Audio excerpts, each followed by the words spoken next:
Okay.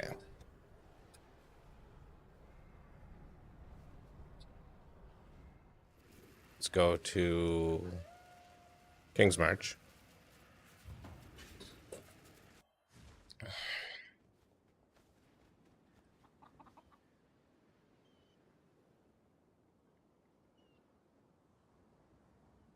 And I need that open. Pirates, local.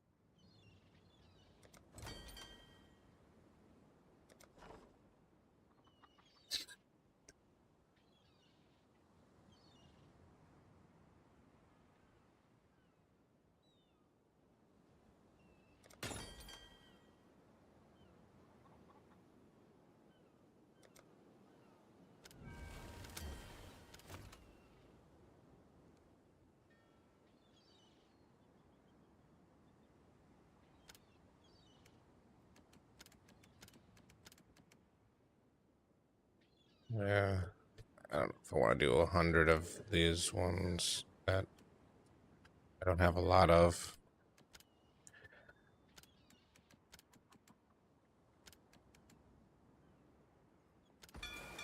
Sailor's luck, Iron.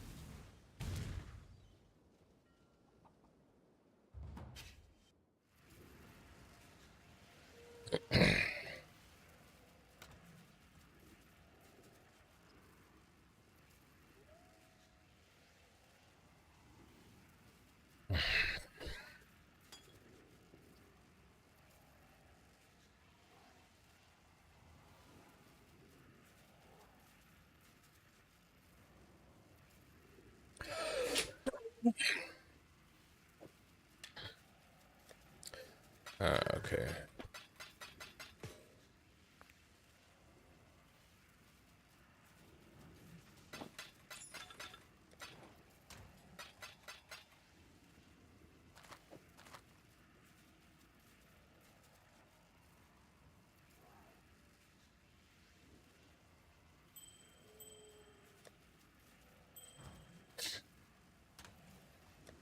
Okay. So I think I need to figure out what flask I need. I like this flask because it's instant. I need a movement speed flask. This is 57. That's 4. Get rid of that. I like the amethyst flask because I don't have good chaos resist yet. Let's see here. He uses a quartz and a silver flask and a gold flask, but I'm not gonna worry about the gold flask.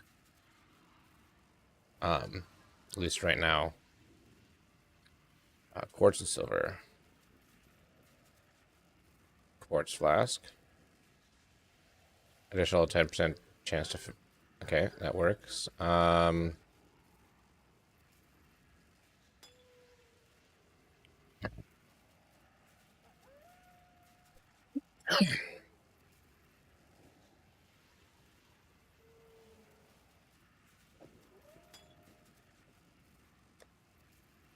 Okay, so.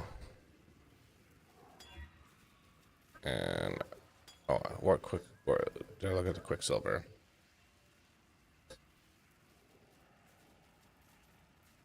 $61 versus 57. I mean, they're the same.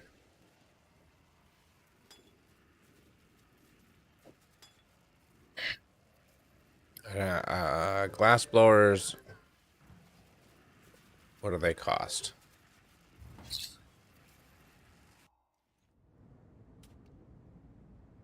Oh, glass blowers. If I want more.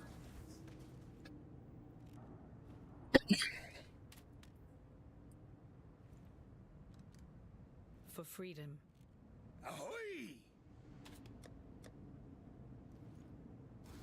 Am I just Yes? blind? Are they not here? I thought they were here.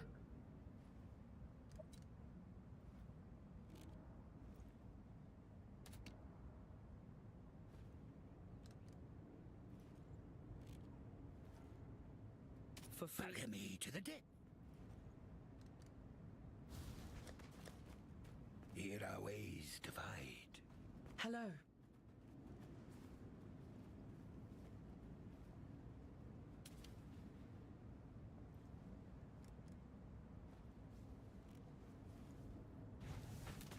Bugger meat. Mm. Okay. Of course, I just start my dog's asking to go out. I'll be right back.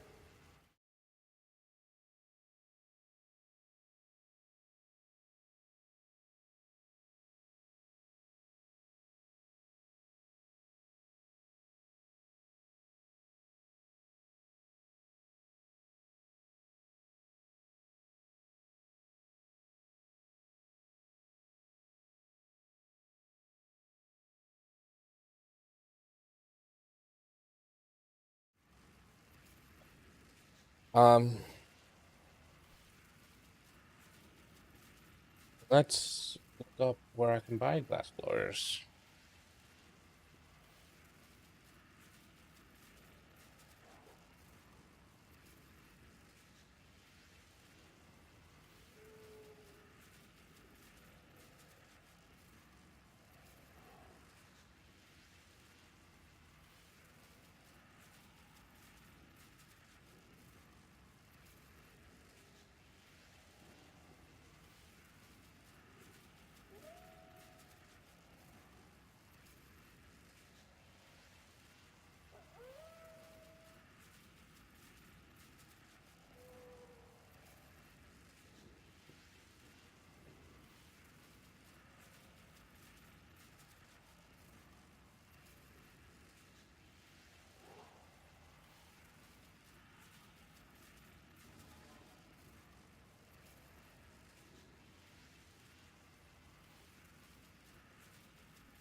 Oh, in the last patch, I think they took out the ability for them to be sold at vendors, so you have to just find them.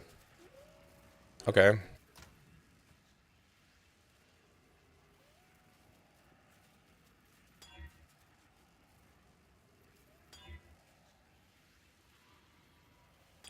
Okay.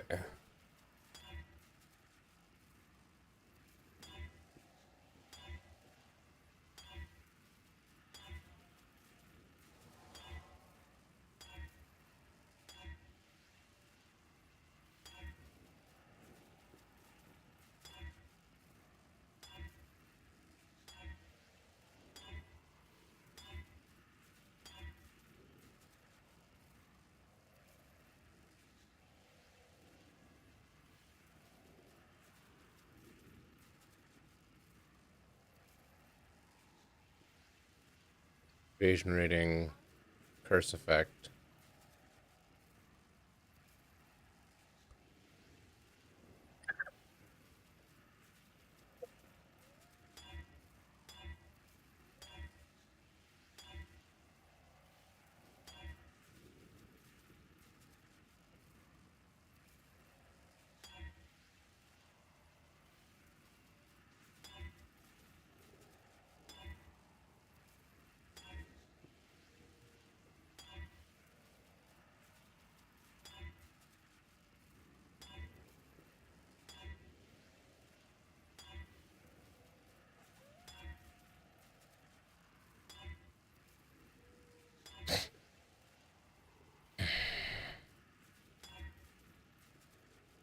As evasion.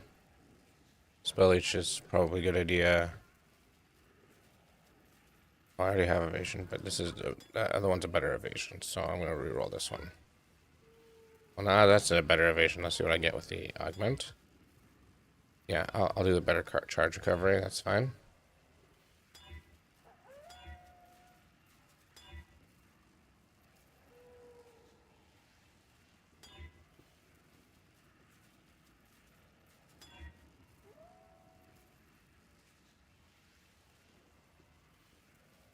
Okay.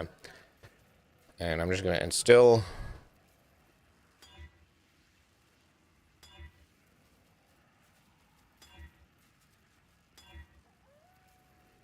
That one's good enough.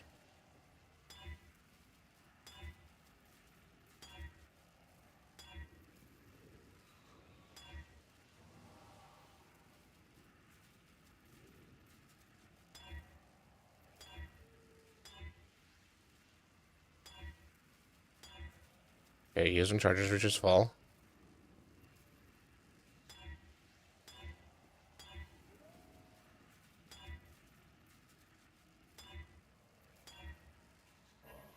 Okay, so I'm gonna have to manually do this one for a while, but we'll find more instilling orbs. Okay. And then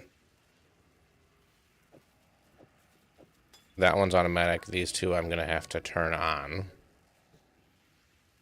whenever they stop. But should last the whole map. All my buffs are on. Okay. Let's grab.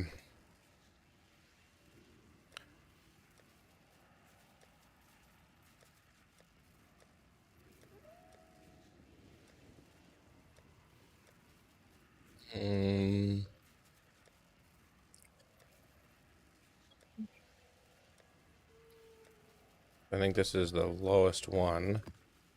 Alright. If I want to avoid frozen, I need Tanner Lightfoot. So,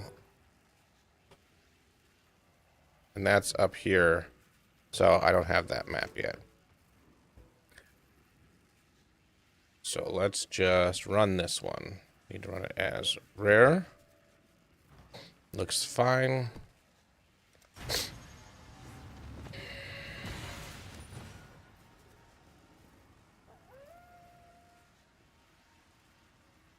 Harbingers, okay.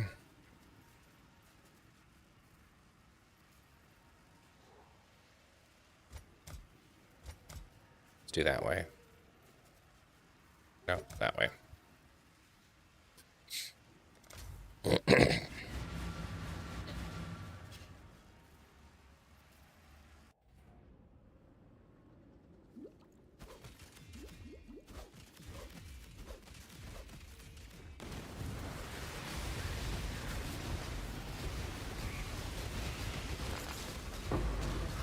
Oops.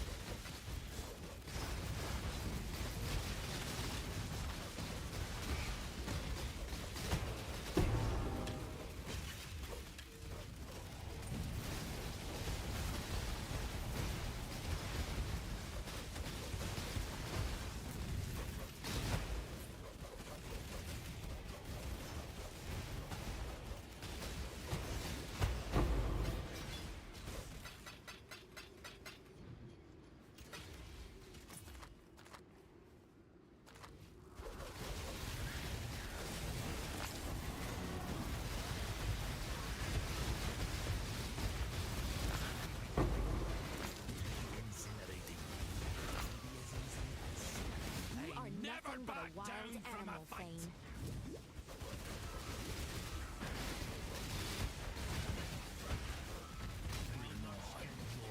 Make up to skill. Red blade.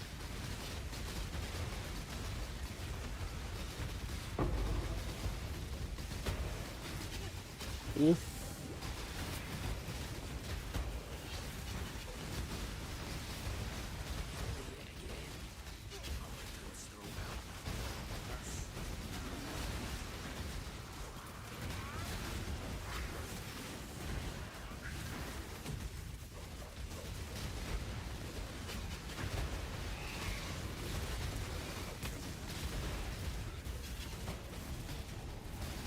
fight's done, Red Blade.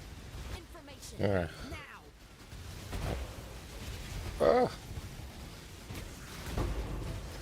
Man. I don't know what it is about this one. Okay, I only killed 2 of the 3 that spawned, but that's fine. At least I didn't die. Did you set out to become a monster, exile? Or was it you are brutal, my clan? Not as dumb as you seem, Red Blade.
Sure. For now. Hello. Cold wand. Increased cold damage. I mean, I'm gonna put it in my stash because it's a high tier, but I don't think I'll ever use it. Did I really only get one unveil in both of those encounters?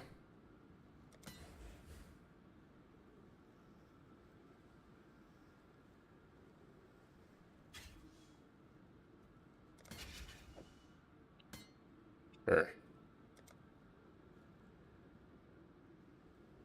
Blessings. That seems decent. I might actually throw that in the stash as well.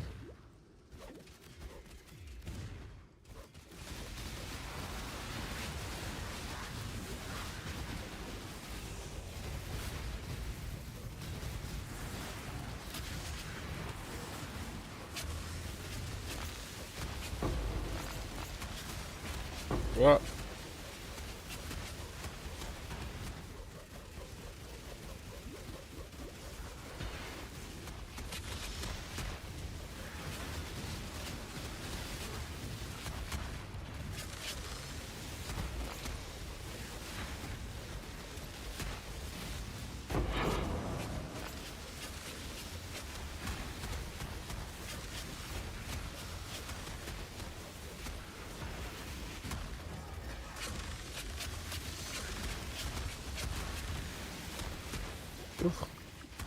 Almost died.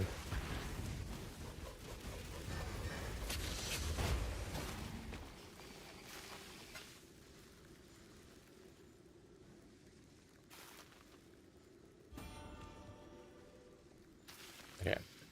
I let my dogs back in. I will be right back. I think this is a safe spot.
All right, I'm back. Looks like that was indeed a safe spot.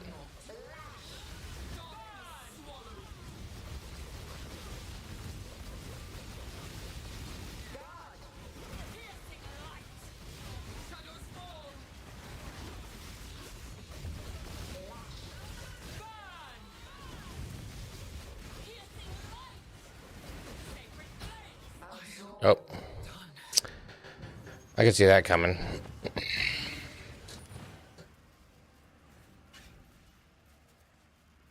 No, I should have vendored.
So my defenses seem to be okay at this point. So now I just need more damage so that I kill things faster.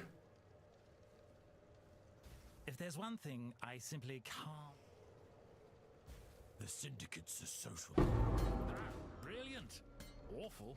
Really awful for me in particular, but this work? Ah, nobleman's work. Hello.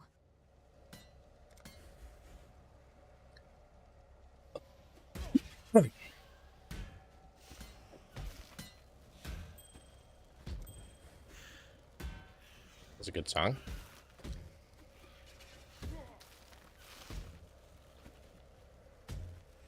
Be careful. Salah.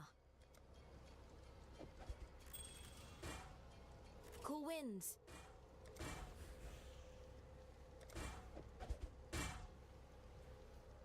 Okay.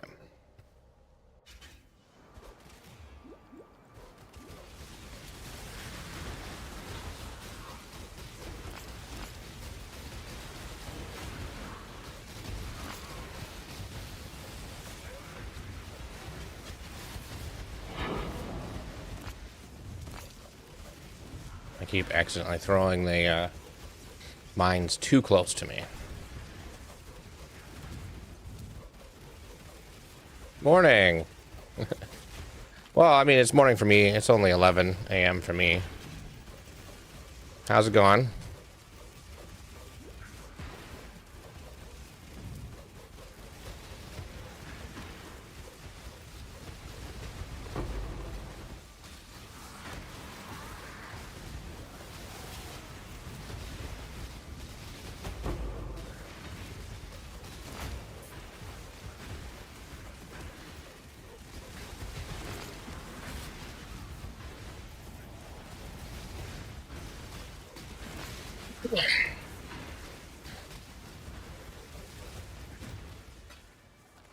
And welcome back.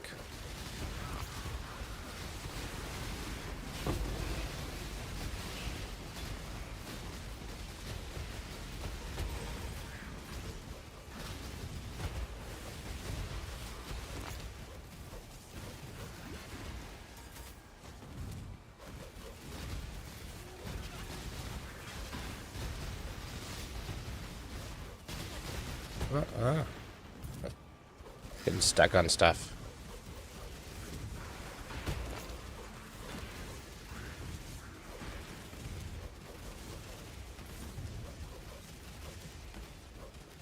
Oh, okay. So more information about PoE Mobile.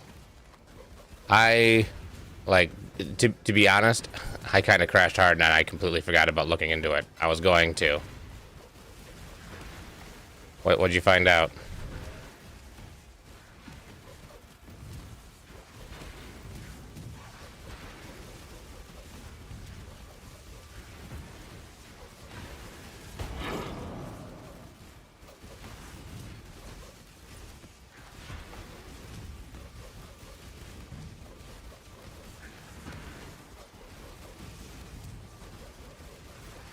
Oh, and I'm up in Minnesota, by the way. So central. It's gonna be a prequel. Huh. I like the idea of that. Okay.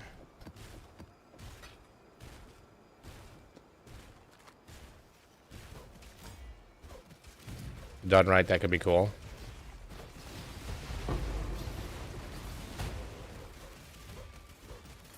Oh yeah, it's cold today in Minnesota. It's snowing a bit. Just very lightly right now. I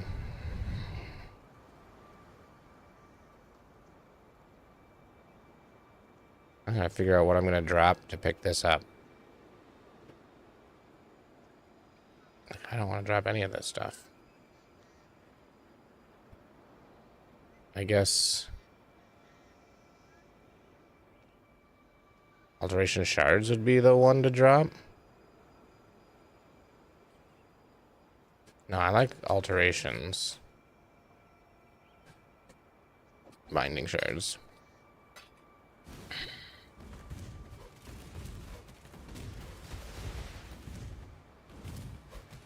I don't think I've ever been to Indiana.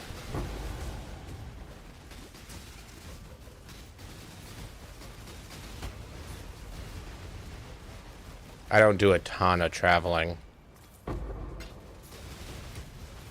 Okay. I'm gonna have to...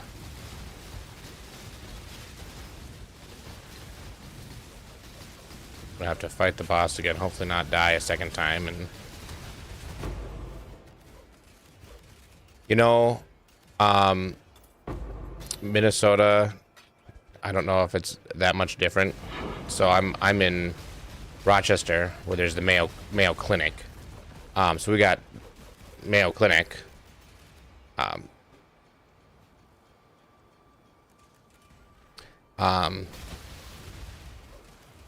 We've got a bunch of breweries now in the, like, up in the cities. There's a bunch of breweries, and there's some starting to pop up around the area. In actual Rochester, like, we don't get very much stuff here, and so we got bowling and bars.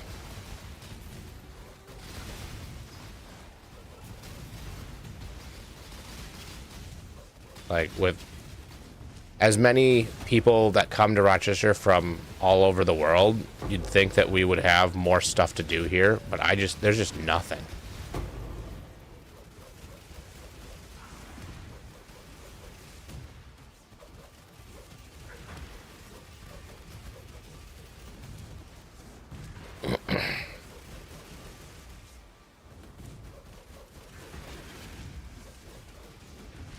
Yeah, okay, you got Santa Claus, holiday-themed amusement park in Santa Claus, Indiana.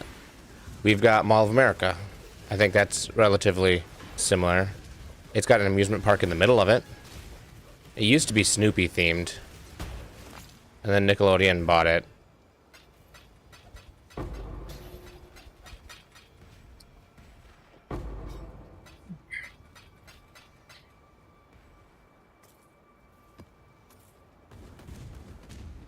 Okay, I'm gonna pick up all the stuff and just have that one item on the ground. Oh.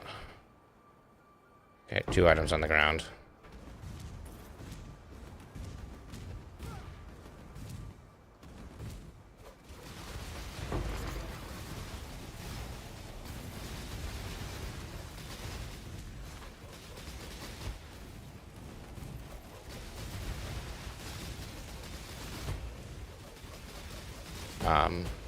Yeah. We got breweries, we got bars.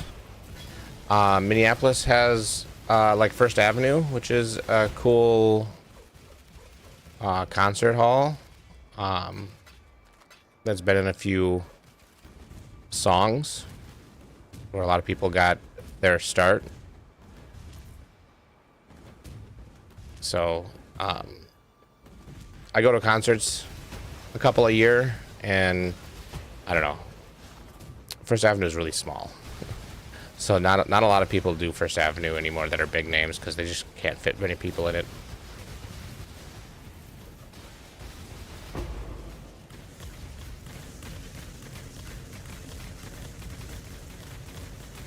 Yeah, I think Minnesota is not too bad either because we're just far enough where we stop being super flat like Iowa.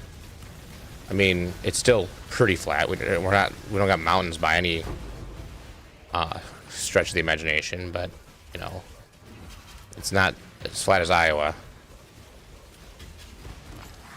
So we've got, you know, lots of stuff. I don't know.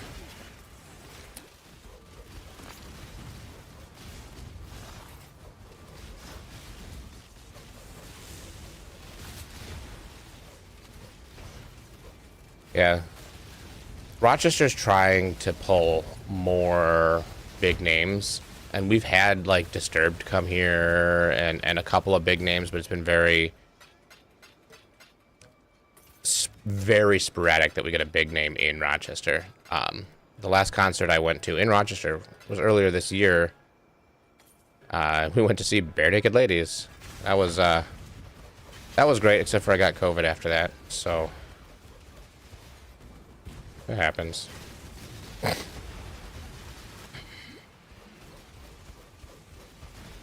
I had some friends that went to a Tool concert down in Rochester. I don't know. We usually end up going to the cities. It's only an hour away, so it's not that big. You know, Taylor Swift concert in Indianapolis. I wonder if that's where one of my friends went for the Taylor Swift concert.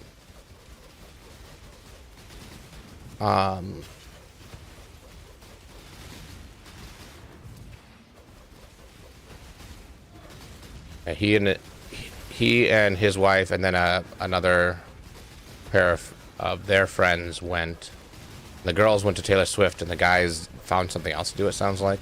I think it was that area. What did AC/DC do?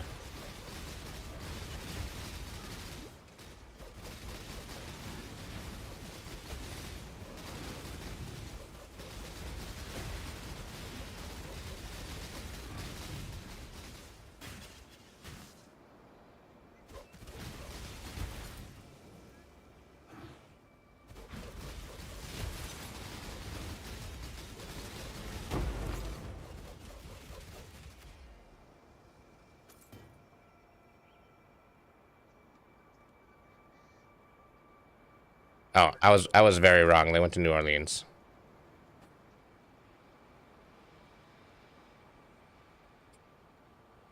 That's crappy. I mean, if you do damage, that's what like insurance is for. Ooh. Uh-oh.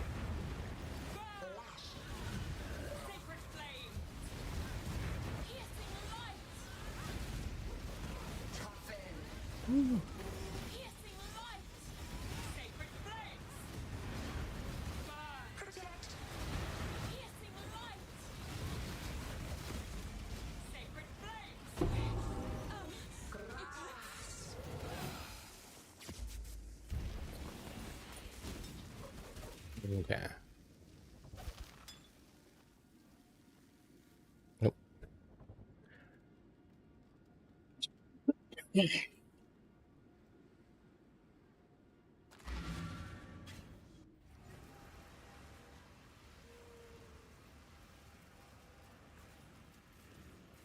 Yeah. Well, but that's what, like, I would think that AC/DC would have insurance for damage caused by the show. Like, it makes sense. Like, even if it's things like, you know, lighting fell over or something and broke something, and they'd have some kind of insurance for that should have paid for it. And then the city would have insurance for stuff like that too, so that even if AC/DC didn't have insurance, the city should have insurance that would cover it. It sounds like neither party had insurance and they both just made bad decisions.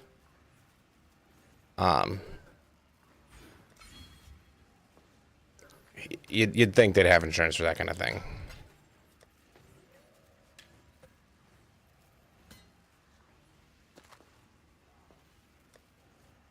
Starting to get the leveling items that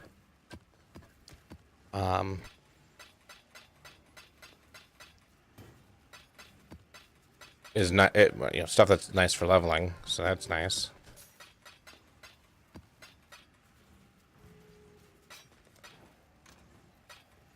Oh, I'm gonna sell this too.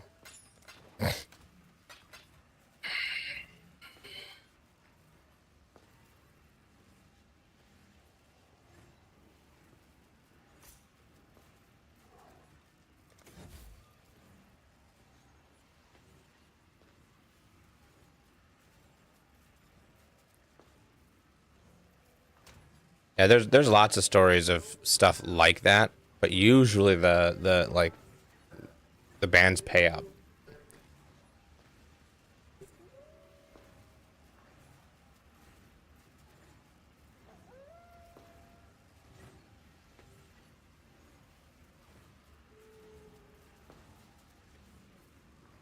That sounds awesome.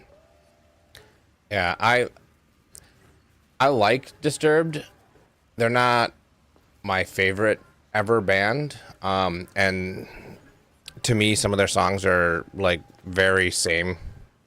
Like, like it is the same song for a lot of their songs. You know, to me.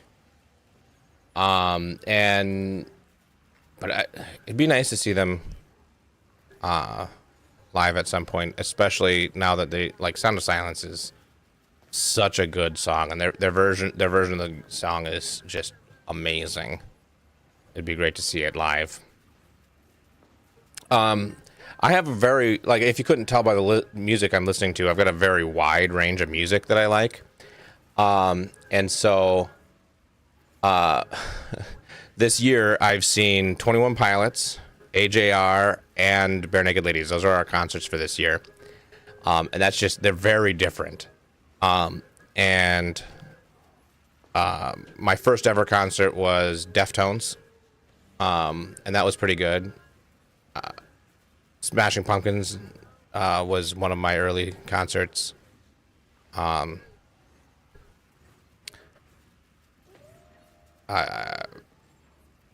seen She Wants Revenge, which is a little known band.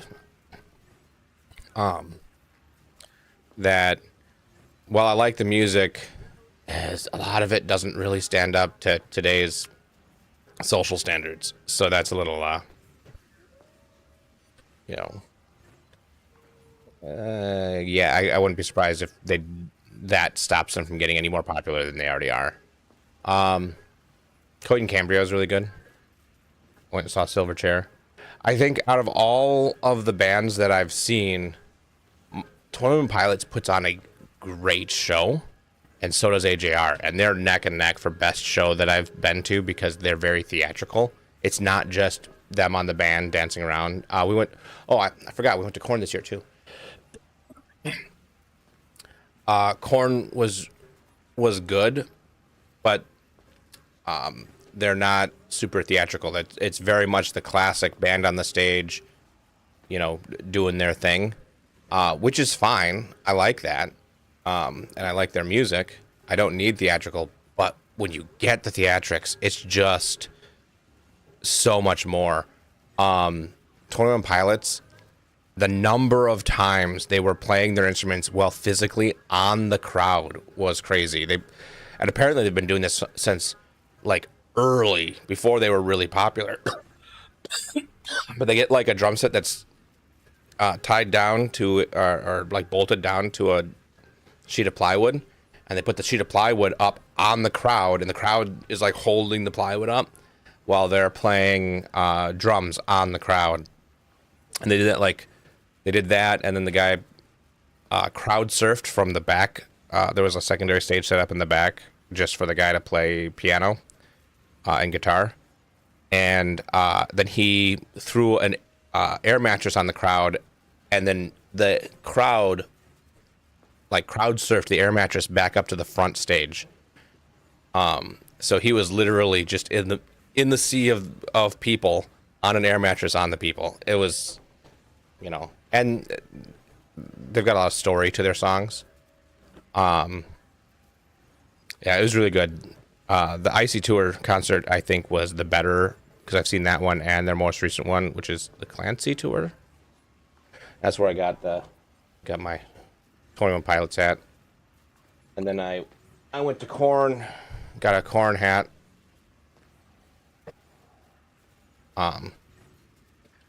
And yeah, very theatrical.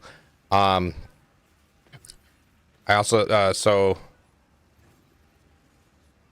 I have good memories of Silverchair, and the guy from Silverchair was playing music, and then kind of halfway through the show was like, let's take a break from the music for a second. I want to try something, and I don't even remember the joke. He told some joke that went over like really, it didn't hit, it didn't land, and then he's just like, okay, sticking to my day job, and then goes back to playing music.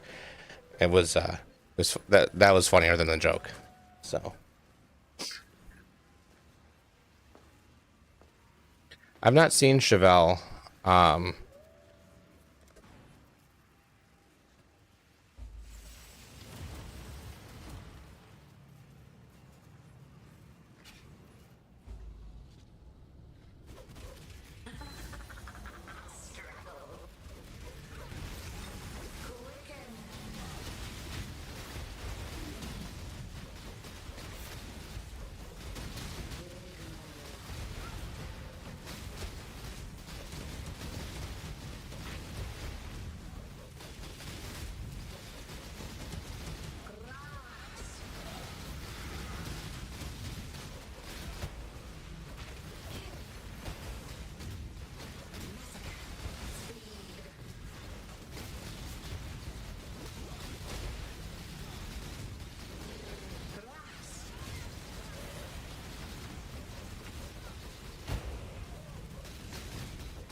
The Sleep Token concert? I've never heard of them.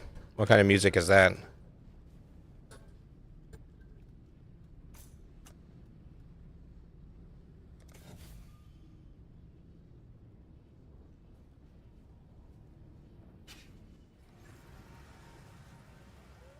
Long day. Godslayer.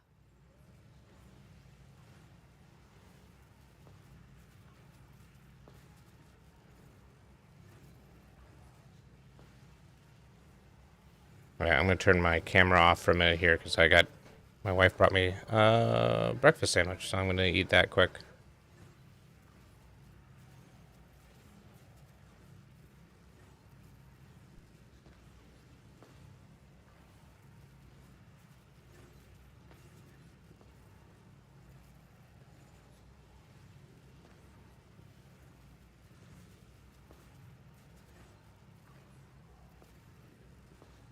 What's your favorite song of theirs? I'll throw it on the music and we'll listen to it quick.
Okay. Summoning. That's also their most popular according to Spotify.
Yeah.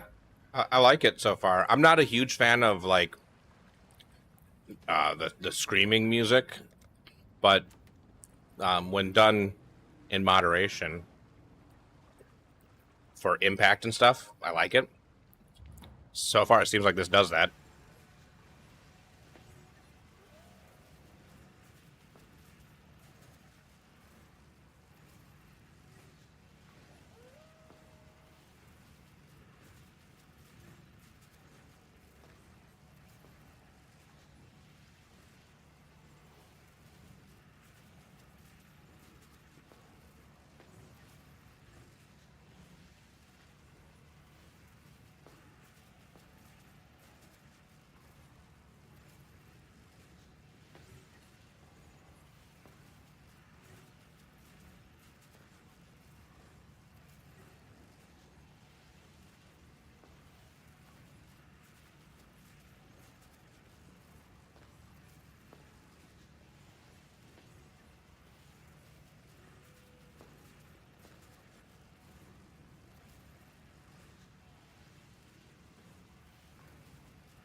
I can hear a lot of different influences in this song,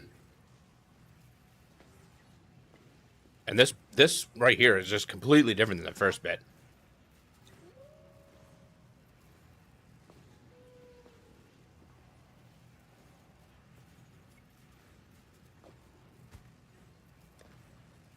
I really like it.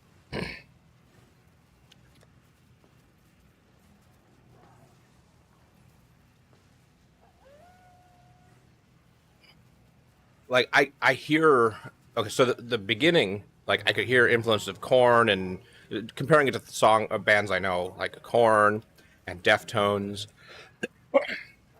um, and stuff like that, and then um, and there's something else there too, something else, and then here, like the Corn and Deftones are completely gone, and it's just a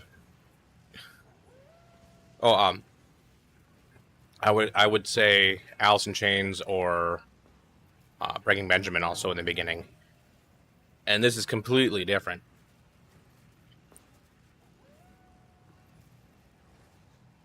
Yeah, so good. That is actually really good. I think I like this band. So you said Alkaline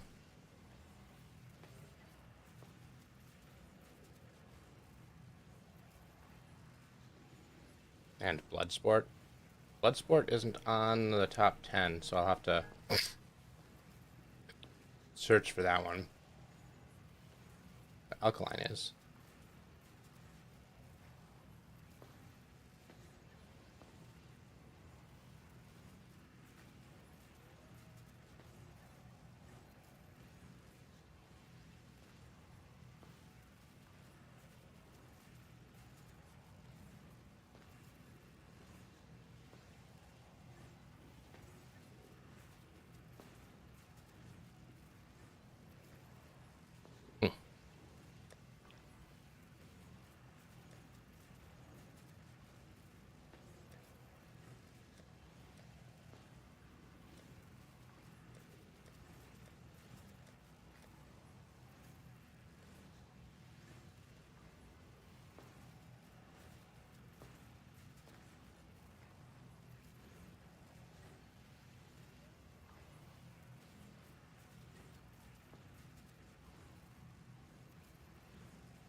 This is also good.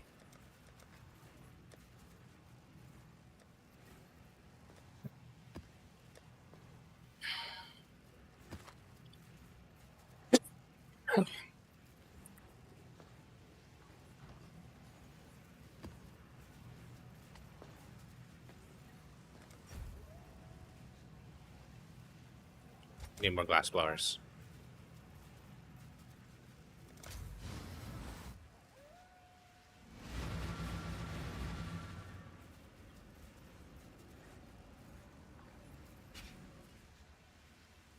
Oh yeah, it's great when artists love what they're doing, and have such a dedicated following like that. That's You are just another stumbling corpse.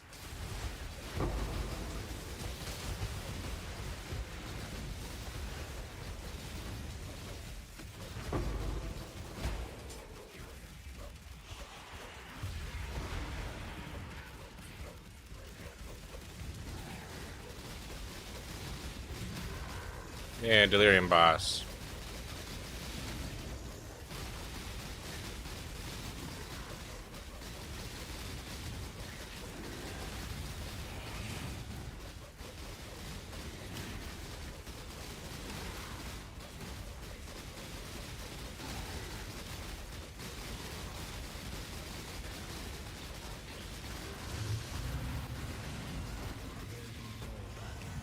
Oh, I guess Syndicate as well, I guess the Delirium boss died, so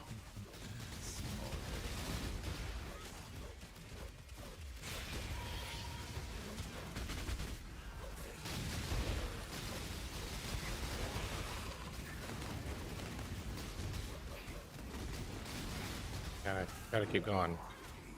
I can't. Oh, okay. Well, Delirium's over.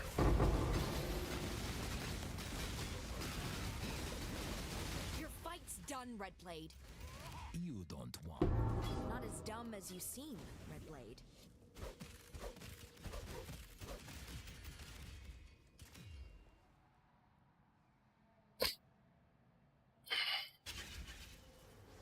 Yeah, they do some variety. I would say, based on a couple of songs that I've listened to. They're definitely playing what they want to play, not trying to stick to one genre.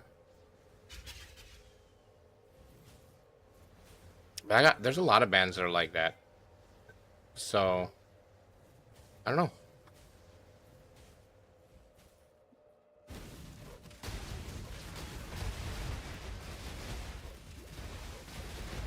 Yeah, that first song had a lot of like Korn, Deftones influence in the beginning, and these other ones, I can still hear some of the Korn, Breaking Benjamin influence, but like definitely isn't like a clone of them or anything. They have their own sound.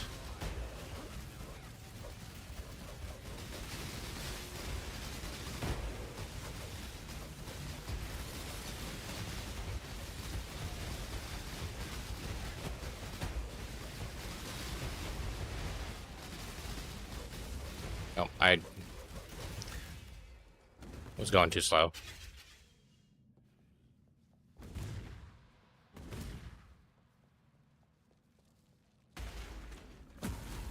This'll do nicely, Exile.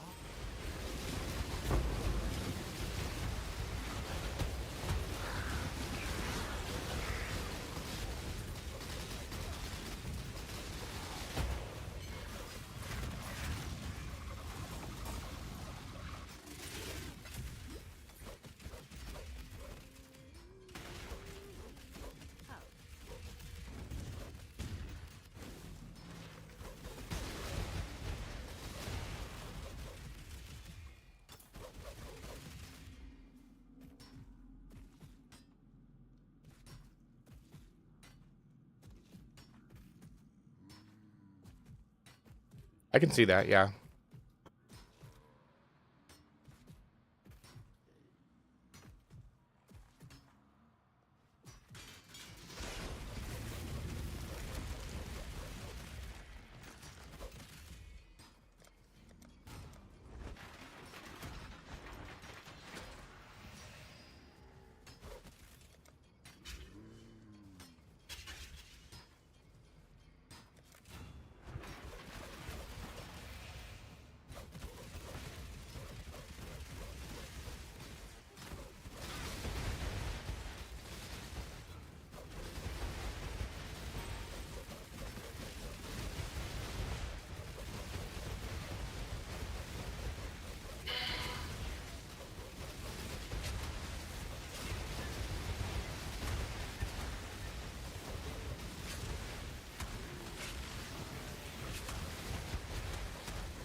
Ah.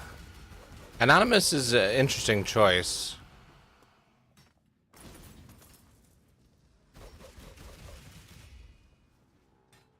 So they could be made up of members of other bands doing like a side project, because that's how Gorillaz was. Um, all the members of Gorillaz were um, members of other bands.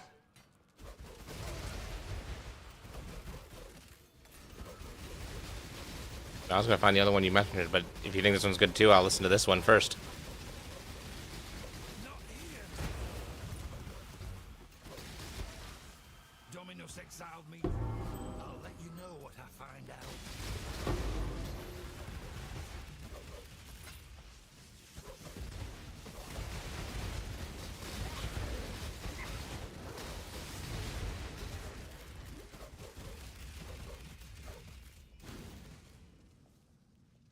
See, I like music, but there's a lot of bands I just don't get exposed to.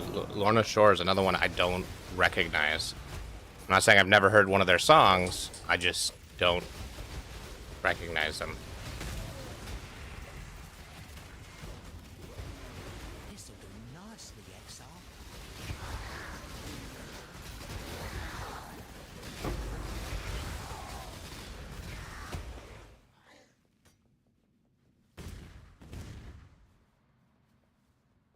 And see, this one goes back to having like heavy corn influence.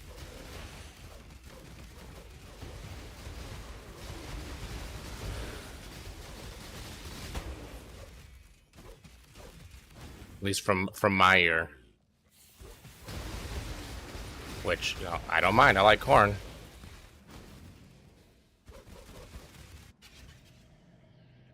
Maybe less corn, more. This way. There's another band. Not the truth, just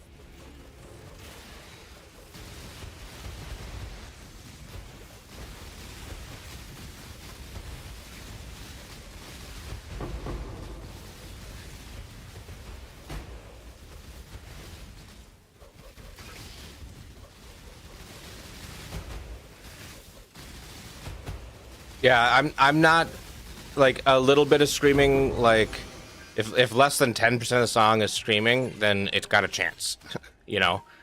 But if it's 90% screaming, then I'm probably gonna hit next.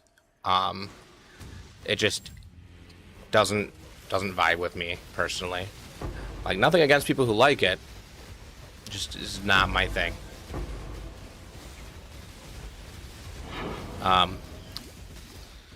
The band who opened for Korn, they had two openers. One of them had a female lead vocalist, but most of the screaming was the guttural, or most of the singing was the guttural screams, and it was very interesting. And they did a very good job of it, but I wouldn't listen to it again. Right, absolutely. Not everything is for everybody. If you don't like it, then it's not for you. It doesn't mean it's not for anybody. And so that's what I think about, you know, music. Or I think we were talking about art last night when we were talking about NFTs. And yeah, like it's just classic art, any type of art. It's not for. If you don't like it, then it's not for you. It doesn't mean that there's not an audience for it.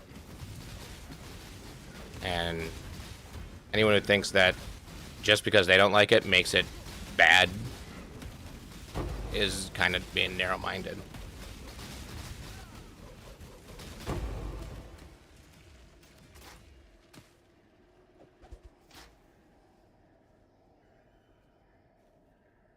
Okay.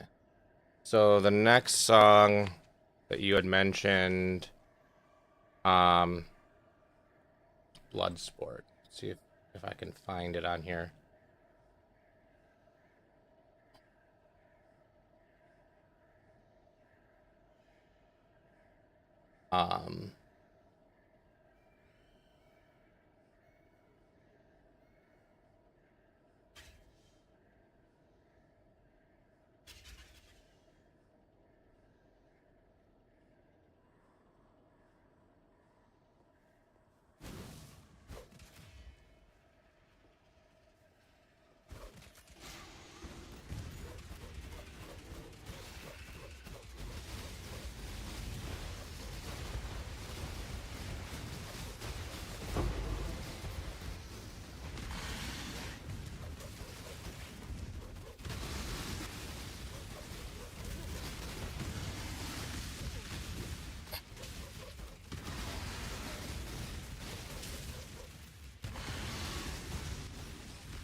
I can tell this is a very emotional song.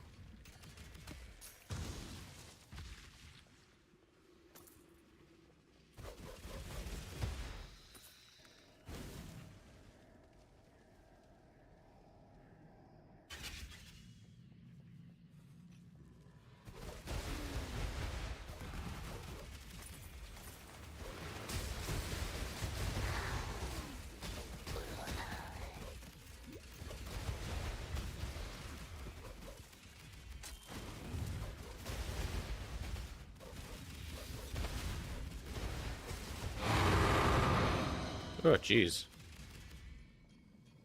So many maps.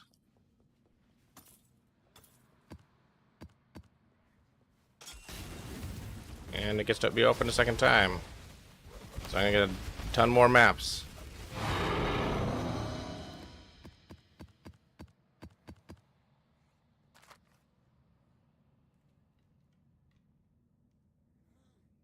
Yeah, lots of maps. Mostly ones that I've got complete, it looks like. That one's not. That one's not. That one's not.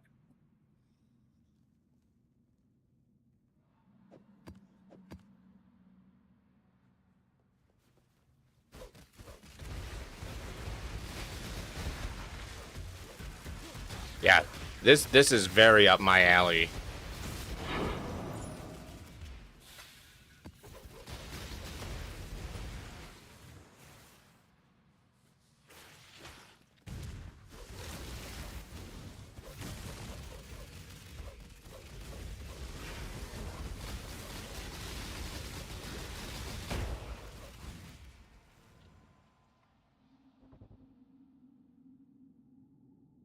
Yeah, and here he's getting a little bit like he's not completely just all out screaming, but he's getting a little bit more that way.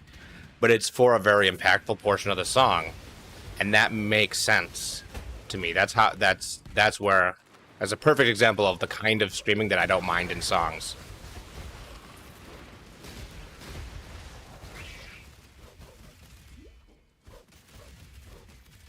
Yeah, that's perfect. Like actually, this song is like giving me goosebumps a little bit.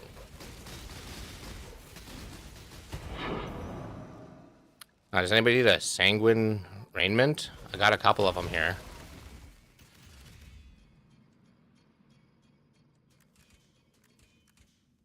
16 of them? I don't think I need 16. That is a very good song. I think that's my favorite of them. Yeah.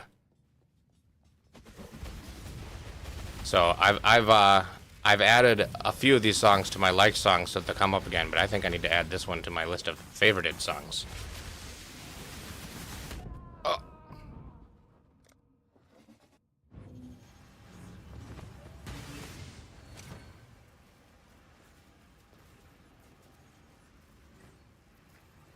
As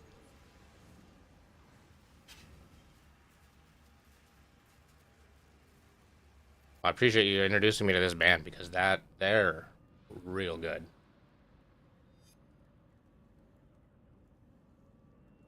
Um, and you know, as an example of the wide range of music, like I'm not normally a rap fan, but I like emotional melodic rap, which I don't know if you've ever listened to NF. It's not the classical rap that is, you know, all about like, you know, whatever. Yeah, NF. Okay, good. If you've heard NF, I don't like. I like introducing people to NF, but he's also a very emotional and you know, while rap isn't traditionally my thing, he's good. Ren, is that another band? I don't think I've heard that one.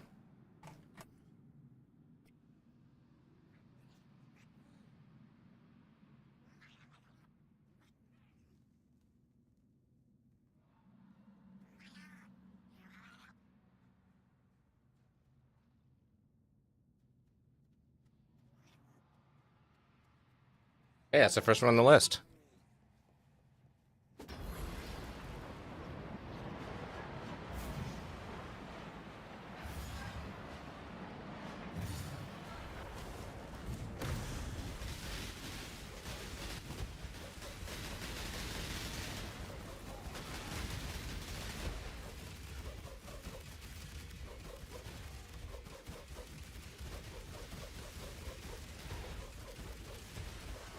Sounds like reminiscent of the 80s music for the opening.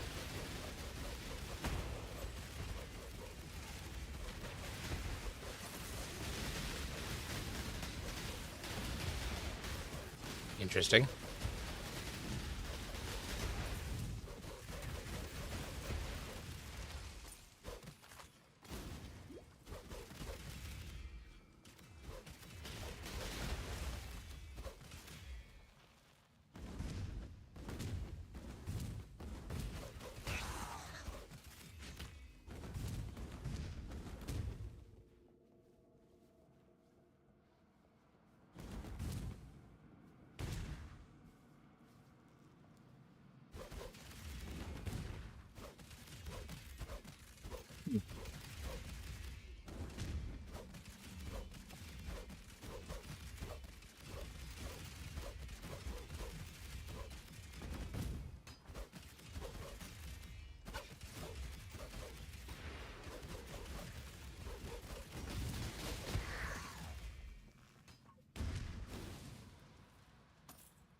Thanks to you. Cool winds.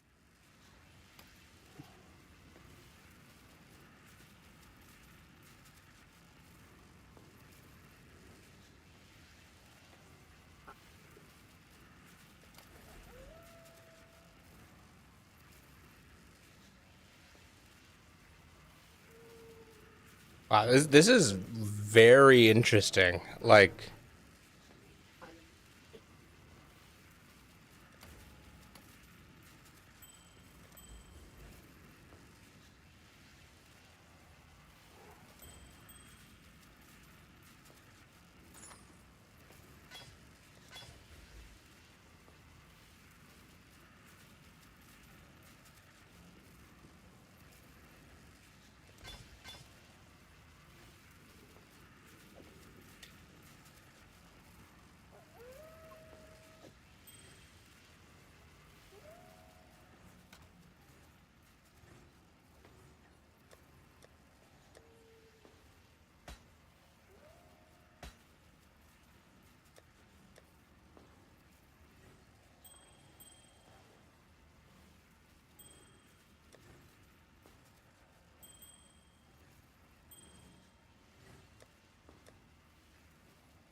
Yeah. Oh.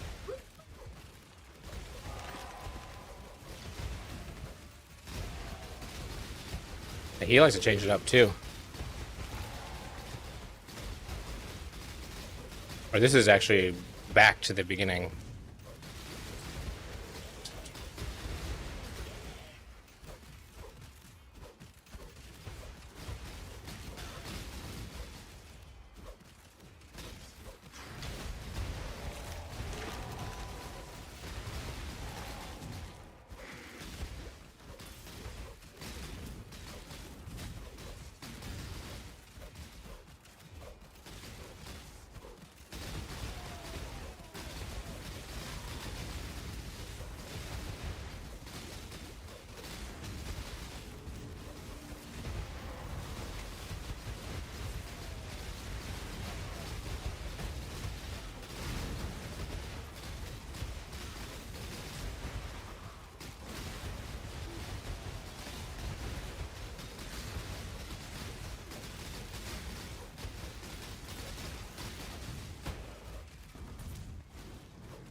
What's creative?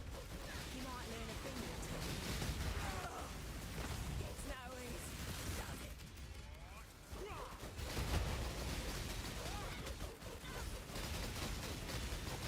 Time's up. That's And you've got definitely an interesting song. I don't think it would be on like my daily playlist. Go on. Delivering death to. I must confess, I believed you. So be it. I will fulfill my duties there.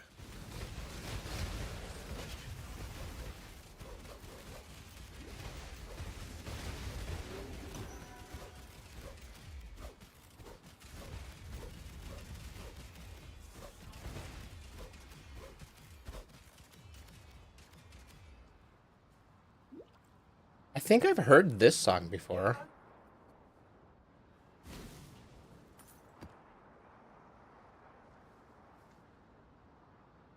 Oh yeah, 100% I've heard this song.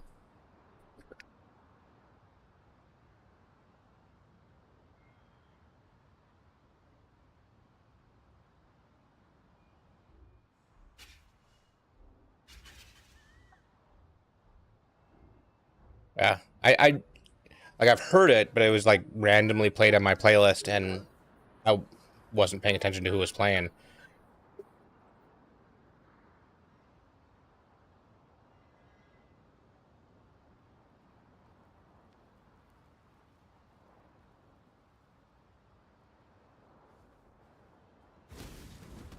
Yeah, that one is definitely a.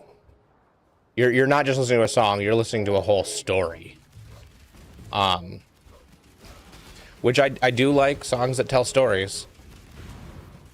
That one, yeah, of course not daily playlistable, but every once in a while listening to it, and especially like introducing it to new people, that sounds like a really good one. But yeah, this one here has been played on my playlist before, and I just never listened to it, or not listened to it. I never wasn't paying attention to who was playing at the time.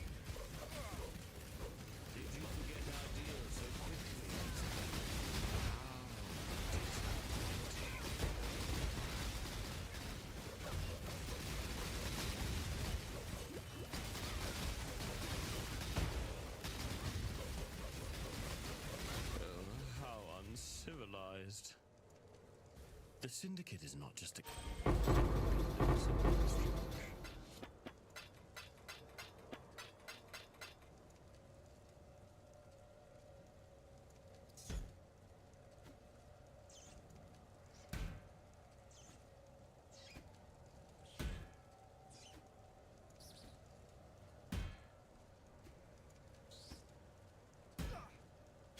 Due to drama, it's not available anymore.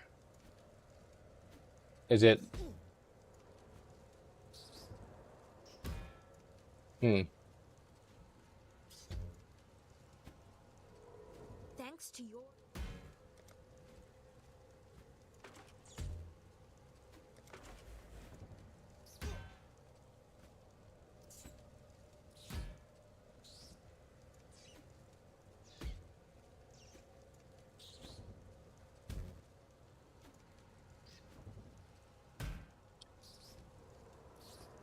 There is a Sick Boy Part 2 available. I don't see the Part 1, so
that would make some sense.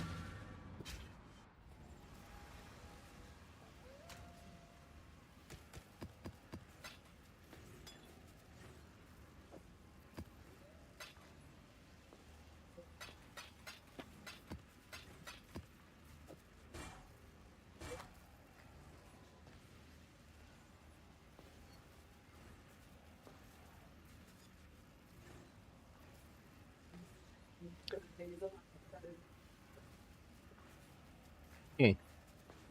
Like this does sound somewhat familiar.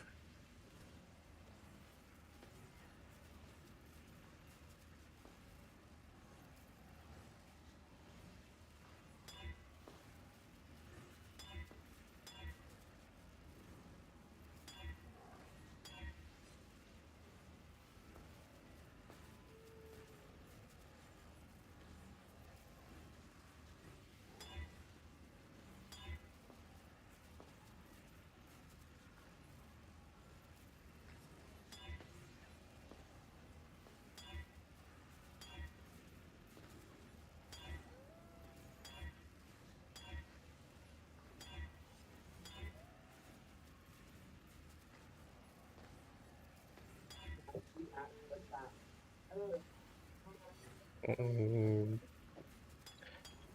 that seems good.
Oof. Eh.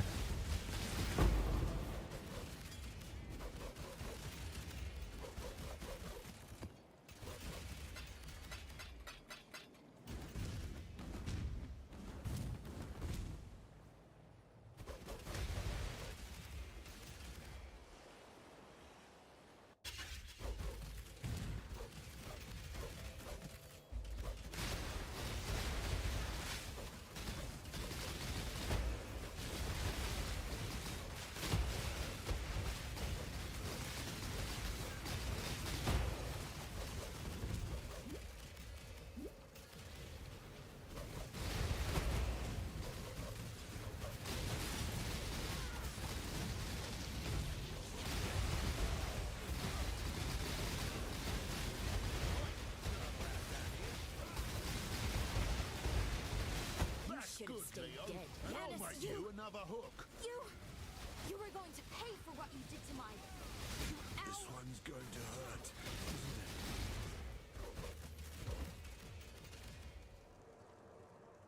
it? This is a song I like.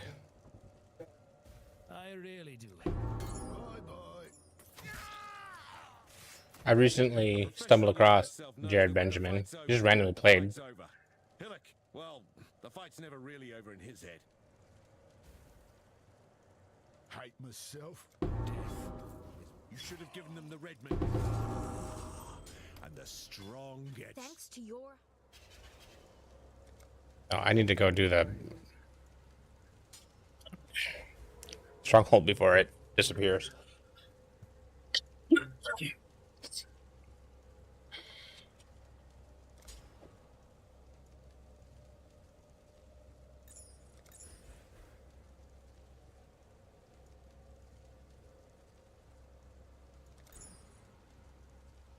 I don't think that's good enough to wear.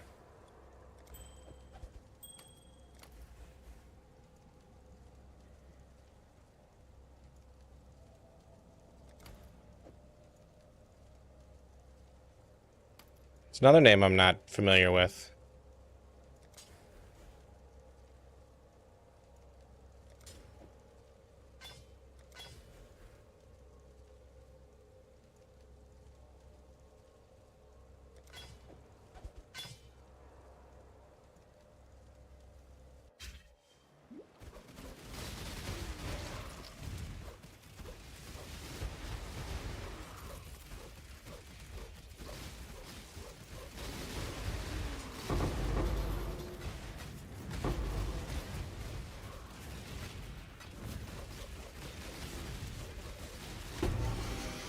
Yeah, I think people I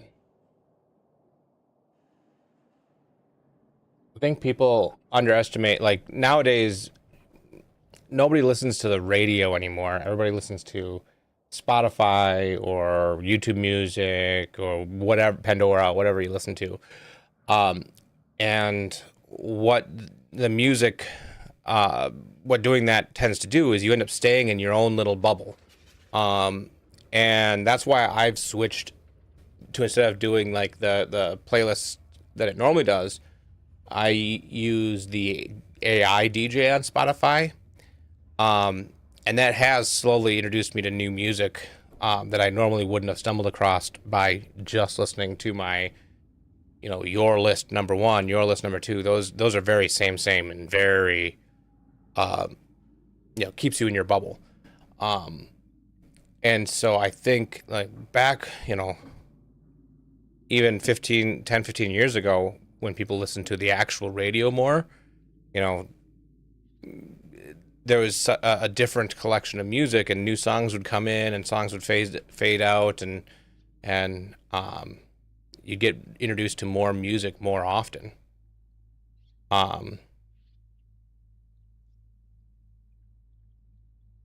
Yeah, I think the AI DJ does a decent job of most of the time staying within your bubble and listening to music that you know you're gonna like, but every once in a while just grabbing a random song that is somewhat related. And that's actually, I think, how I found Jared Benjamin, who just played. But yeah, discoverability is not what it used to be. So let's see here. Stumbled across Oliver Anthony. I'm going to listen to that guy.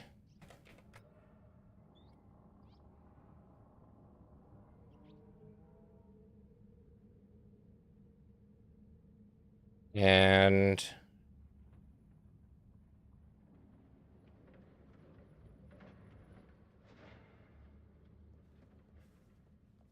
country is another one of the ones. Country music is another one that's like, it's right on the edge. There are some country songs that I don't mind, but the more country it is, the less I like it. You know? And so being country adjacent is right on the edge of, I'm may or may not like it. So I'm gonna start this over.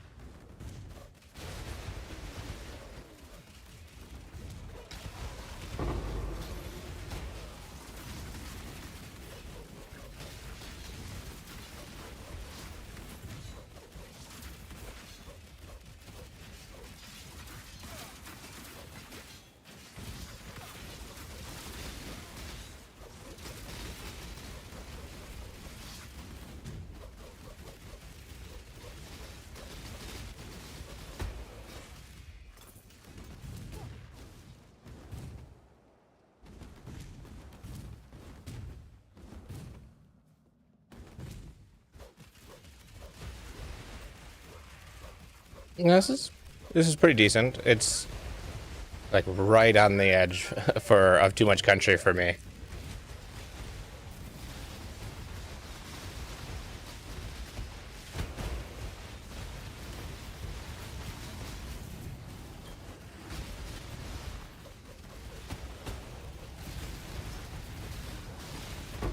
I think I've got just a mental hang up with country. When I was growing up, for a while, country was like all I listened to. And then I started listening. My brother brought home like 9 Inch Nails and Korn and stuff from high school, and then I started listening to that, and I'm like, oh, I didn't know what I was missing. So, I don't know. Country kind of reminds me of missing out, maybe.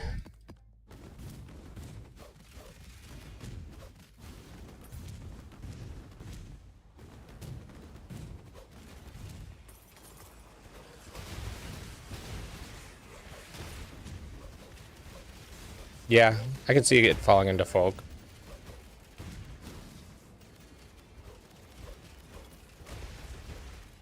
Because is he using a banjo? Sounds like it could be a banjo. Yeah, it's the same. So, like, for me, the music that I don't tend to continue listening to is country for kind of the reason I just mentioned, but also like popular 80s music and stuff like that, because when I was younger, that was the music my dad listened to, which that in itself isn't a problem, but he would listen to it really loud on weekends when he was cleaning, and we would wake up to it. Me and my brothers would wake up to it, and if we heard that music, that meant if we got up, we were helping clean. So you just laid in bed pretending to be asleep, for a couple hours till you couldn't bear it anymore. Then you went and helped clean.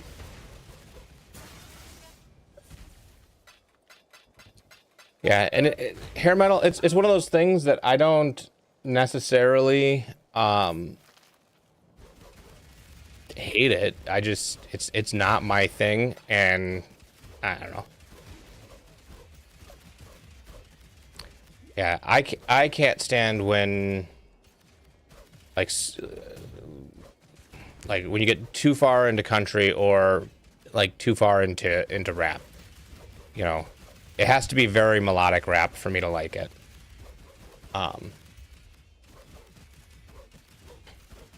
Which I think is where NF is usually very melodic in the way, either in his vocals or in the music or both. And just hair metal, like I don't hate it. It's just not my thing. But that's comes back to what we said earlier. Not all art is for everyone. I'll go back to AI DJ for a bit. But now I got some songs with them. So this AI DJ twice has insulted me. So 2 times it said something along the lines of, and now I'm going to play some songs that remind me of you, and then started with American Idiot by Green Day.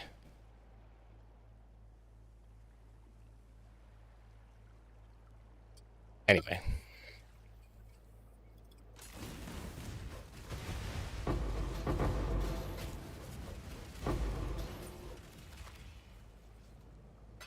Like, I like American Idiot. It's a good song, but don't tell me it reminds you of me. That's mean.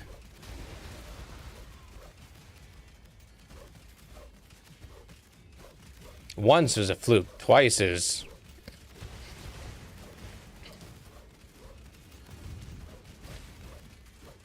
Yeah.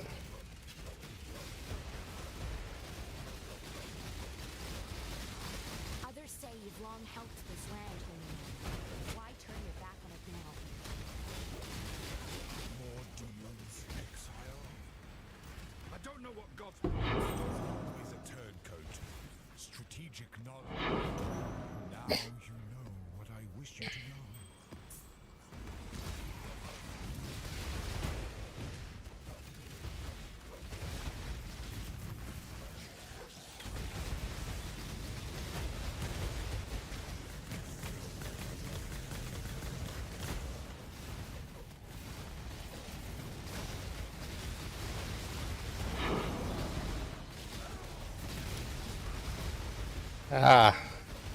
What work Christmas party? When's the work Christmas party? Is it this soon? Christmas is so far away. Hey Remy.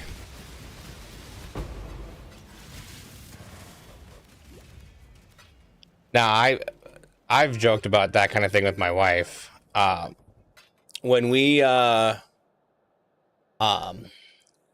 first were dating, before we were even dating, the first thing I gave my wife is a copy of Rift, so we could play an MMO together. And we play MMOs together from time to time. But when we were engaged and getting ready for our wedding, we were playing Final Fantasy 14. Yeah, I'm telling that story. Oh, she's listening to us. She likes a lot of the music that we've been listening to too. So we're getting ready for our wedding, and we're playing Final Fantasy 14, and we hadn't made it to max level yet. And she kept leveling just a hair before me, like 10, 15 minutes max. And so I commented like, "Oh, if you make it to max level before me, the wedding's off." And I said this in guild chat, so everybody in the guild was, like, "What, really? You'd do that?" And then she hit max level before me, and I'm like, "Okay, I called it. I said I would do it. Wedding's off." And that was, I don't know, was that like 6 months before our wedding? Yeah. And so yeah, a lot of people in the guild thought we were being serious. It was all in good fun. It was a joke. Obviously, we still got married, but it was fun. And then when I don't know what she does. She's always a hair ahead of me leveling in our MMOs. So when we were playing, was it Endwalker? that you leveled before me. I think it was Endwalker. She leveled before me, got to max level, and I then brought it up again in guild chat. Okay, you did it. It's time for a divorce now. Yeah. So Realm Reborn, they've sped it up a lot. And so now you can get through Realm Reborn a lot faster than you used to be able to. But in doing so, they've left all the story, but cut out a lot of the, you know, the side events. But the side events broke up all the monotony of the story. And so now, like, it's faster, but I think it's worse because you're spending, you know, I don't know, 40 hours going through quests, which is a lot of time to go through quests. And every single one is go talk to this guy, go talk to that guy, go talk to this guy. Okay, now you get to kill a primal. Now go talk to this guy, go talk to that guy, go talk to this guy. Now kill a different primal. And that's all it is, all the way up. And you get all the story, but it's compressed into just all these go talk to this guy, go talk to that guy quest. Earlier on, it was, instead of 40 hours of doing quests, it was like 60 hours of doing quests. But between every quest where you went to talk to somebody, you went and did something, and you like kill a bunch of stuff. You know, go do this, go to that. They've made it faster, but they've made it somewhat worse. I wish that I think their character boost that they have,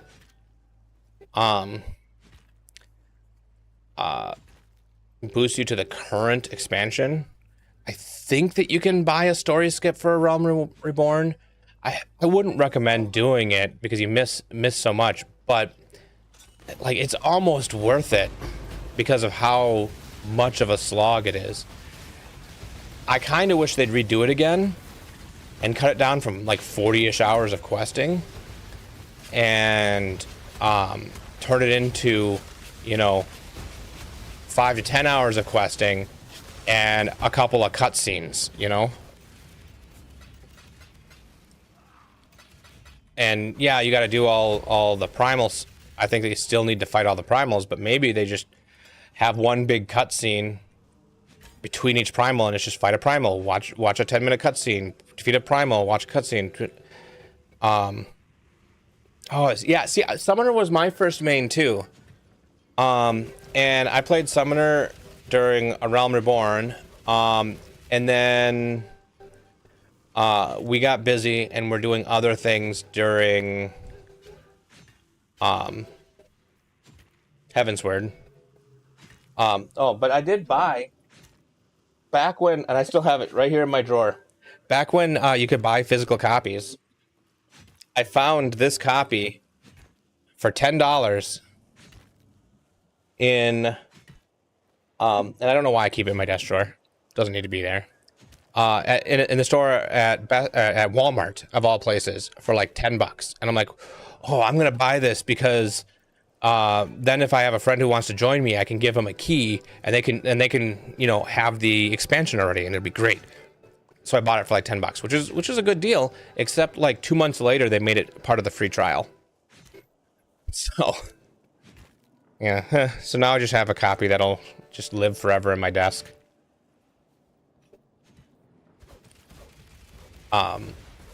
Yeah, Summoner, like, it's hit and miss. I liked playing Summoner because I tend to end up playing the healer in groups, and so then I could play Summoner when I'm soloing and have a decent amount of damage, and then switch to Scholar to heal during actual parties.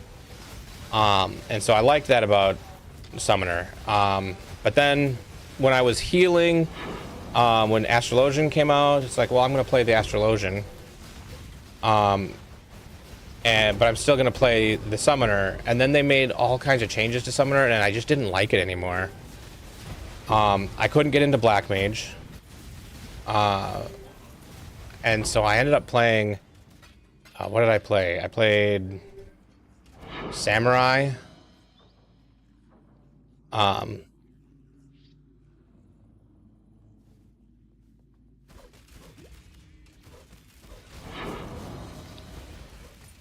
need to pick these up.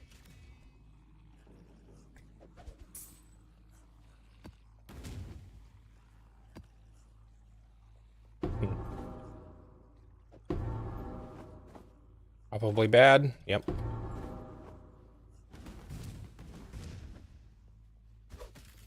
This, if you can get past the A Realm Reborn story taking so long,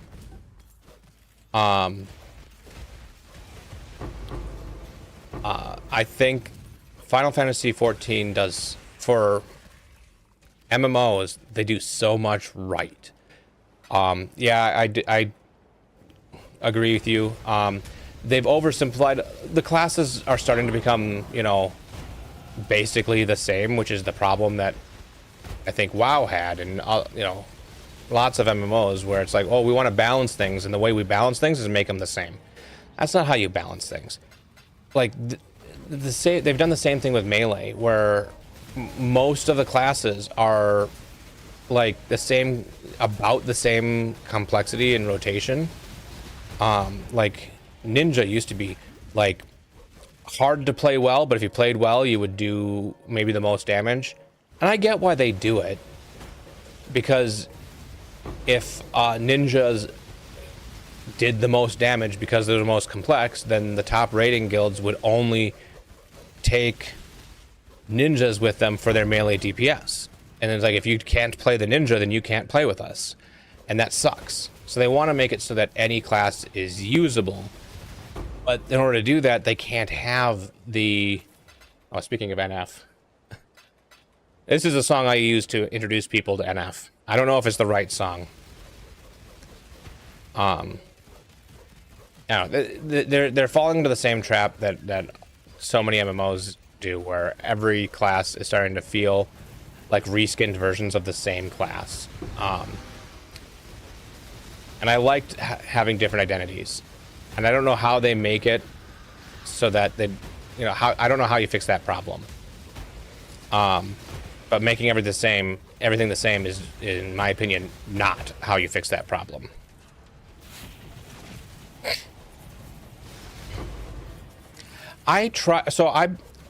Elder Scrolls Online, I tried to get into it.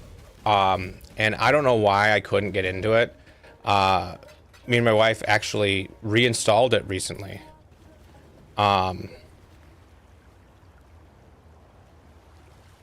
And tried playing again, but we just couldn't get into it. Part of it is just, you know, you get busy. But hold on one second.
There we go. So much glare. Yeah, I would really wanted Elder Scrolls Online to capture my attention, but when it first came out, it kinda, I don't know, missed the mark a bit.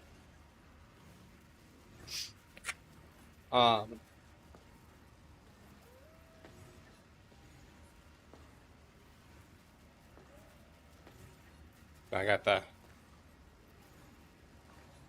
you know, and I think you used to see this guy right in the beginning in the tutorial, but you don't see him anymore. At least we didn't see him when we started our new character.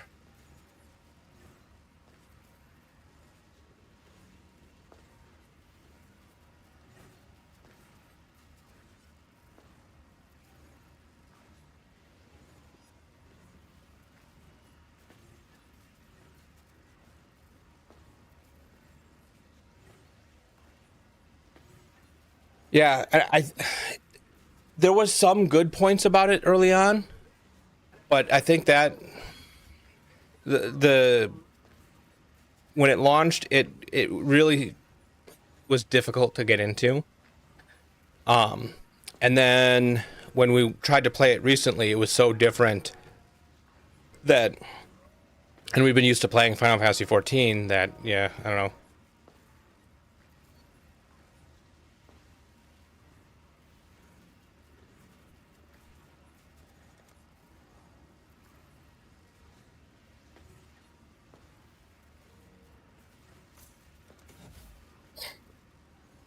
I gotta remember to go to this. Wait, I gotta clear my inventory. Yeah, maybe I just need to yeah, try it again at some point. Like, I'm not gonna have the time right now because of you know, obviously Path of Exile 2, but I wouldn't mind giving it another go at some point. But I think I would need somebody giving me pointers while I'm doing it of, hey, make sure you do, because it seems like there was an open-ended, you went to this place, and it was like there was like 4 different places you could go. 3 different places you can go. And I'm like, well, which is the one I should do first? Is it like, what is there an order we should do these in? You know, what's going on?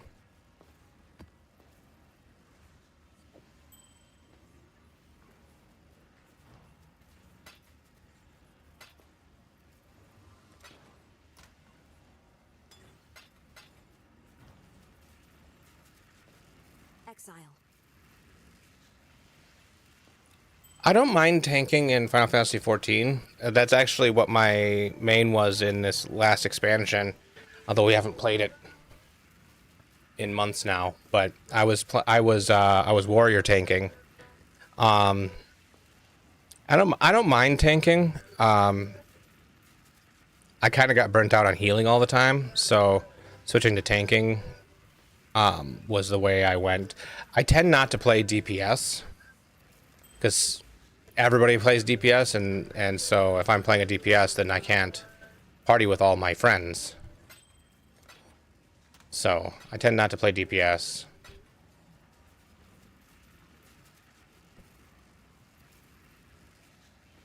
Hello.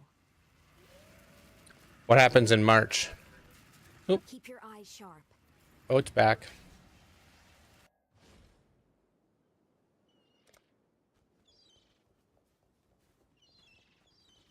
You should check out what came in from Pondium.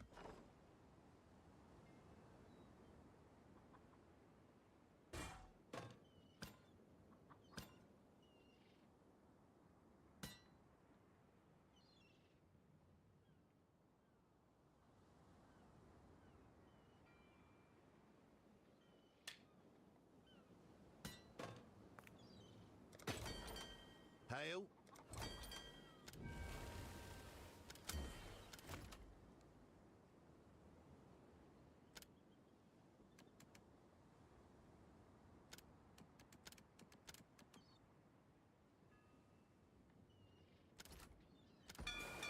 Off they go.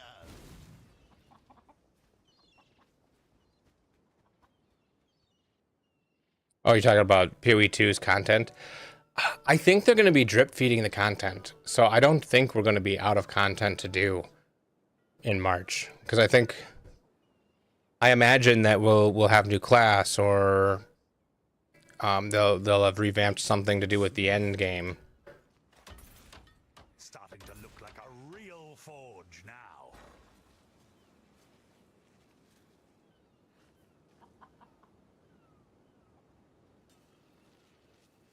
I can add some lightning damage.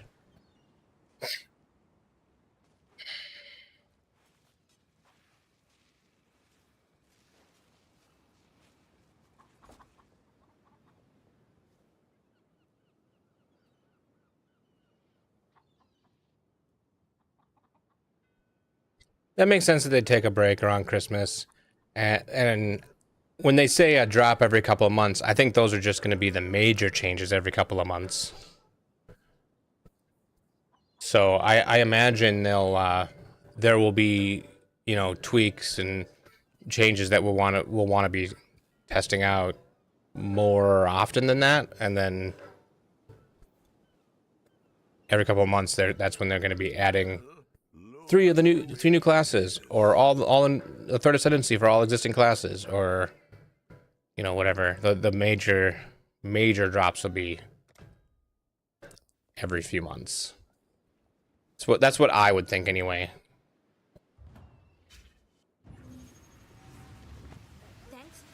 Thanks. I gotta clear my inventory again.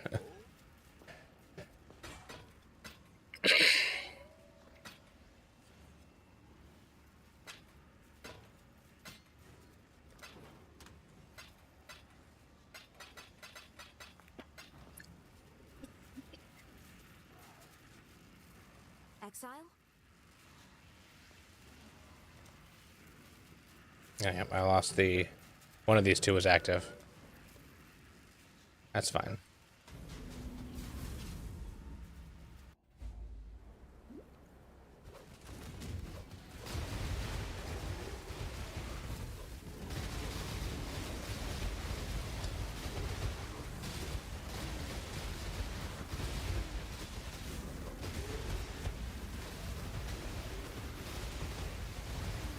Ugh. Why is that on my screen?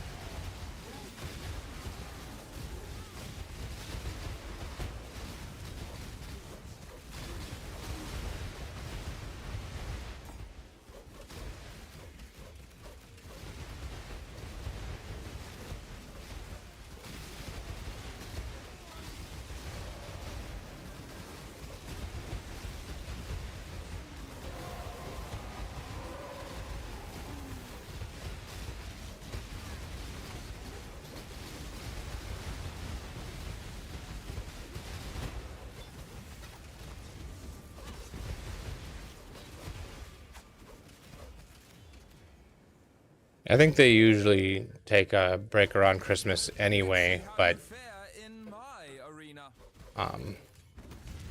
This one's no better than this, Haku. with launching early December, you know, makes even more sense.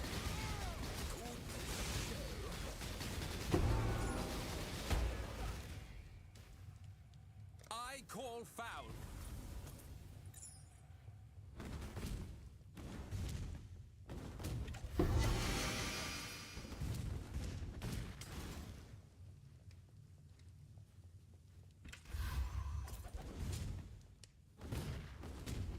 I think starting tomorrow, I'm gonna figure out how to get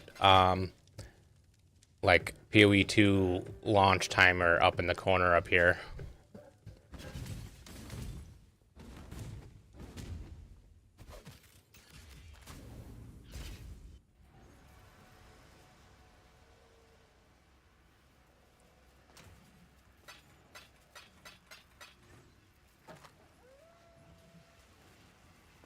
Exile.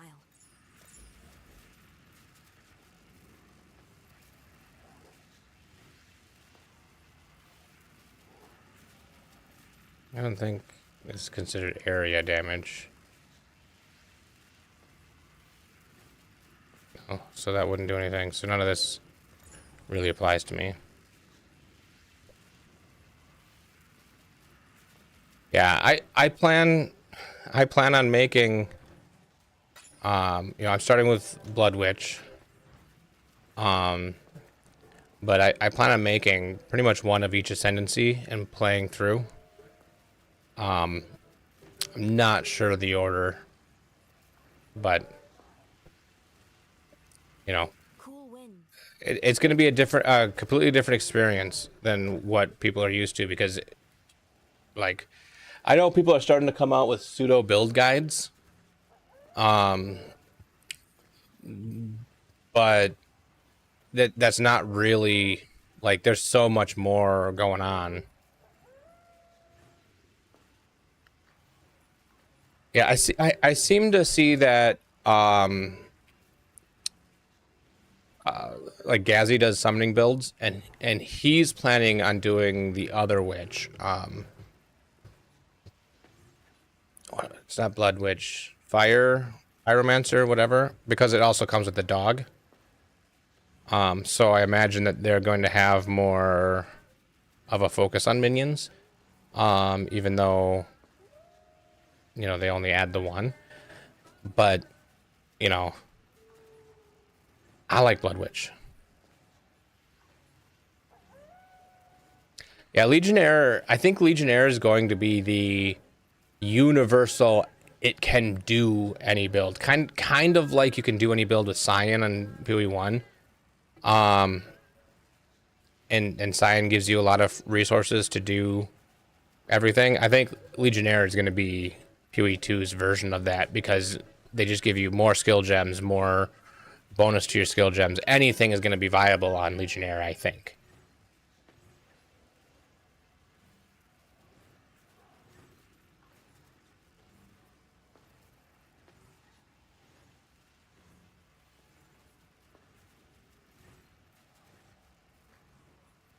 Yeah, I guess it depends on how much like you need the tree to support it early game. Because Legionnaire is going to start... Is Legionnaire starting straight decks? And you need to get to straight int?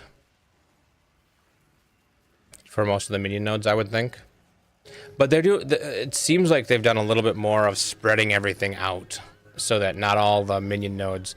at least not all the fire nodes are up in the int and strength int area. There's some all over the place, it seems like. So maybe it'll be more viable than you'd initially think.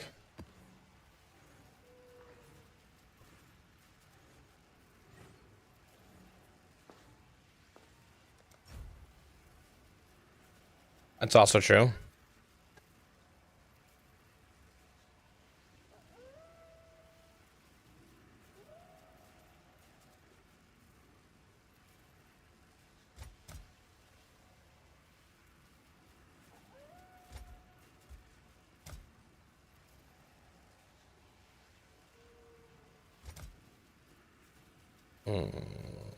The sulfite golems sometimes wreck me, so...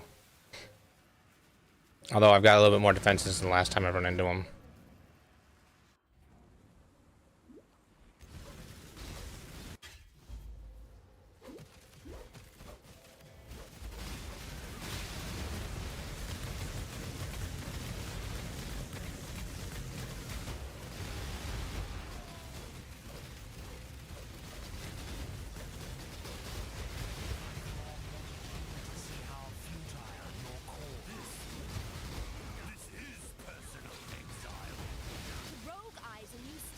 Yeah, I watched one kind of, not even really a build guide, but a build idea. Rob put out something of what he's planning on doing. And it seems really powerful and might be what I do eventually, but for my first build, I don't want to follow anything, basically. Absolutely brutal. More. I'm afraid the only... I just can't bring myself to care. It's death for me.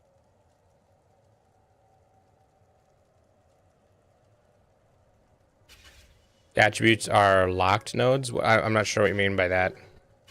I am well acquainted with death, but a savage slaying if I... Somehow, trusting this Reitzela.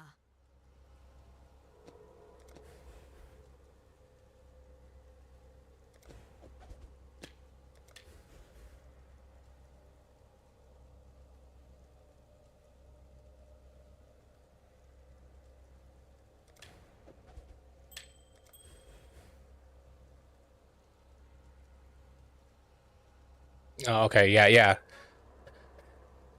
Yeah, that'll definitely help with picking something that, or help with the ability for any class to do any build. And kind of changes the way you have to think about the tree, because it isn't so much a strength section an int section, a dex section, because the whole point of those sections is that all the travel nodes are dex, and then all the stuff in it are kind of dex related, and that may not be the case anymore. That's a lot of resistances. And no good. The rest of this stuff is bad.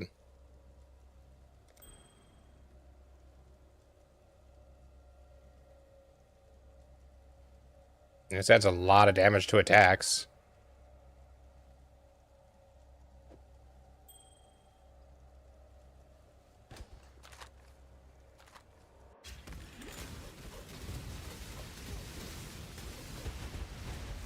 There'll be no bargaining this time. Just use silent.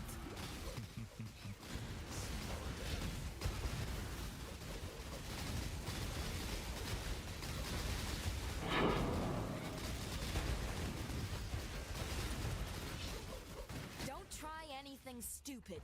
I had a job. I had a job. Remember, even steel may melt. Who wins?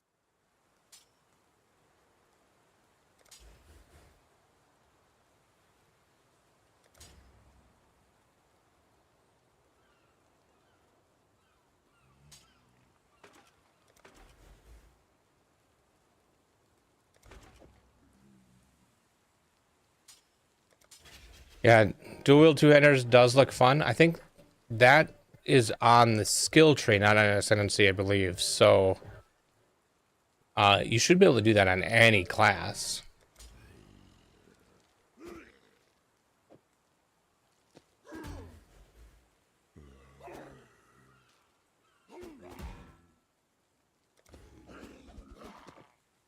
And has a lot of physical damage, which I think is good for the... Oh.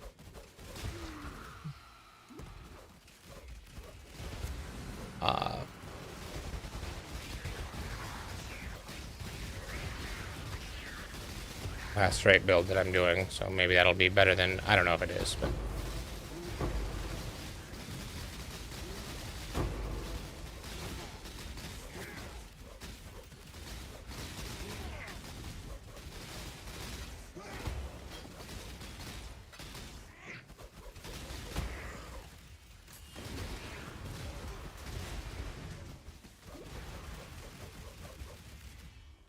Yeah, dual wielding the two-handers, I think the downside is that the stats you need to equip the two-handers are doubled. But, you know, with the stat highways being able to be any stat you need, meeting those requirements shouldn't be that hard.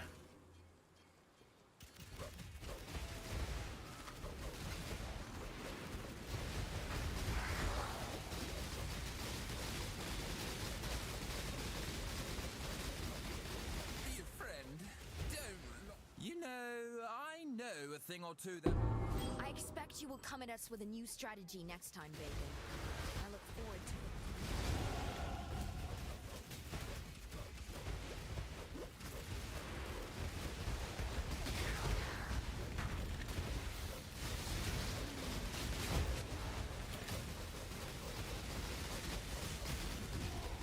Ooh. Been hit hard. Hit hard by something.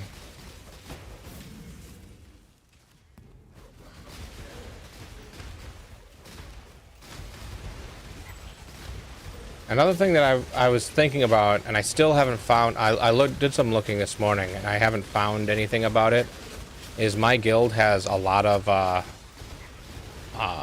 the additional stash tabs. You know, I bought one of each of the stash tabs for it.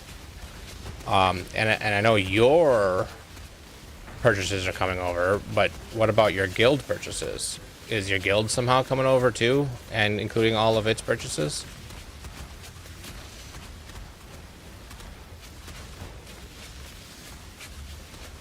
You know, that's a good point. Being able to dual wield two-handers means that you can have two unique items that have unique effects that aren't necessarily balanced around having both of them. I could see that being one of the overlooked things that needs to be modified and being a little bit too powerful early on.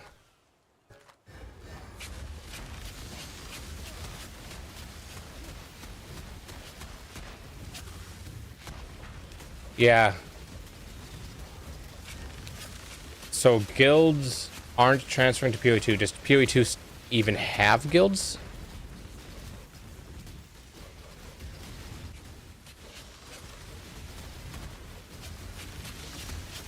Like, I imagine the guild, whoever the guild leader is, should have an option to pull the guild with them. Even if it doesn't keep everybody in the guild when it gets pulled over, then you can just re-invite everybody. That would make sense to me. But I don't know.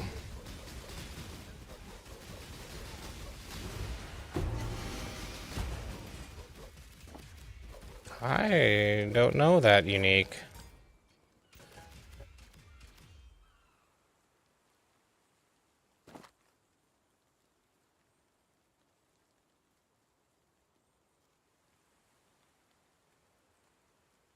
I don't know if it's really any good.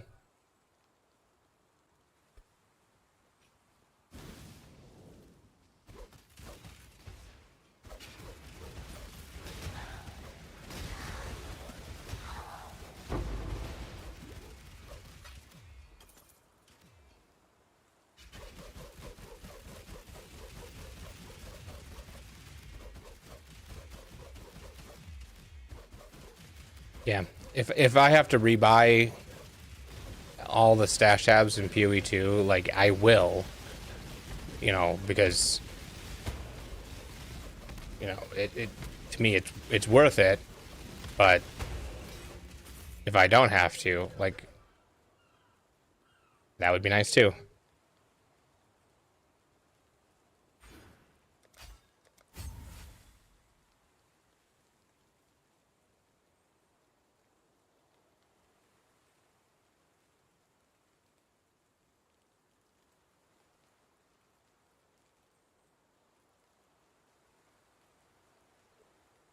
Does my body armor currently give me evasion? Yeah, a little bit. I'll stick with this. Yeah, I know. I was gonna watch the Korean interview last night, but I didn't. It didn't show up in my list of recommended videos. Probably because I don't speak Korean. But I'm sure somebody would have translated it. It just didn't come up on my list.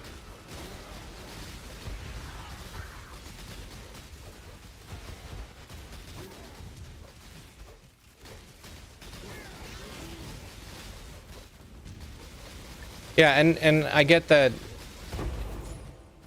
if the tab purchases aren't tied to your character, which makes sense, they're tied to the guild. But there's a couple things they can do. First of all, they can see how much I've donated to the guild, and they could just say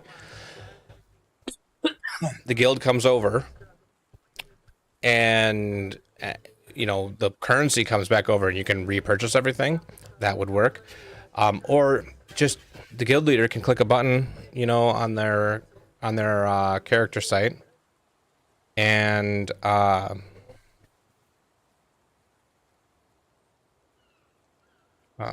there's a cut down version now that's English only. Okay, I will have to find that and look at it. But if the guild leader were to have a button that says pull the guild over, and then they stay linked, just like, I imagine the back end of guilds is very similar to the back end of players, and they could pull it over, and all they have to do is make sure that the guild leader is still in the guild, and they can reinvite people. And that'll suck for guilds where the guild leader doesn't play anymore and isn't coming back for some reason. But I mean, it is what it is. Do I already have? 96%. So this will get me to 100%.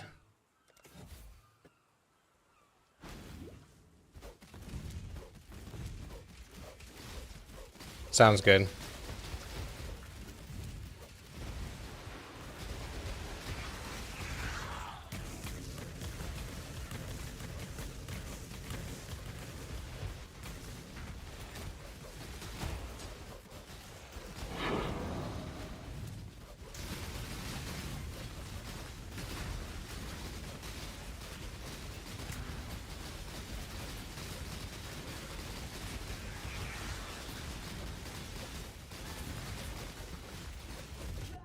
Oh, what hit? Just dead.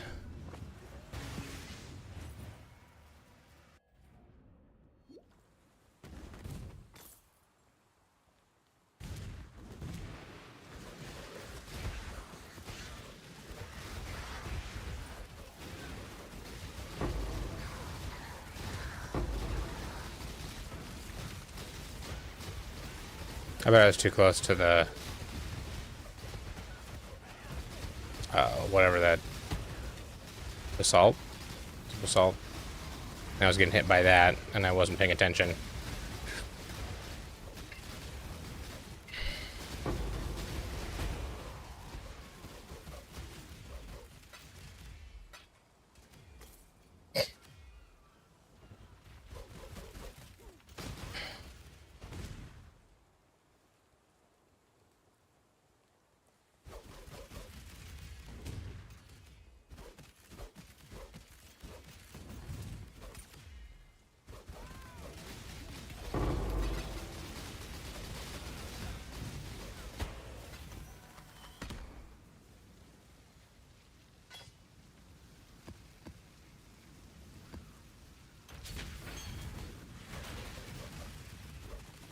This is an interview with Ko right now.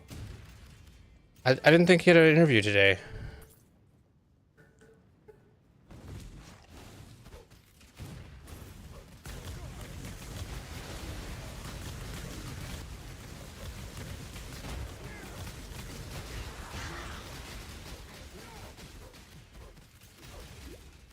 I'm dropping frames. My OBS isn't saying I'm dropping any frames.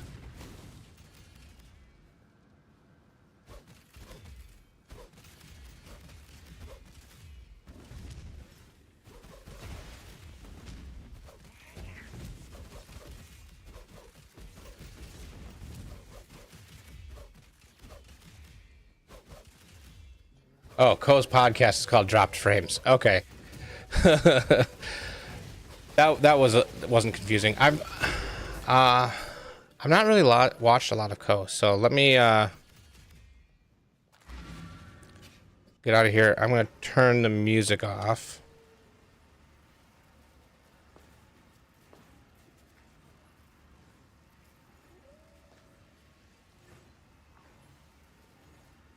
Are they streaming on YouTube?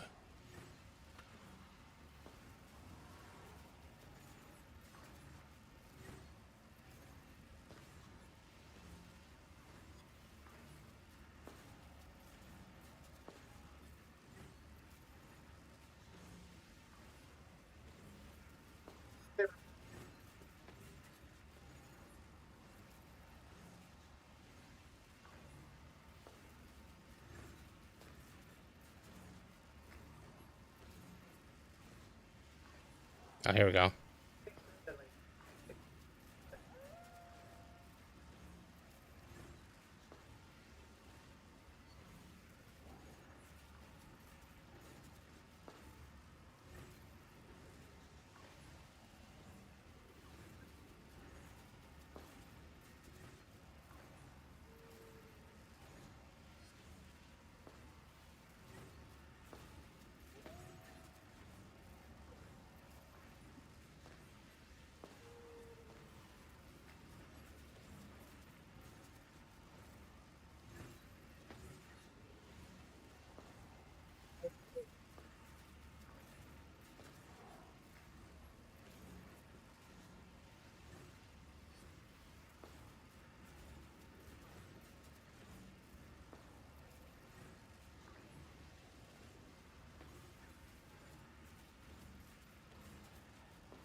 make written content for me Nice. for the Path of Exile forum, but that didn't work because I couldn't monetize it at all. So I was just bleeding money for no return.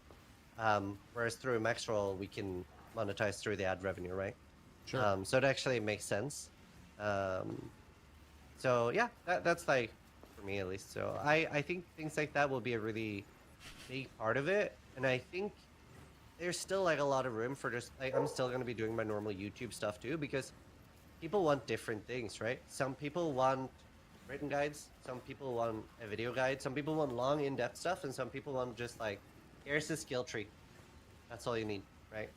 Because Path of Exile is a very unique game where there are literally, and I'm not joking for people that aren't familiar with Path of Exile, there are people with over 3,000 and 5,000 hours in the game that feel like a new player. I'm not joking. Yeah, that would probably be me. I consider myself a PoE noob. I'm not very versed. If I look at Path of Exile right now, my played time is 911 hours, and I would say that I'm a relatively new player at the end of the day. Yeah. I have 25, maybe 26,000, and I definitely do consider anyone under 3K. There are exceptions, but I do consider most people under 3K a very new player.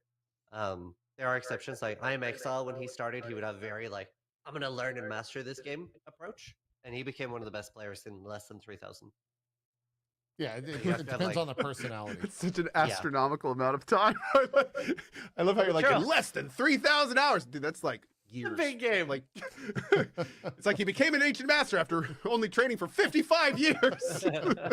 Yeah. One thing That's also a I lot. will say I'm going to make this comment only because I've said the exact same thing, but I love so much as a streamer that this was like, so I've always wanted to write guides, so I hired a guy to do it for me. And I've done the exact same thing. Bro, It's a very streamer-minded thought about thing. that. Yeah. It, well, I do the to be same fair, thing. I hired a whole team, like- to be fair. So it helps a lot. Well, we ghostwrite them, so I'm in Discord with them. But yeah, it's a little bit easy to get out of touch as a streamer. I'll never forget my first podcast ever was with a guy called Ziggy. what message Yeah. does it And, give Who you is right right in now? chat right now? Hi Ziggy. Oh, awesome. And this is the time where I was streaming roughly 450 hours per month at this time. And on his podcast, I say the line, casual players that only play 8 to 9 hours a day. And Ziggy was just like, he was like, what did he just say? And I didn't even think about it. Because at the time, I was doing 30-hour sessions. So I was like, yeah, 8 to 9 hours. That's pretty casual. That was very out of touch. But yeah, we've grown since then. yeah. I think we've yeah. all It's- we've all been there. We've Yeah. all been there in our different ways. Maybe not that way, but in our different ways. It happens. It happens without question.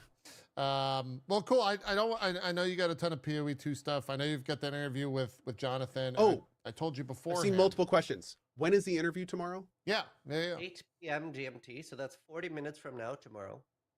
So So 3 p.m. 3 Eastern. p.m. ET tomorrow.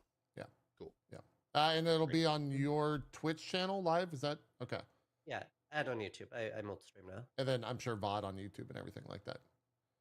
I've removed the VOD on YouTube now. You don't have. So wait. Really? Wait. Yeah, you mean VOD of the live I'm- stream? Yeah. So then you I'm post not the sure how VOD to of the feel about video, it. right? Okay, the reason I removed it, at least temporarily, I don't know what to do. It's actually, it does cost me a lot of ad revenue. Because it is a significant amount of ad revenue leaving it up. Do you Wow. not turn ads on them? No. I have the ads on them. The problem is I'm now hiding them. Because I looked at my own channel on my phone. And I was horrified. Because I could not see my own videos that I was Because the posting. live videos were All everywhere. I saw was Zizarin live, Zizarin live, Zizarin live, and I was like, "Well, this is awful." Yeah. You I can get hide that. that. You can also, You can have it. You can have it so they don't send those out. We don't It do doesn't that. push to sub boxes. Yeah, you can hide that. on Bribe the a channel. friend to give you a key. Yes. Nice. Right. And I also, might you can need- monetize them. There's no question after my testing. There's no question that monetized YouTube VODs make way more than Twitch VODs. Like per. Oh Yeah. well, yeah, Way like more. 0 cents to Significantly. actual money. Yeah. Yeah. Yeah. So I if might it's the need kind a of thing quick where. tutorial. I might need a quick tutorial on how to keep the VOD up, but not spam people because it was so bad. Yeah, Maximilian dude went on Twitter about it recently, so that's where we I can learned. we can take this offline and do all sorts of stuff. Yeah, Yeah. because I saw that tweet and I couldn't really figure it out except by doing what I did. So Yeah. Anyways, I told you before the show that I was going to have a question from us added to your interview question list. However, Alright. Zeke is going to be the one to do it. Me and Co will not Okay. be having a question. So I like this. please, Zeke, what should we ask Jonathan, the game director on Path of Exile 2? I mean, you put me on the spot here, dude. Like, you 100%. could have like prefaced it before the show started and said like, get my because creative juices flowing for a good question. No, we're not professional here. Zeke, I think the less you think about it, the better, to be blunt. Yeah. Okay. Is the game why was it a conscious choice to make the game more difficult than PoE 1? Holy shit, a real question. Zeke, you were supposed to say, how can I play this by smacking my penis on the controller? That's true. That's a really good one. And will you have a was control scheme for that? Okay. No, I'm sorry. There you go. Ziz is adding it into the list. Fantastic. That's a damn good question. That's like A really an good actual one. legit great question. Yeah. I was fully expecting it to be something that I could answer. Okay, can I That's really go? good. Can I go back to doing what I do now? Oh man, I love on the spot stuff. Fantastic. The other thing, just complete topic swap. You've been playing some hardcore WoW. So we all talked about, or I guess we all saw your death. We haven't done a show since the passing of Zizzer and the Mage. But yeah, DC death. How was that? Yeah, I really thought that we would avoid that by playing in a duo. So obviously me and Steel were playing together, and we'd like, we actually have the same ISP, but we do live like a little bit apart. So yeah, I was hoping there would be no DC death, and we pulled like 13, 14 Murlocs, and then suddenly we're just running and nothing's happening, and I'm like, oh okay, excellent. So we died like level 37, 36, something like that. Oh, I thought you were hired. I thought that was like in the 40s, but no. Okay. No. And we were having a blast. Like we were doing like 28-hour sessions, and so much fun. And, Yeah. Well, I think that like huge shout out to Soda, who's probably I'm gonna one of the few, watch if not the this only some person other that can time. pull this off. Yeah. And I'm gonna keep going on Path of Exile. If they ask anything good, let me know. I'll keep the music off so you can listen to that stream. At the same time. Yeah, it's just not it's just a bunch of random stuff that I'm like, oh, okay, yeah, it's not something I'm super might as well use these. Super wanting to watch right now. Yeah.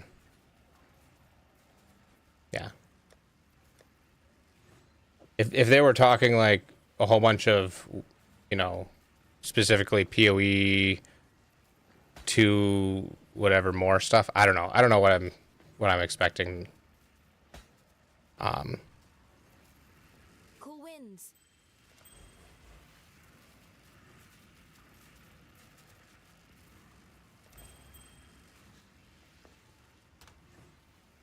You don't have to be sorry about it.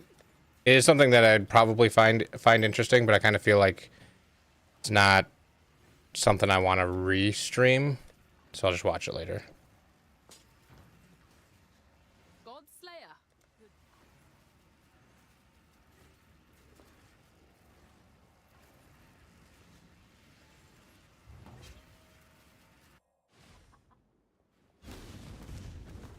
Oh, good. Local? Local!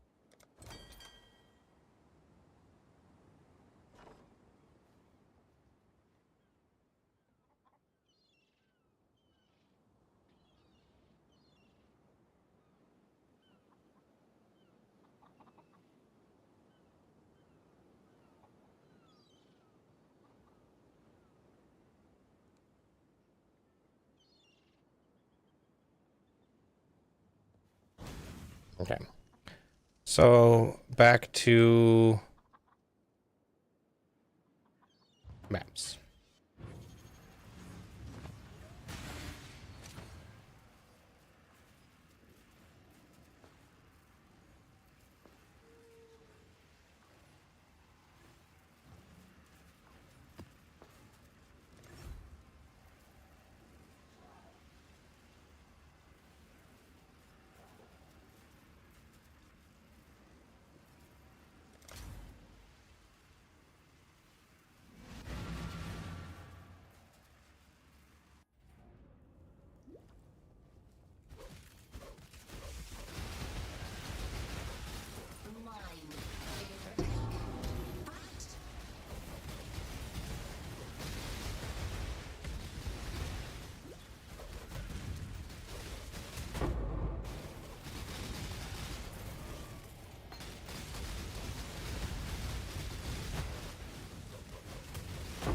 Part of like I was kind of hoping that they had somebody from Running Your Games on the interview, but I guess it's a weekend. I mean, they've done interviews on weekends though.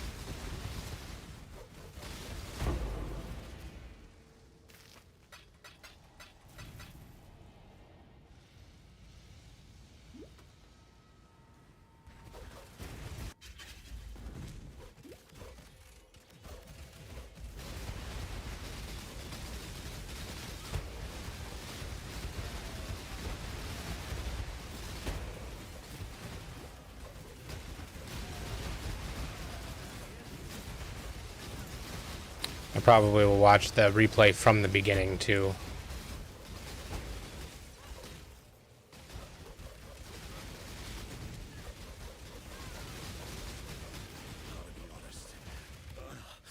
I'm a man of limited talents. Next time you see me, I'll be a new...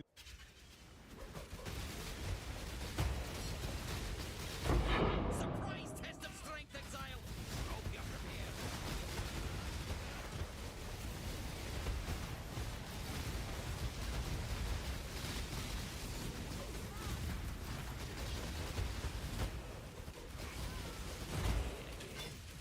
I'll return stronger. Thus, the victor go the spoil. And the strong get stronger. Exile?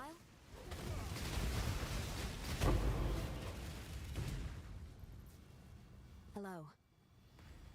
Yeah, that's good information. I will definitely restream the interview with them since I'll be able to do it from the beginning. Oh, I'm trying to click things into my stash. I'm not at my stash. I'm unveiling.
Okay, let's drop.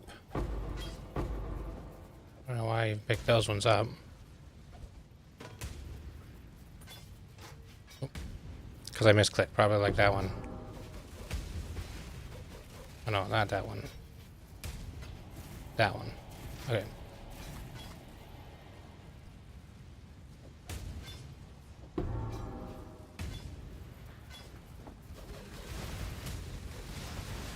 Ooh, unique cartographer's strongbox.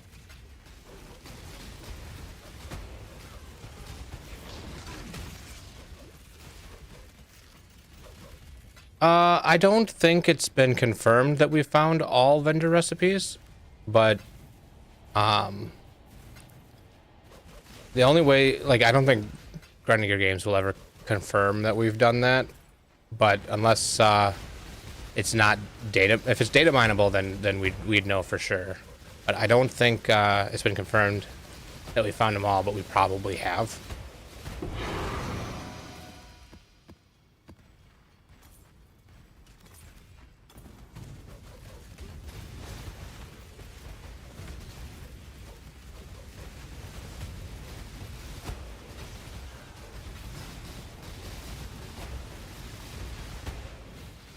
And it has been confirmed that PoE 2 doesn't have vendor recipes.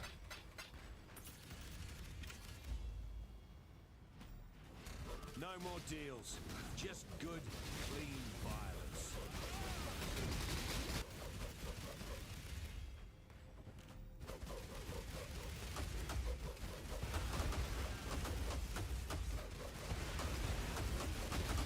Humanity has left you, Riker. What is left to fight Lest for? you lose the honor.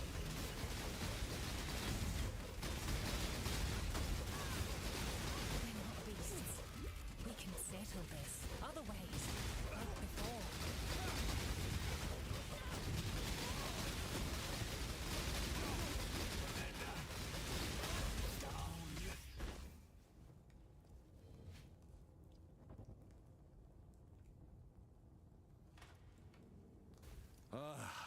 Always hoped I'd get a warrior's death. I needed them. You've made a mistake.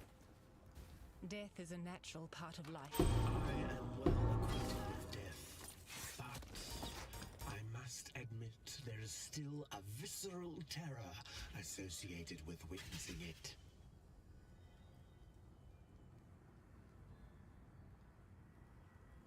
Or Kristen, if you talk about maybe the multiple random currency diff hitting all mirrors, the specific thing they were talking about, how they have a system at the office watching for it to finally happen, that would make sense too.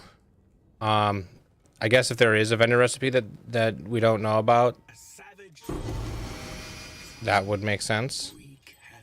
Blessings. That they have something watching for it to happen.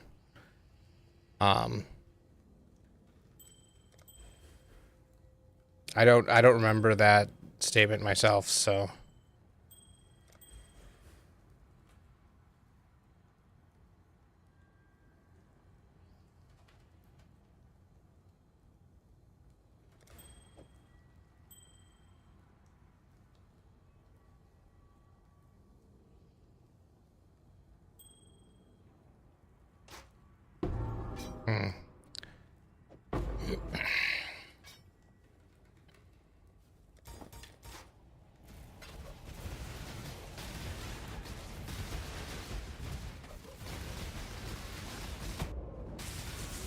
Yeah, I know how that goes.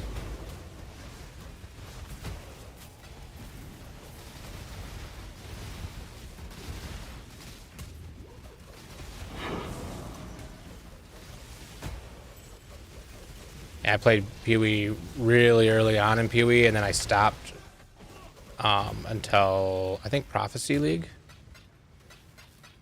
is when I first came back to PoE, and then I was off and on like every third or fourth league until recently, like a year ago. It's been every league. I'd just been busy before.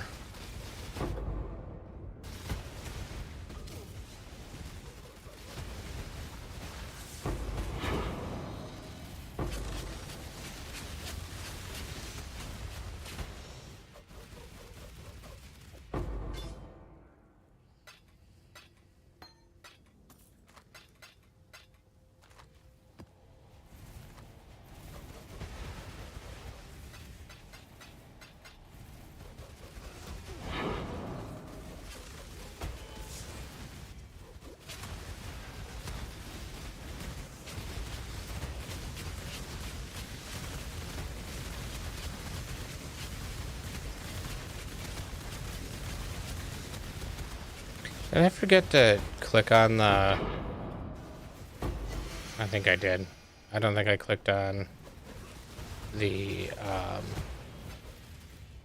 whatever, or in the last map.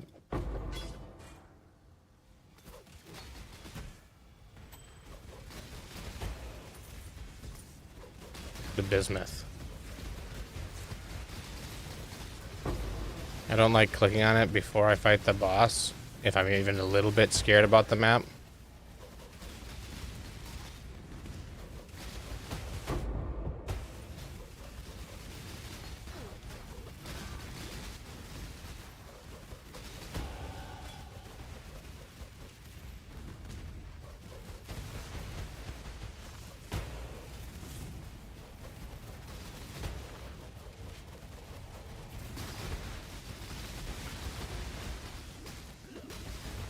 Oops. Double hit flasks.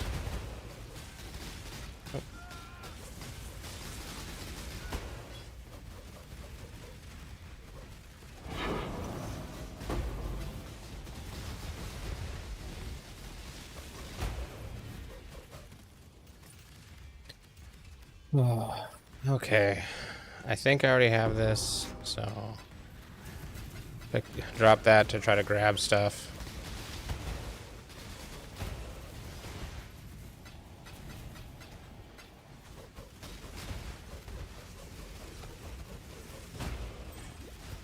Alright.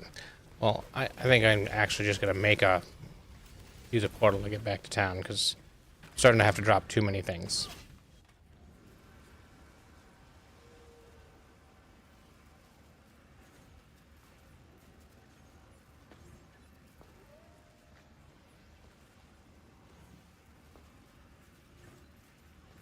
Yeah, it seems really similar, except for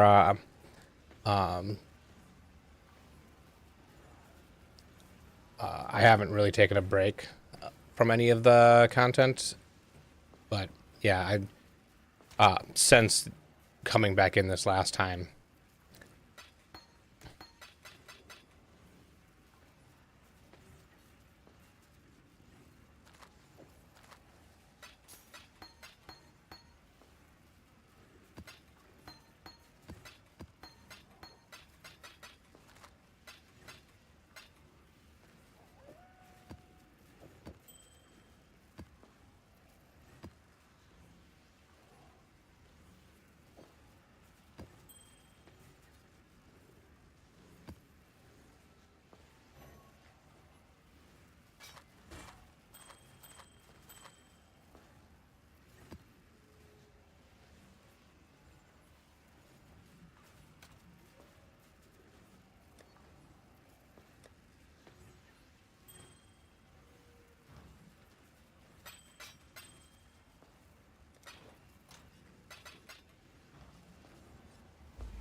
Yeah.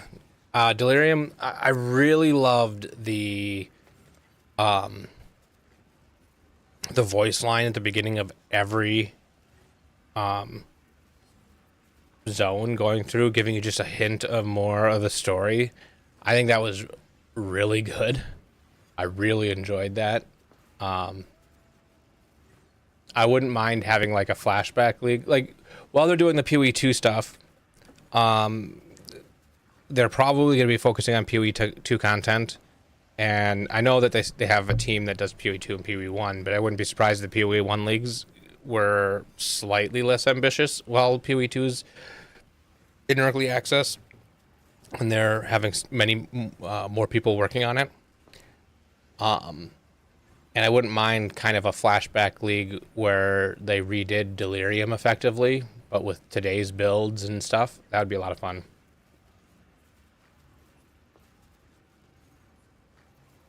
I don't remember what I played during Delirium. I've never done strength stacking zombies. It sounds good, and I started gathering the pieces for it at one point, but then I never actually did it. So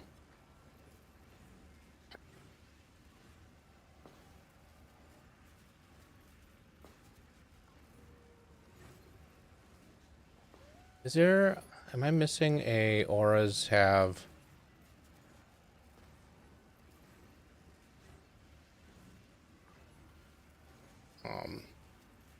increased mana reservation efficiency that I'm not having because I'm not able to have all my buffs up.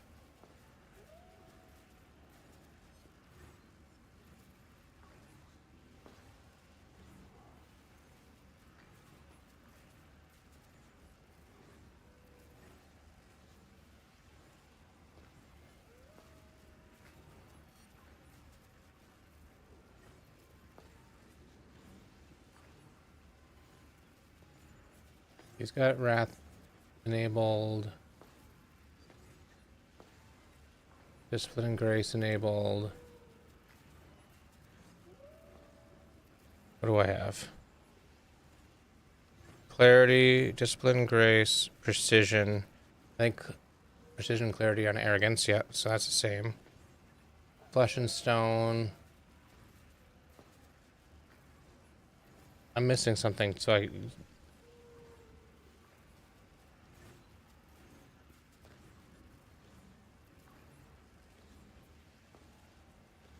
Yeah, that's what tends to happen is they nerf it maybe a little bit too much, and it ends up being... Most builds end up still being viable and doable, but they take more gear, take more investment, something. Okay, calculations. Mana... Flesh and Stone, Wrath, Power, Siphon, Discipline. Wait, does he not have... Grace enabled?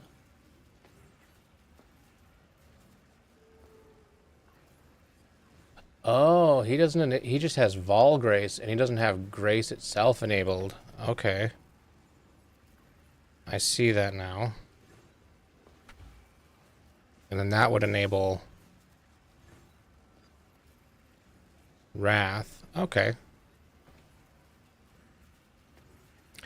Ah. Hate it.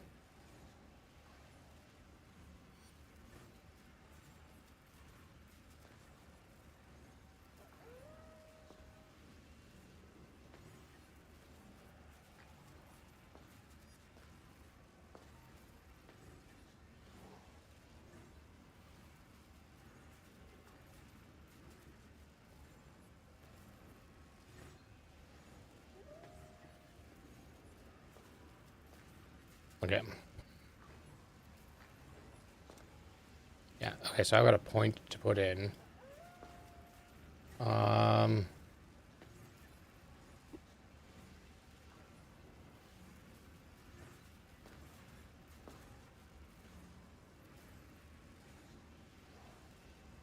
So here. Oh, that just does... Oh, there's 8% mana reservation efficiency on here. So I'll go down to... Nope, not that one.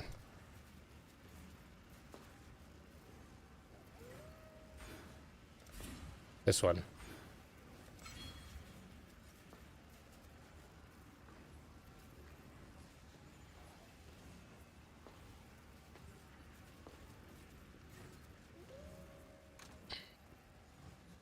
Okay. Back to Haunted Mansion. Pick up some stuff again.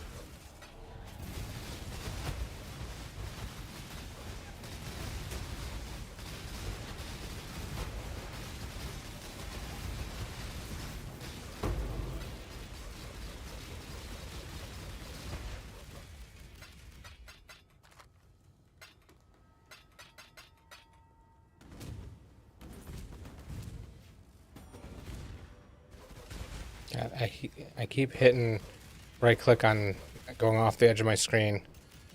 I also don't like it locking my cursor to the screen. I know that's an option.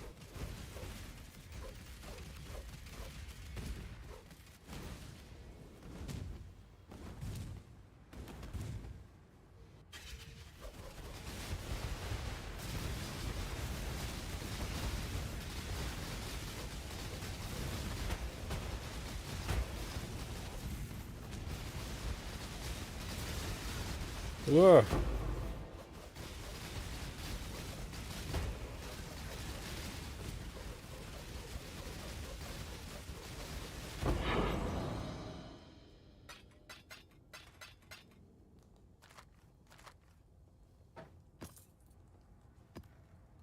I am starting to feel more comfortable on this character in the higher tier maps, so it might be time to start eking my way back up and into red maps again.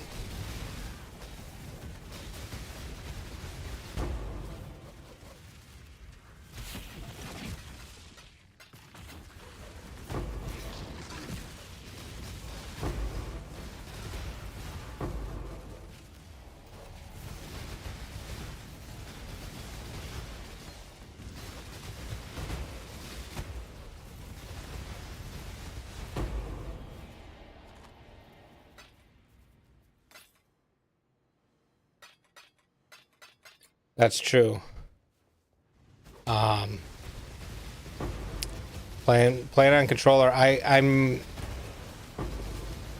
tempted to play on controller on this build, but I'm not sure if I get used to playing on controller. That makes it even easier to switch back and forth to my Steam Deck. Whoa.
Maybe I'll get one of the Vol skills that I need off of this.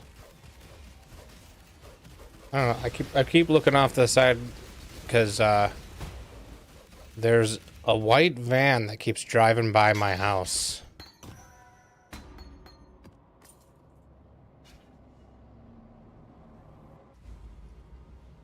I play other games where I use, WSD movement, like MMOs. And so I think I'll be able to get used to that more than I can get used to controller.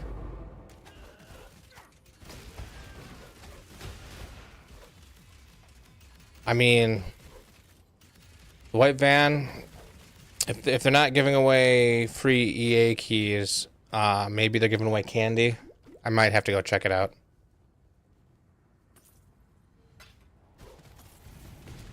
The only white vans I get into are free candy vans.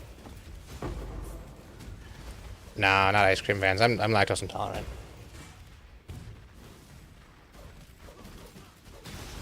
But if they said free EA keys, I'd be like, yeah. Yes, please. I have a couple of friends who would like them.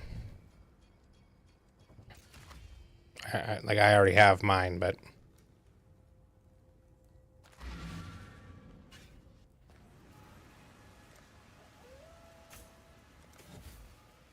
okay, so let's see here. I've got the betrayal. I don't think... Well, eventually I do want to get up and get that betrayal.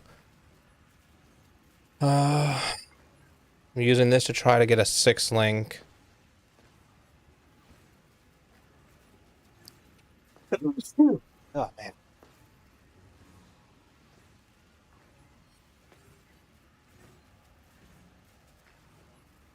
Yeah, moving sucks.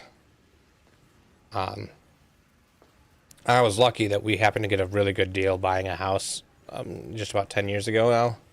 So I've been not having to move. I used to move like every year to two, and I do not miss that.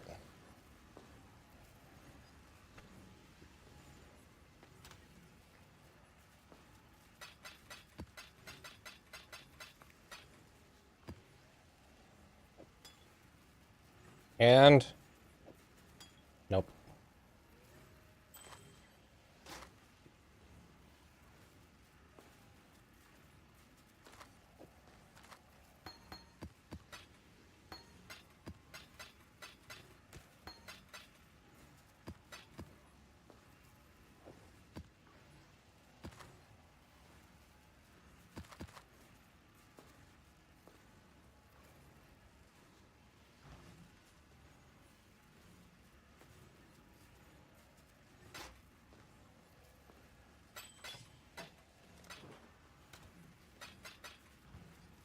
After all, got my eye on you. Okay. That seems fine.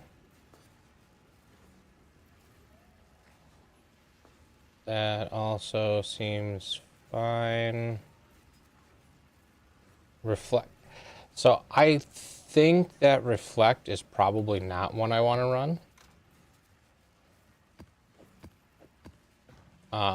I don't think mine's it gets reflected back to the mine, so I don't think I would get elemental reflect off that, but my flame dash would kill me, I think.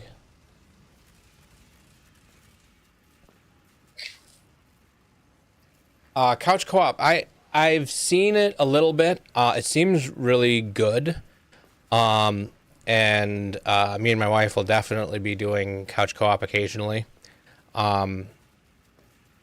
I don't know if we'll stream it at all, but we'll definitely be doing it.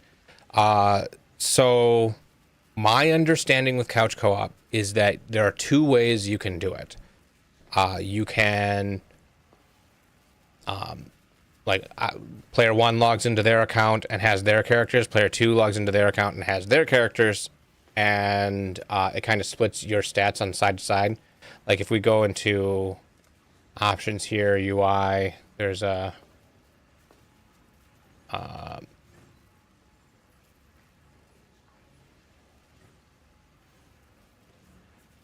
is it here? Game? I thought it would be under UI.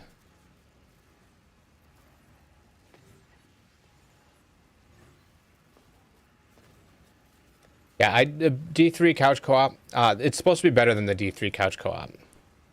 Why?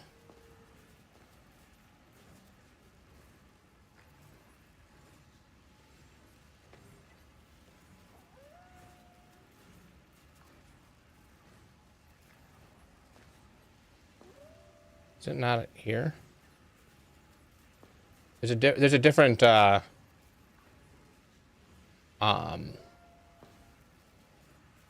layout for controllers on Path of Exile, and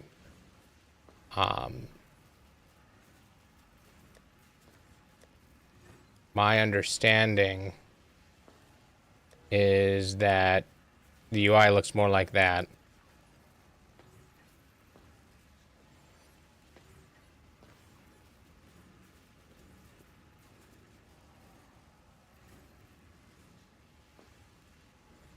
I thought it would be here.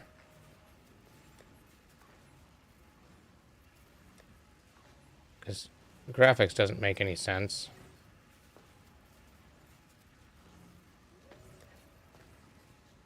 Let me try turn on a controller.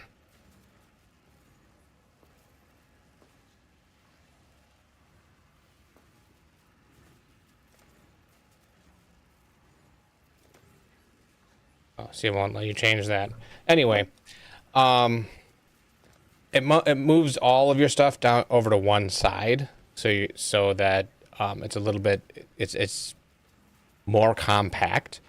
With couch co-op, then you'd be able to have effectively that on both sides of the screen. And for one player and the other. And where it's better than Diablo 3 is, like, let's say that I want to mess with my inventory, and my wife is still playing the map.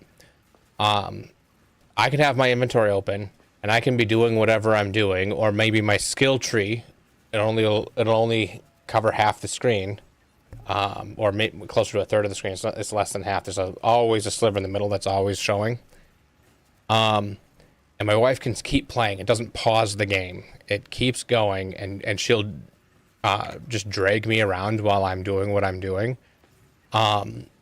which will be really nice for, like, going through your skill tree and trying to figure out which thing you're doing next, but not suddenly being a zone behind. Or the other person waiting for 5 to 10 minutes while you figure out where you're putting your point in. So you can do that and play on different accounts, but they also said that you could play 2 different characters that are on the same account. So if you've got 2 characters in the same league and you want to play them together, you can. So you can level a support character and then level a normal character, and then when you want to play couch co-op with a friend who comes over and be like, okay, you play the normal character, I'll log into the support character, and they don't have to level a new character, and you can do right into what you're doing and have 2 characters from your account on.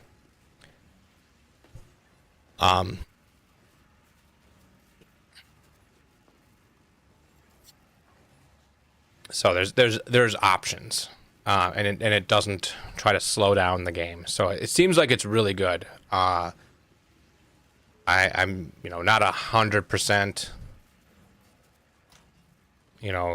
There's no issues because of course it's early access, but I don't see a problem with it right now.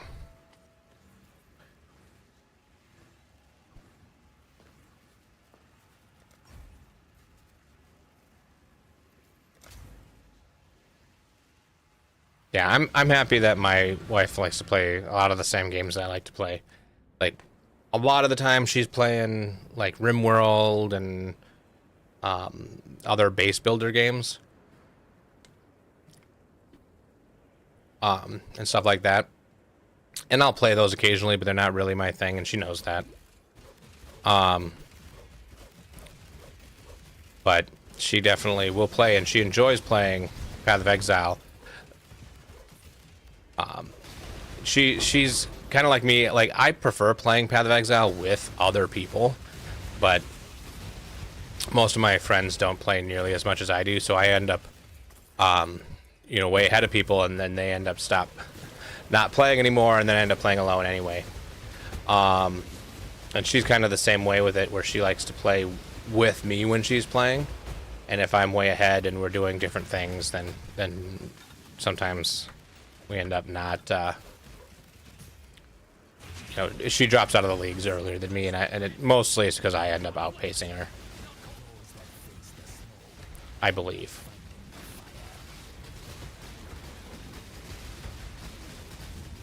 Where are your first ones now, SMIT?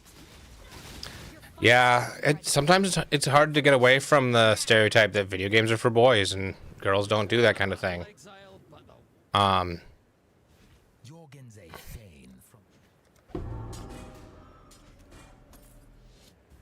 Yeah, I'm glad my wife is as much, if not sometimes more, of a gamer than I am. Consider it done, and consider the challenge begun. Cool wins.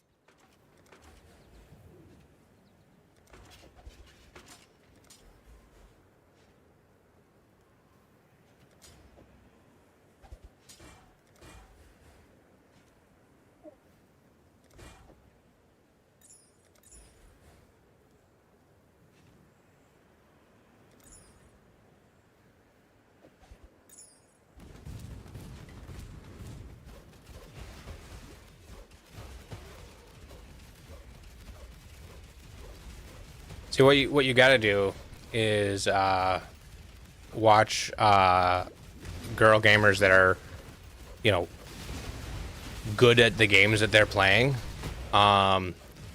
and show that, yeah, see, girls do the games, and sometimes they're better than a lot of the guys. Like Path of Exile has the main one I know of is DS Lily. She plays, and she's an expert on some of the mechanics. So, like, she's better gamer than I am at Path of Exile, for sure. But she's better than a lot of people on a lot of the stuff. So, you know, I don't know if that's good enough of an argument to say, hey, look, it's not. Let's make a deal. +1 to research. -1 to transportation.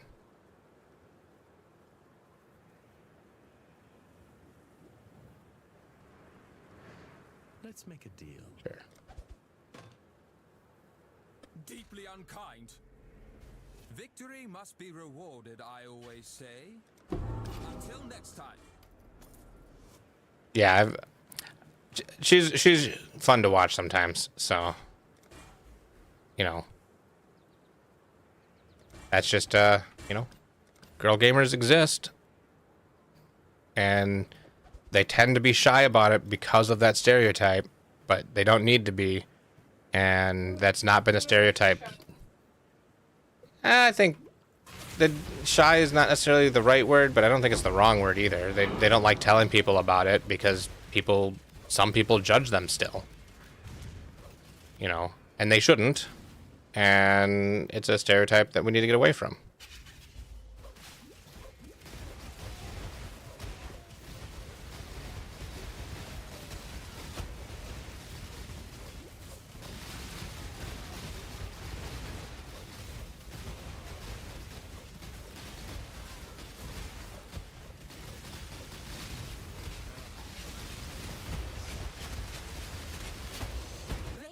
Are you so desperate to win?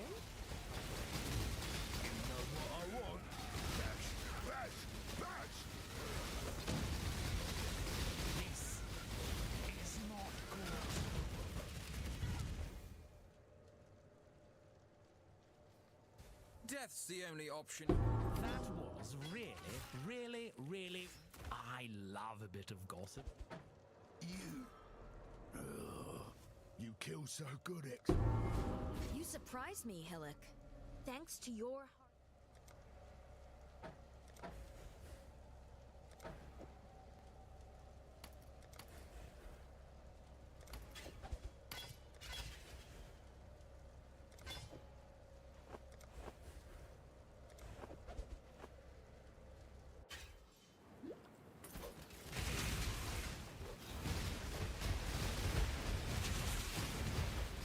Should probably look at what unveils I still need. So I don't need to unveil every single item that drops. Although I'm not playing on Trade League, so it's not like I'm going to be selling the unveiled items.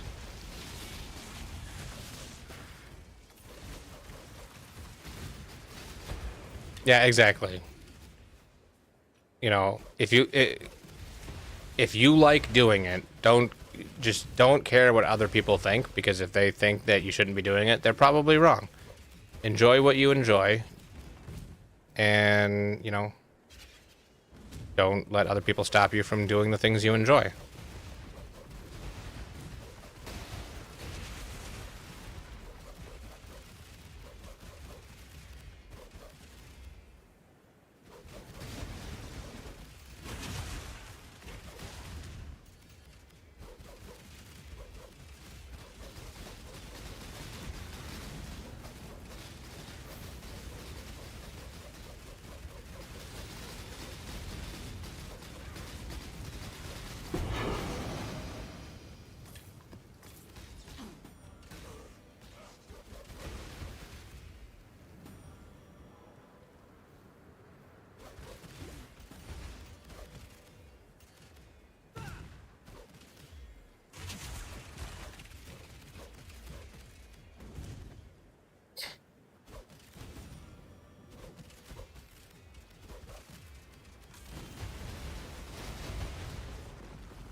And that's true, Remy.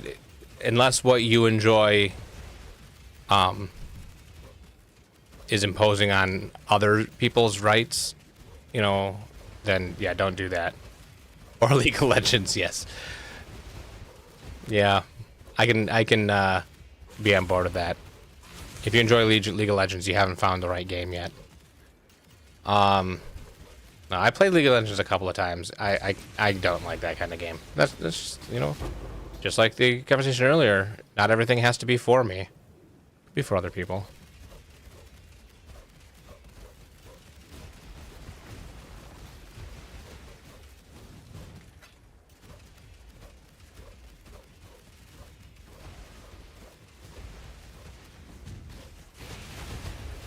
Yeah, I'm pretty on the side of the fence on most things. Is people should be allowed to do whatever it is that they want to do, as long as it doesn't impose on other people's rights. And when I say impose on other people's rights, I don't mean hurts their feelings. I mean imposes on their rights.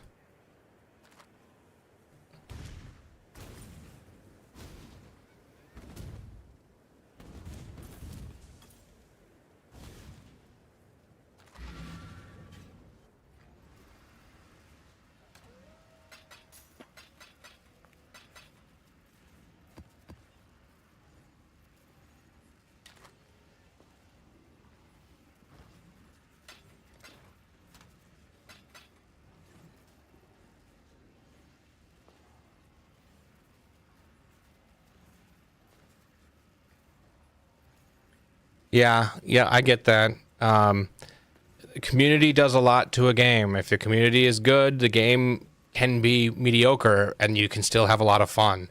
If the community is bad, the game can be amazing and you can still hate doing it. So unless you can completely avoid interacting with the community, which on MOBAs you really can't, because you're going to be playing against them or playing with them. And so, yeah, you gotta. Thanks to your hard work. The community is a big deal. You reinstall when your friends need a fifth, but otherwise, yeah. So my younger brother plays Dota occasionally, Dota 2, and every once in a while I'll install it and I'll join him and his friends for a game or two just to remind myself how much I don't really care for that kind of game.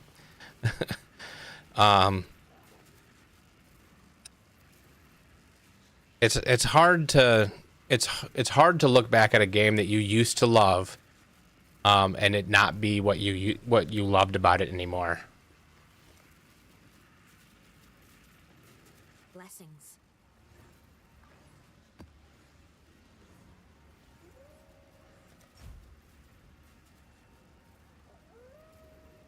Oh, Goatman.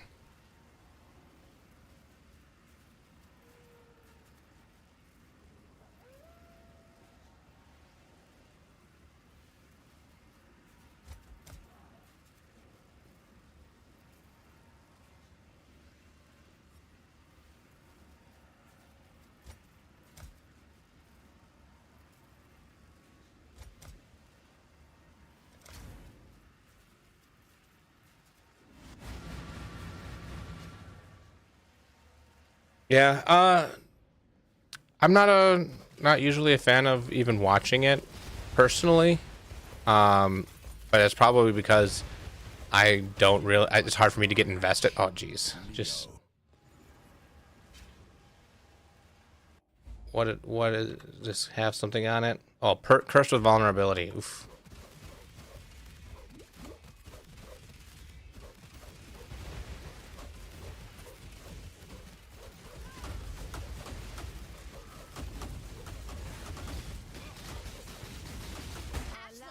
Keep your corpse art far from us.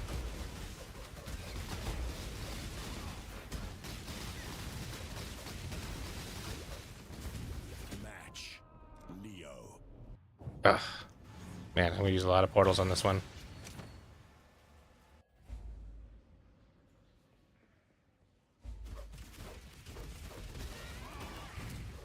Yeah.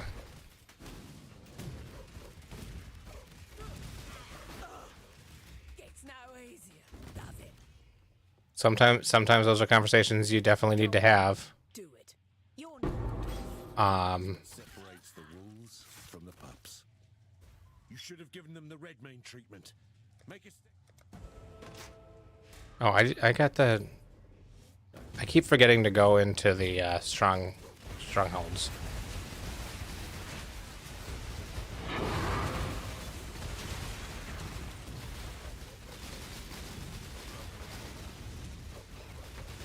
Where are your first ones now, Ezamite? This syndicate is full of strong and reasonable. I like you, Exile. June. You're cloned.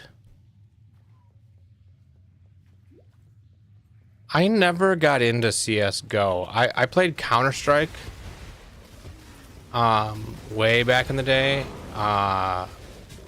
And I think what happened is I'm not great at shooters, and so once I found a different game to latch onto, I just kind of forgot Counter-Strike existed, and when Global Offensive came out, I never even installed it, I don't think.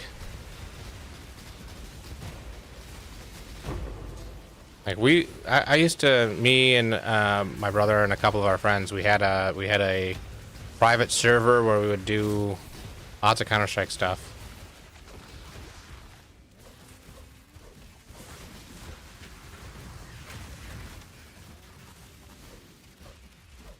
I can see any highly competitive game can bring out some bad things in people. Some are better at doing it than others.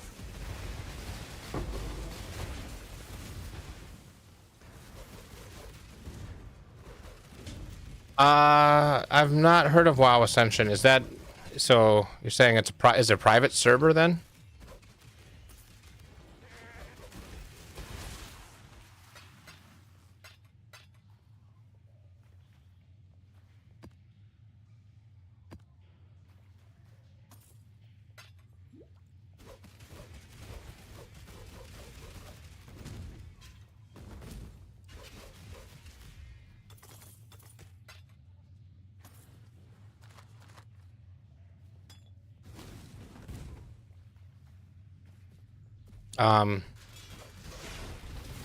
I've played on private server, like a private WoW server way back in the day, and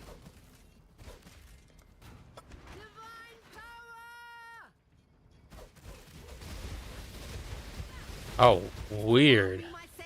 WoW up through Wrath of the Lich King, which Wrath of the Lich King is probably, to me, the golden age of WoW.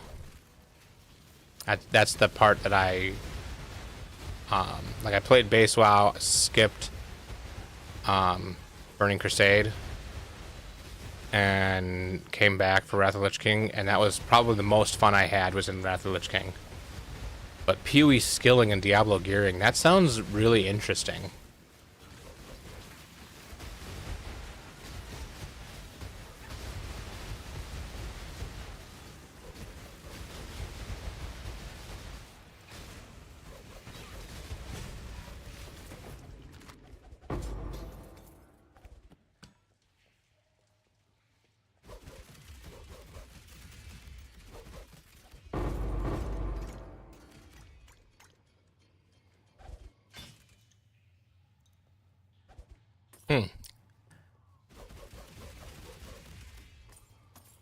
That sounds like something I might have to try at some point. I'm gonna note that down.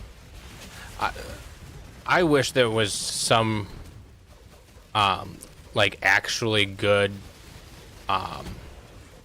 Star Wars Galaxies servers from before they homogenized everything.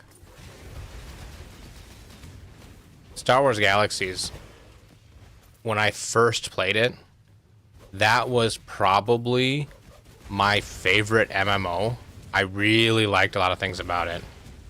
But you know, like everything, back when I was playing that kind of thing, life takes over, and by the time I came back to it, they had changed so much of it.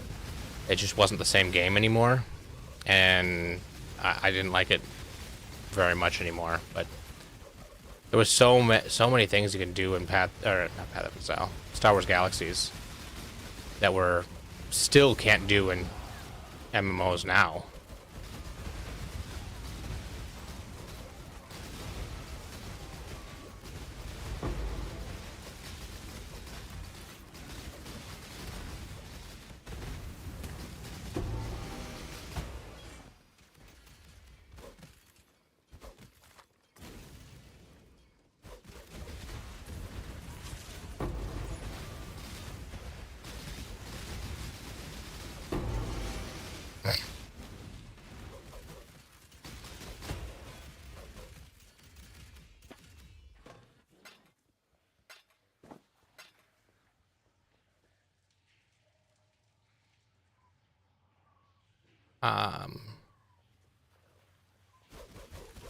I have not heard of that.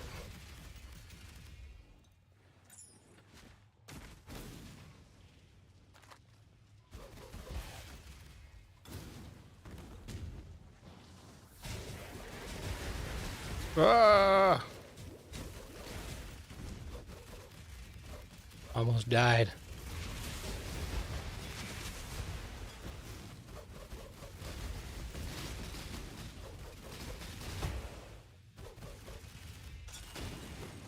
Like, I used to play, like, way back. There was X-Wing versus TIE Fighter.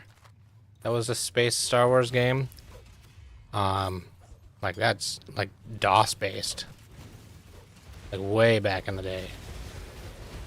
And that was fun, but I don't think it holds up today.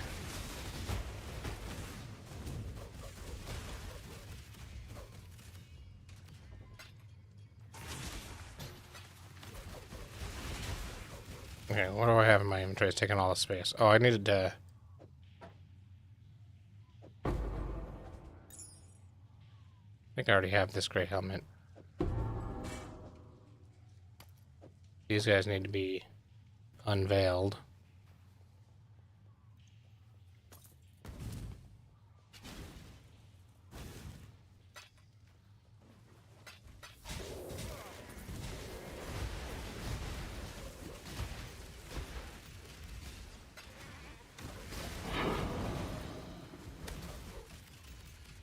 So X4 is a space flight simulator.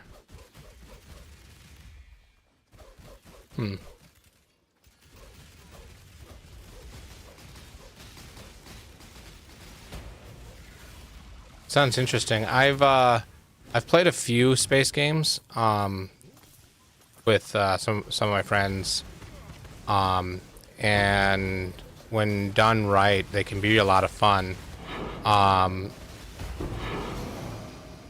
What is the big one that's always in development? That's all I can think of is RSI is the company behind it. Star Citizen, yes.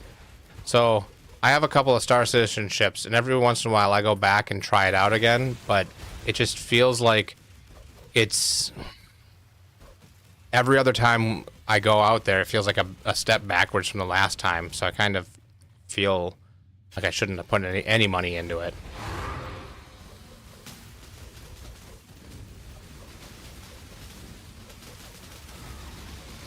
And I also I'm not a big PvP person, and in Star Citizen you can't opt out of the PvP, which it makes sense because otherwise there's no risk to running large amounts of resources when you're doing trade runs, but I'd still rather you get ambushed by NPCs than other players.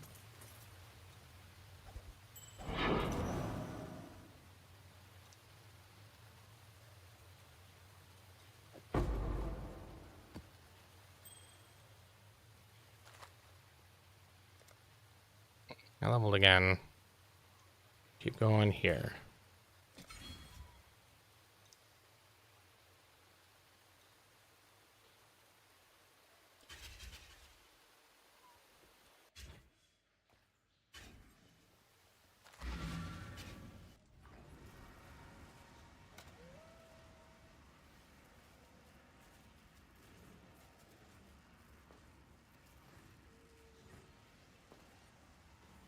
You know, I never actually played Elite Dangerous either.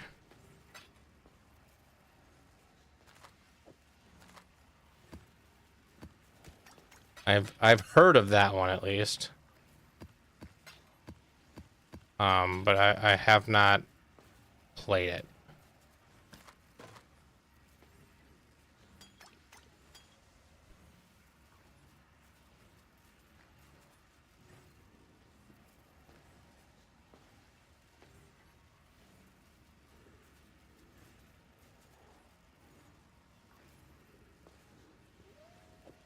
Oh, hey, Ancient.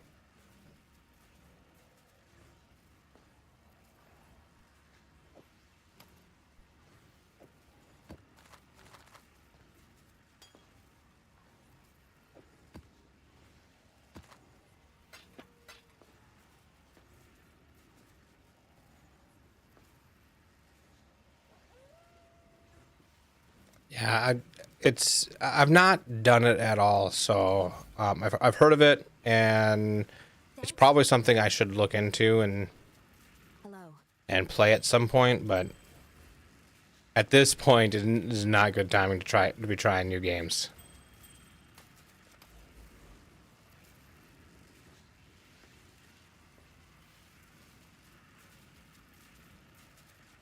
Similar amount of life, a lot more energy shield, has some chaos resist. I think I need the strength.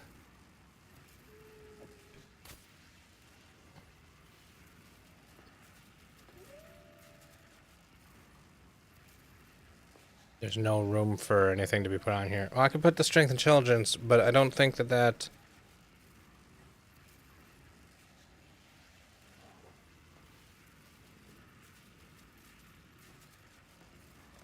I mean, it is better than what I'm using with the strength intelligence on it, but just barely.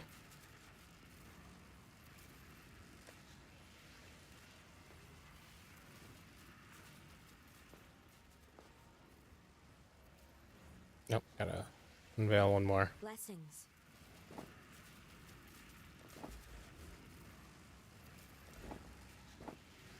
Is the other stream still going and you're listening to it, or should I turn my music back on?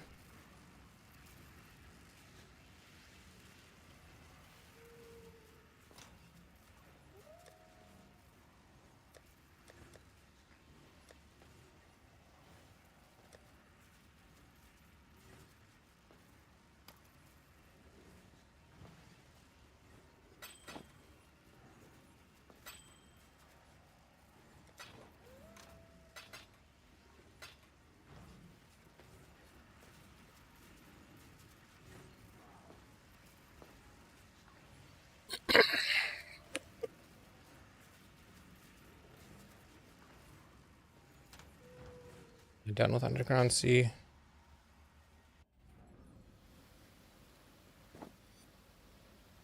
Yeah, there's only 8 monsters left.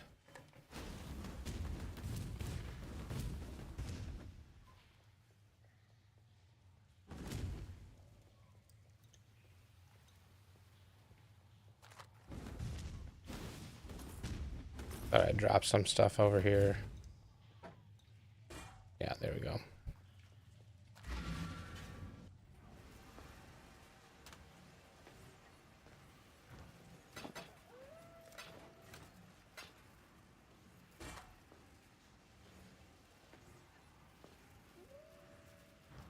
Yep. I already had that one. Thought I did. Okay. Now I gotta remember run the safe houses. Let's start by running this safe house.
home, I will whip your spot.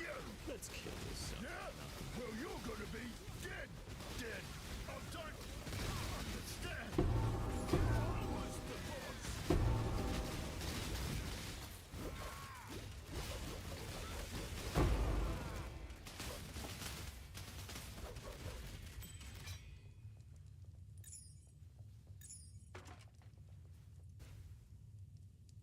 So confusing, this exile.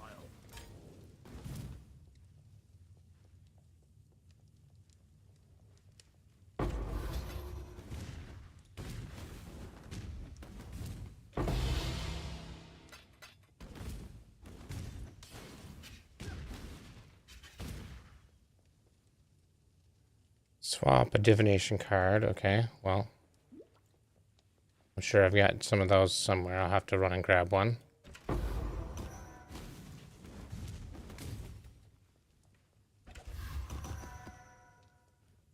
Okay.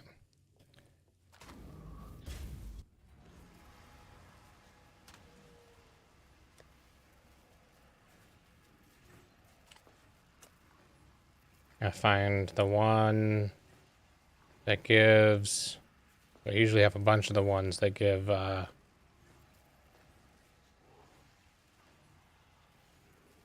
Scrolls of Wisdom.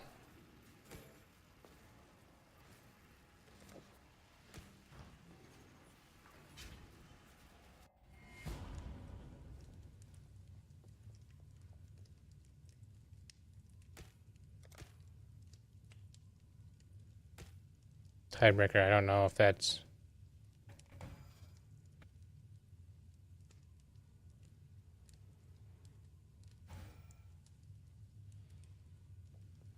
Sure.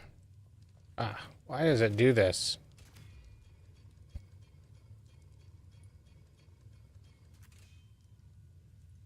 I don't know why my game does that. Or my... whatever. Awakened PoE trade. It likes to just decide to cover my screen.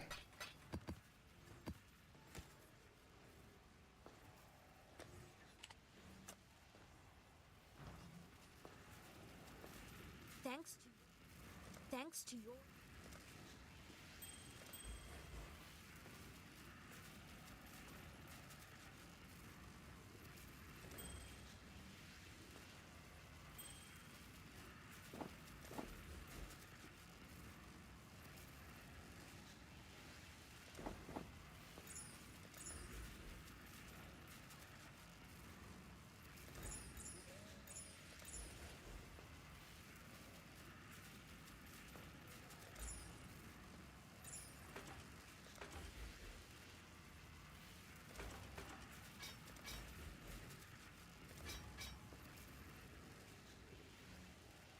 Okay. Undiscovered. Veiled. Okay, so I do have a bunch of veiled ones I'm still looking for, so might as well keep going.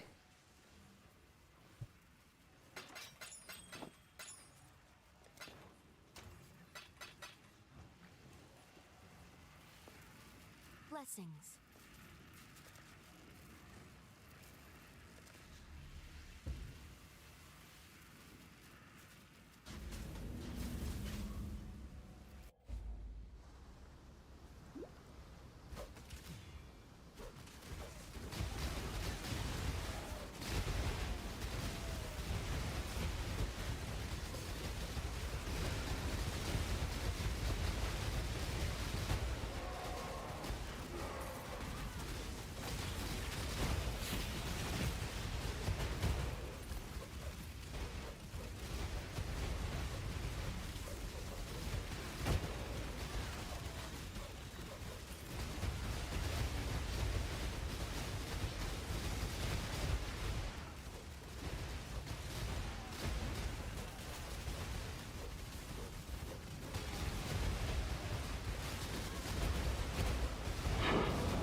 And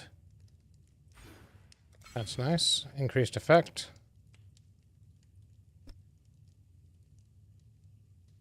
And then I'll be getting more damage per. So that'll be nice. Impressive, interloper. But a fly does not flee the spot. Sometimes A red blade crusading sullies is its bloody pride by work. relying on numbers. Let's get it done. Was not in the plan.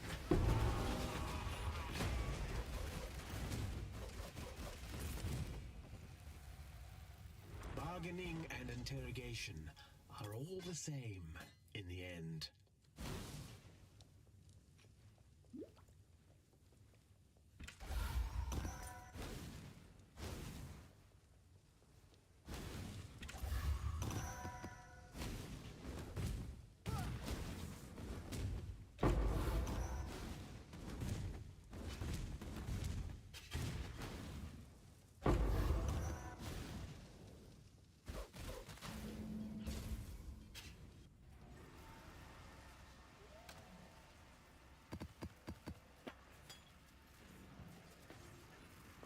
Blessings.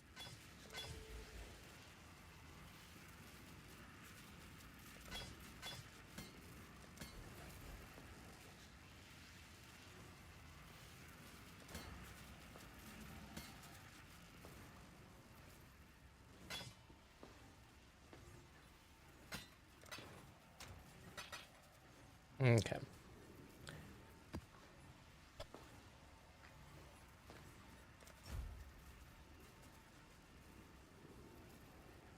Oh, yeah, instilling orb. I definitely need some instilling orb.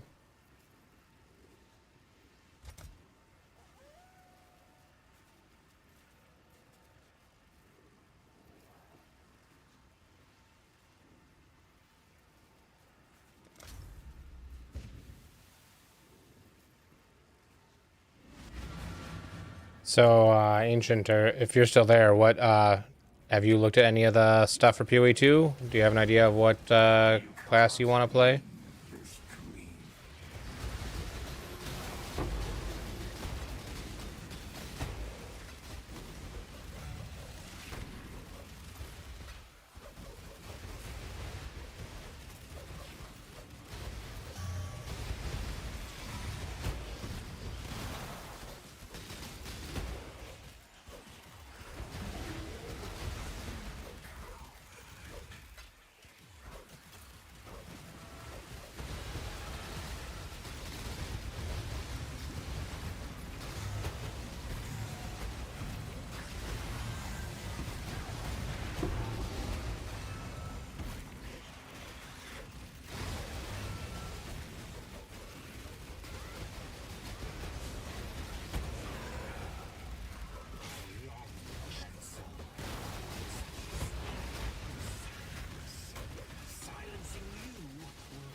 Used to fight with honor.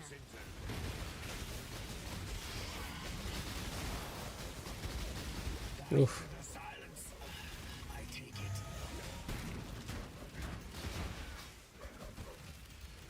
Killing me now. Back in my arena master days, Killing me now. You hear a lot of things. You're a smart one, Exile.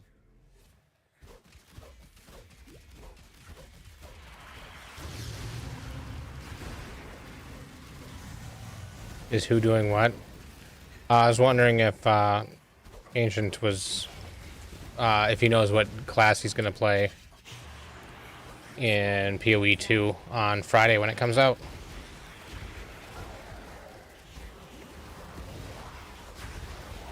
I'm guessing you're not planning on playing.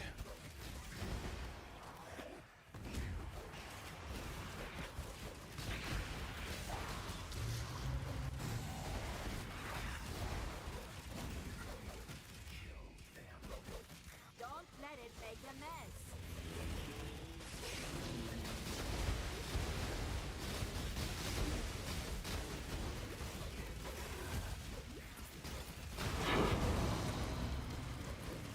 Yeah, I'm not trying to like have even a full build in mind. I'm going to be starting as a blood witch is my plan, and what skills I use and what I get is I'm gonna be playing around with a lot of things, so I don't know what I'm gonna land on. But I didn't go far enough to know ahead of time. And I don't know how much you've been keeping up on the reveals and what all. But there's 8 classes going to be available on Friday, and each of those 8 classes are only going to have 2 of their ascendancies available. So, welcome back, Demon. Or Demon Slayer. Calling you a demon is probably not what you're looking for.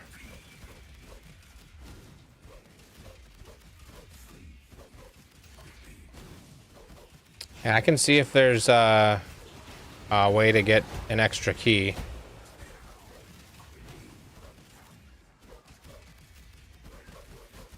Because if you're, I know that you're not really a huge fan of Path of Exile, but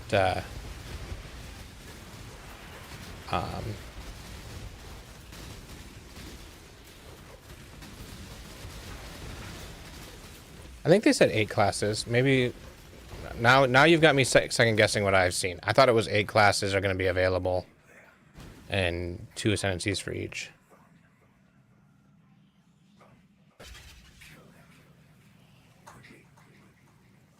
Oh, that's right. That's it. There's 6 and 2 are close.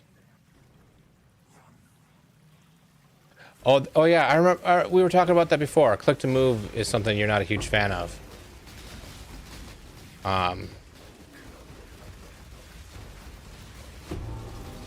Yeah, if I can stumble across an additional key, I can throw it your way.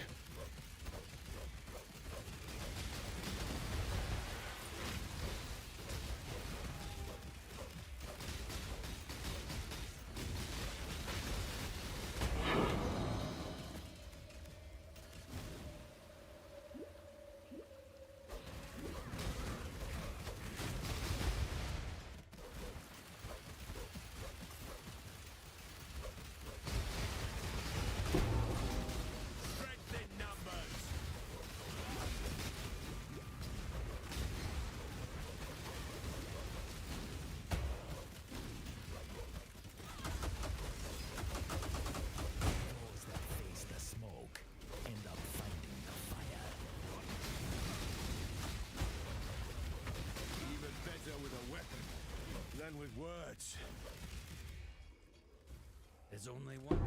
Death is what separates. Like defeat. Death is what separates the wolves from the pups. You should have given them the red. You're a smart one, Exile. Salah.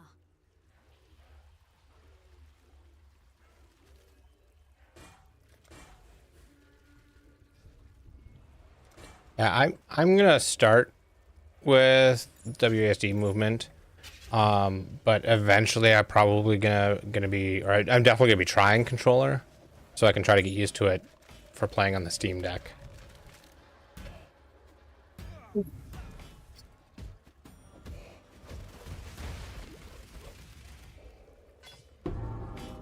Hello. Trying to do stuff. Stop attacking me. Exile?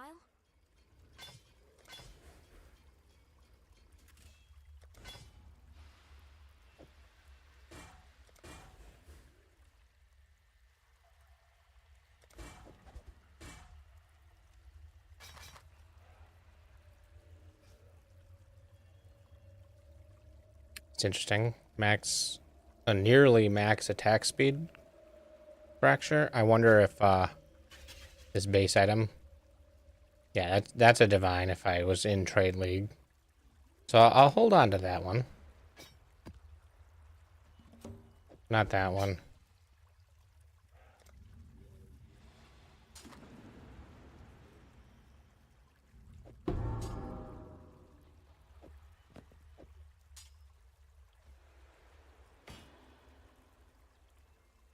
Blessings.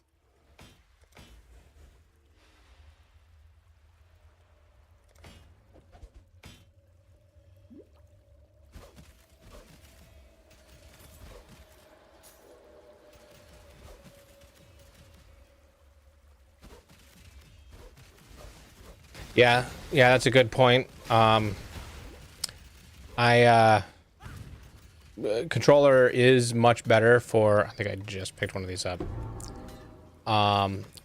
For playing it while on the TV. 100% agree with that.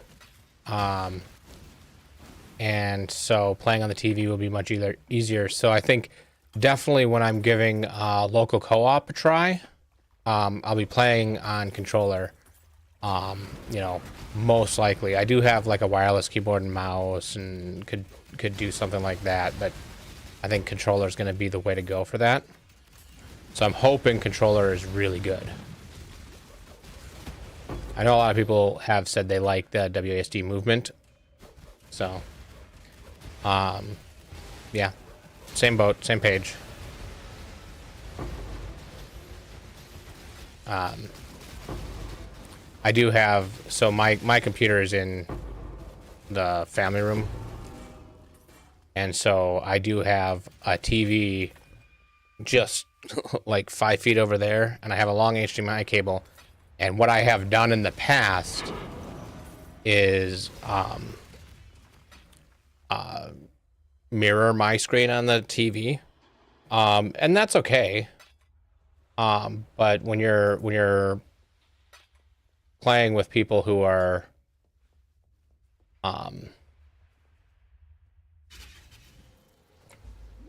you know, sitting on the couch, it's nice to be sitting next to them on the couch.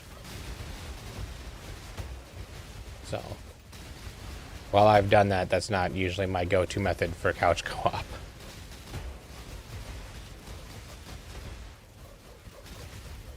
Although this game is on Steam, and I wonder if the couch co-op is going to be Steam Remote Play Together capable.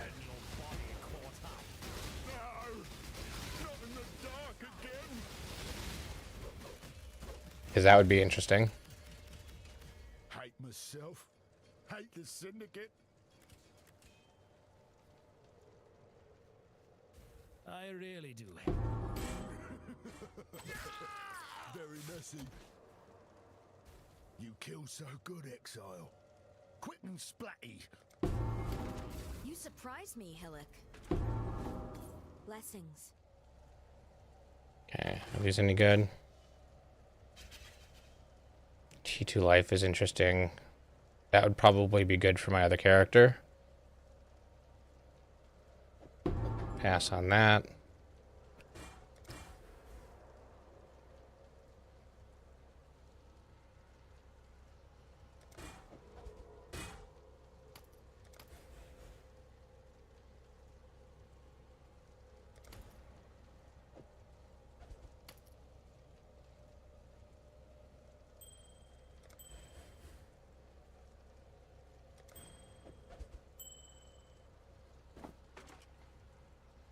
Exile.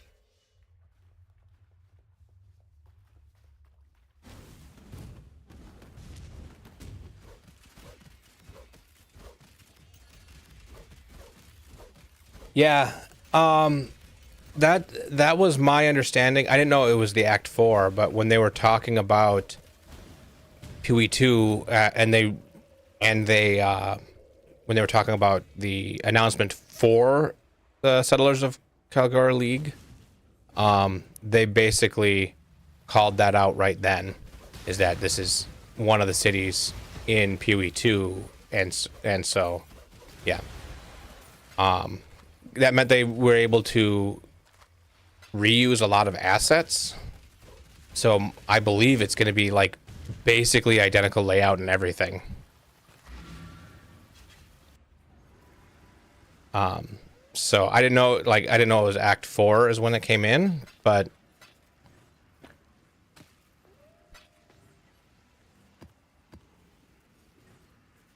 there's that van again. Drove by. What is going on?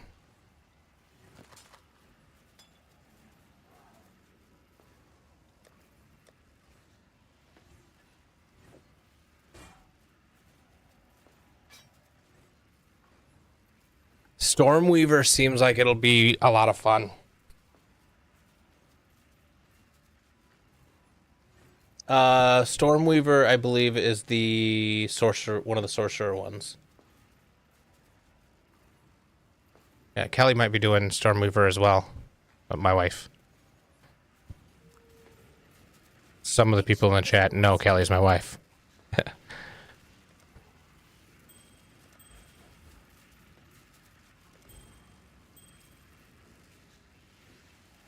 I'll likely end up playing just about every class. Okay. That's useless. Use when charges reach full. Perfect. Let's try this one again. When adjacent flask is used, that works. When charges reach full.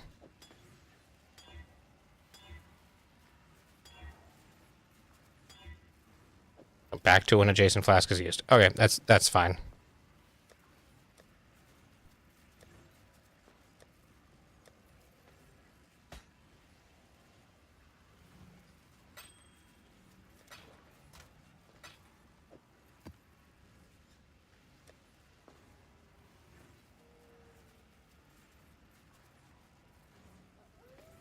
I need to do rare. Oh no, I need to do the boss. I'm gonna try this. Cool wins. I don't know that I have the chaos resist to make this relatively easy, but yeah, telling the story in 2 parts, like that'll be a lot of fun. Like I imagine they'll you know, make the PoE 1 league be first most of the time when trying to tell the story in 2 parts. But then they gotta always be keeping continuity in mind. It's the Forbidden Vault. So that'll could be difficult, you know. I can see their teams, like, I wonder if the team that works on like the lore and the story is going to be the same team between the two.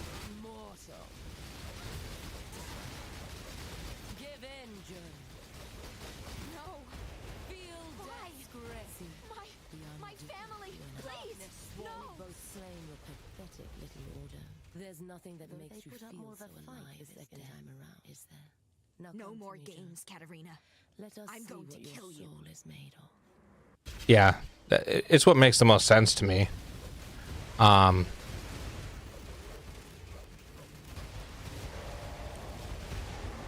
Like I'm sure that the dev teams aren't going to be completely separate dev teams either.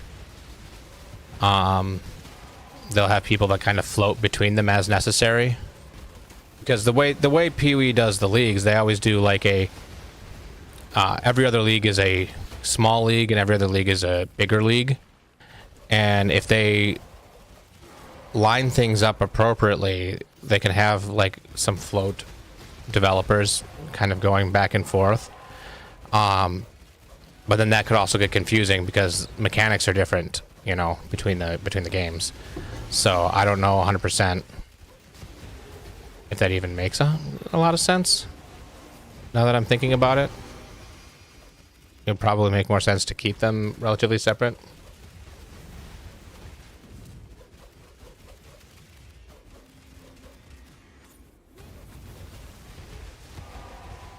Yeah, they share some mechanics and some cosmetic, and all the cosmetics are going to be usable across, well, except for the ones that don't make any sense to be across. But I don't know. Yeah, I guess people who work on that kind of thing can really just go across both.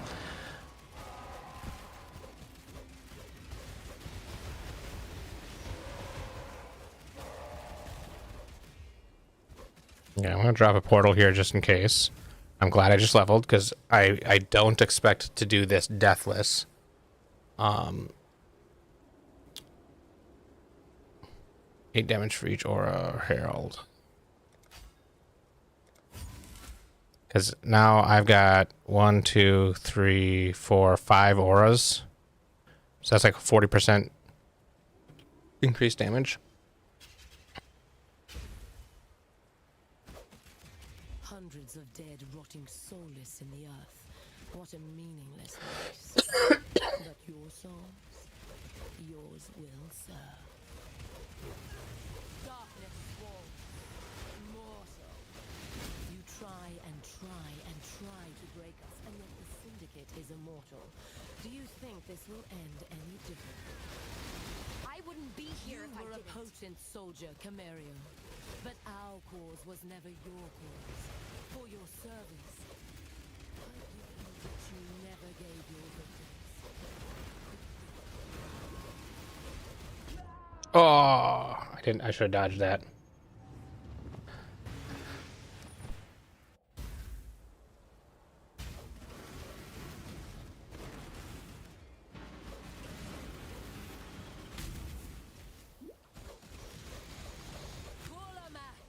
Immortal. Death will never come for an immortal. You're no immortal. You're a thief. Nothing more. Ancestors are waiting for you, Haku, but you will not see them.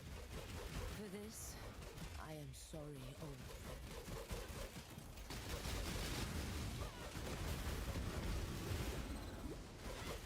Oh, man. Oh.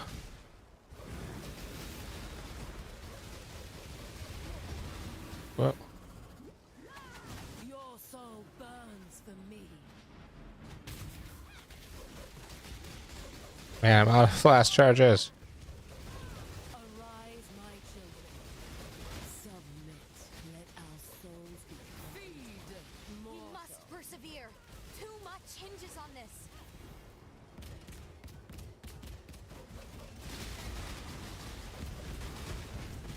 No, don't stand in that. Man. Your faith was a veil for your base desire. Hypocrite. You're lucky your soul isn't going to your God.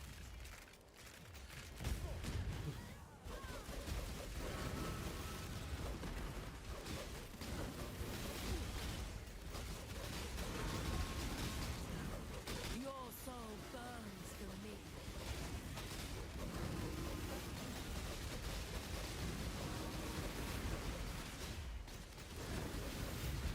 Give your soul to me.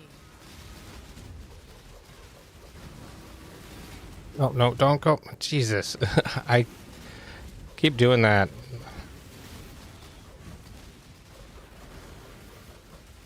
Give your soul to me.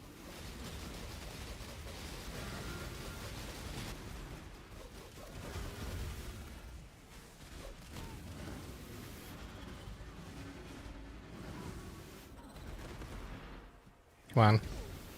Oh.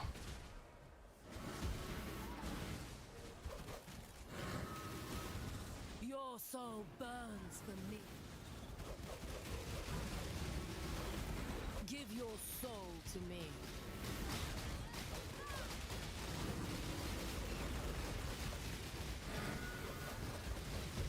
Oh. I'm actually doing better than I thought I would.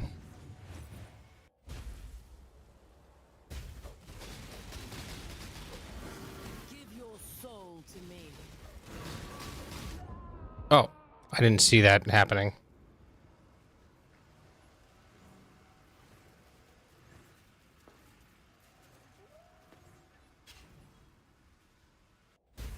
Oh, for the what trials am I gonna do? I don't know. I'm gonna try both. The ascendancy, the sanctuary for ascendancy is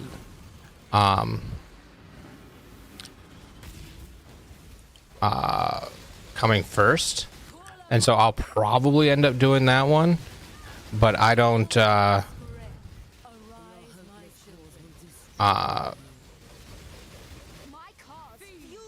I'm not a huge Sanctum fan, but depending on how it's changed, you know, it might be okay. And I did make it to the end of the floor on this one.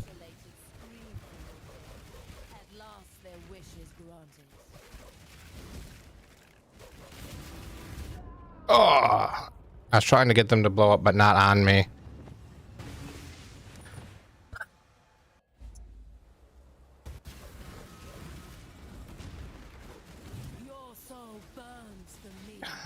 Don't do that.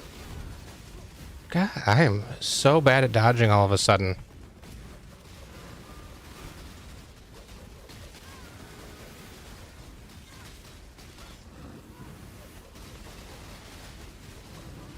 Give your soul to me. Don't do this, exile. You can still join us. Close to not making it. To bring back anyone you've ever loved or cared about.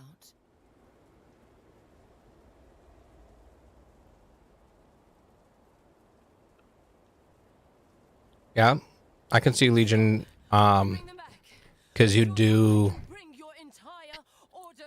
one Legion for,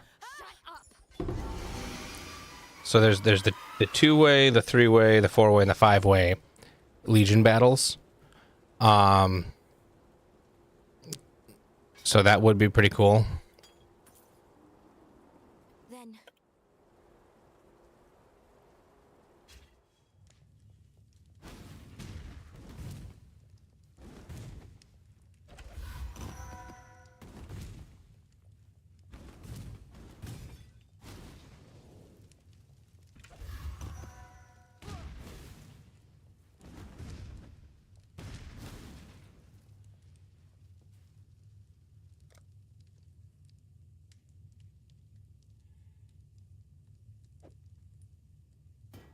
Sure.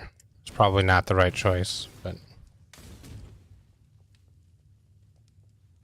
like I'm not a huge fan of either Sanctuary or Ultimatum. I think Ultimatum will be the easier of the two to do, which might be why it's coming second, is so that you get kind of rewarded for doing the harder one by getting it a little early.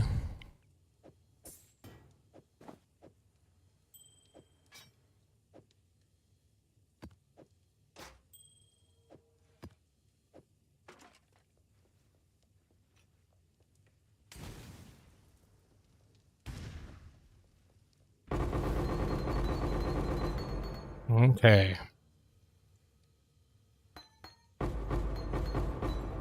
I'm gonna have to go pick those up. So even if I don't plan on ever using them, those are quality.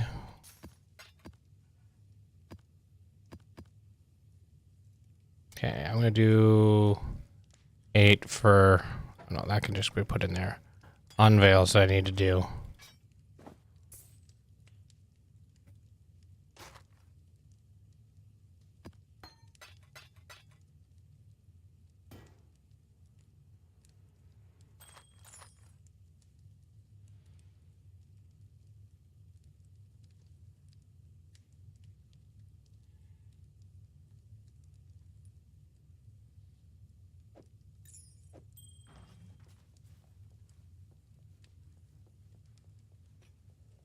I'm doing Necro Settler, Solo Southbound. So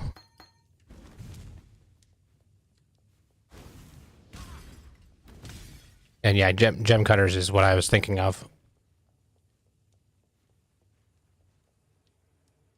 Swap another divination card. Okay, I'll go grab one.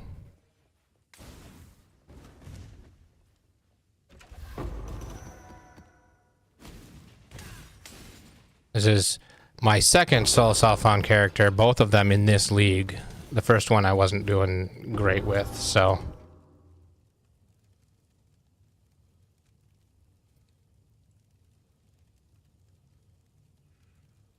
I mean, that's a way to do it, and I probably should have done something like that at some point, but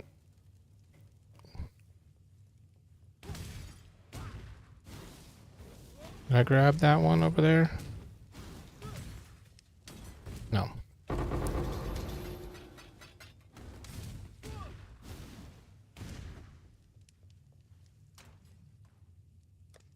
Yeah, I've got a whole 6 gem cutters. And I really should go through and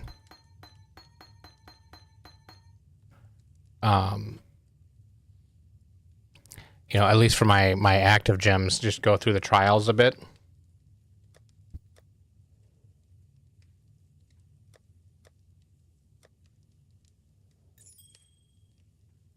And cards.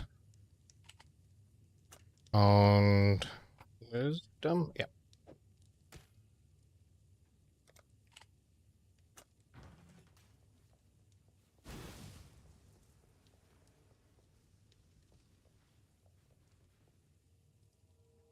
Yeah, I was doing lacerate bleed, and I just felt like I just wasn't doing enough damage, and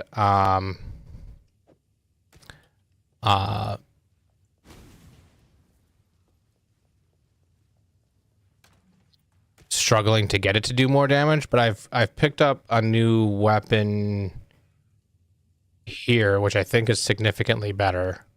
So I could try to do it again, because it does still have an open suffix, so maybe I could do something with that. And some more gear that I picked up on this character, that I can see if will work with that character. But this one's going so much smoother that I'm just kind of stuck with it.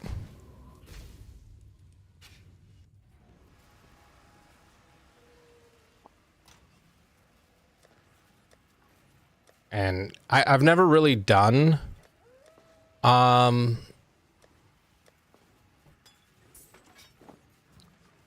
self-found, but I figured doing solo self-found will help me be a little bit more prepared for PoE 2. Yeah, and that's kind of why I went with it, is I'd like to, kind of the same thing that I'm going to be going for in PoE 2, is I'd like to have something that is not super relied on very specific gear. Like, there's no uniques you need to make this build work and stuff like that.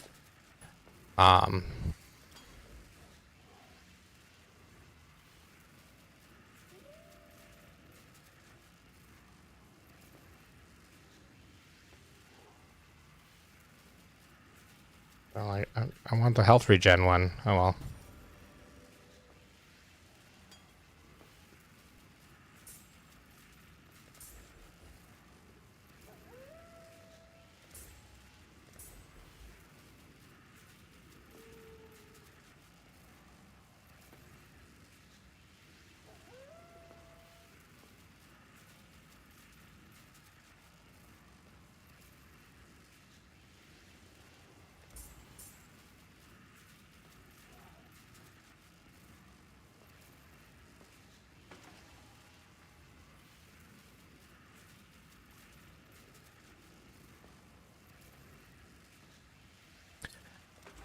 That's true. Right now, I'm not doing too much on these. Like, I'm not going to be using this.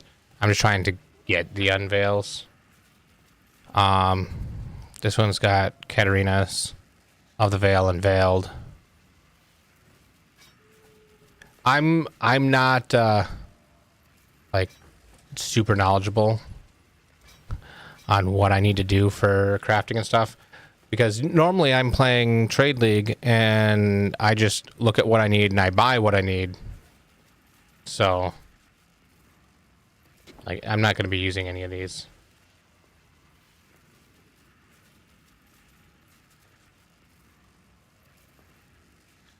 Okay, that sounds good. Yeah, I definitely need a new helmet. So, watching out for one that could unveil what I need would be nice. And this doesn't really have much, like, cold and lightning resist. I actually think I've got enough additional stuff now that my cold and lightning resist, like, I bet that I'm still capped without it. Ooh, almost. No, I'm not. I do need that little bit of cold and lightning resist. Not that one.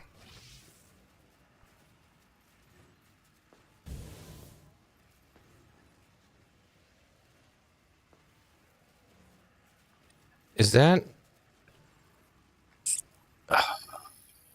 That's right. I've been doing this wrong the whole time. Which means the plus to spell damage is also not useful at all, is it? So the only thing good on here is the critical strike and critical mult. Oh, the plus to spell damage does work.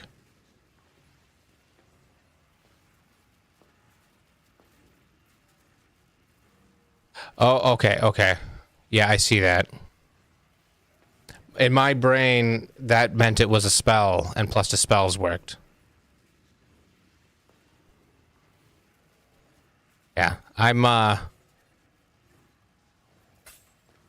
not the best at crafting or even necessarily figuring out what I'm doing wrong. So I should have the stuff to... So elemental damage with attack skills would apply, but I think the flat damage is probably better.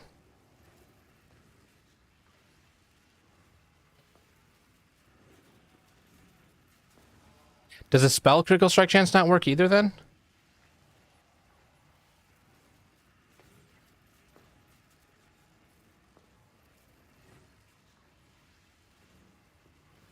The global critical strike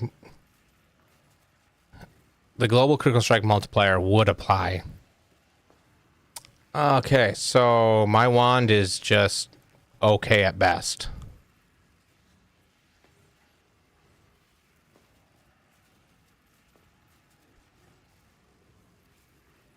And if I swap to this lightning damage, that'll make it better.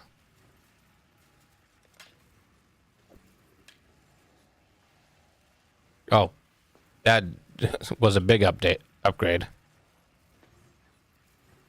Actually, no, I didn't have this on when I was looking at it. Yeah, it's still a big upgrade.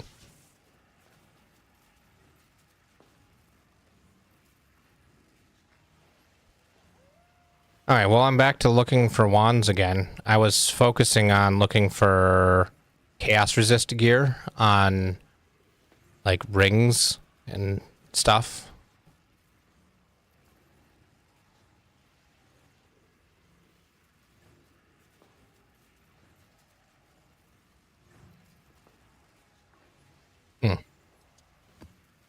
Well, that is definitely good to know.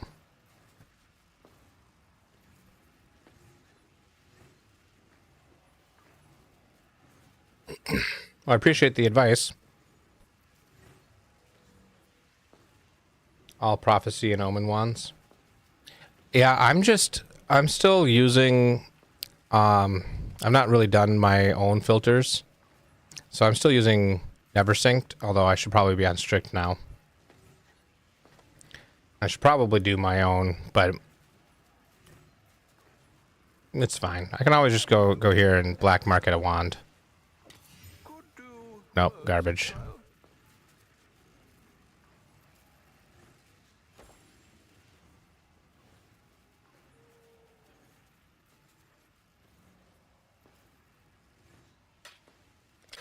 So that's another thing, is I've never done the recombinating, so I have no idea what to look for.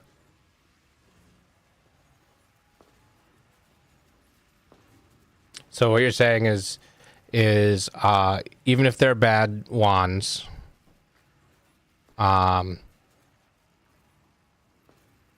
I think I held on to a couple of wands. I really need to name my tabs.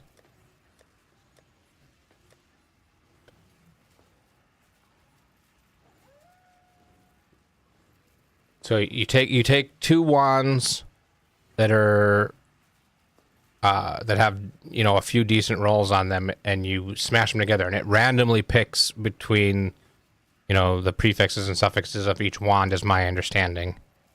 So if I were to essence craft two different wands, and one essence craft is a prefix and the other, well, I guess they could still both be prefixes, and they'd still have a possibility to have both essences on the new wand. So, if I'm understanding right, what you're saying is keep the good bases, essence craft until you've got decent stats, smash them together, hope to get both essence crafts and the best of both worlds to get a good wand.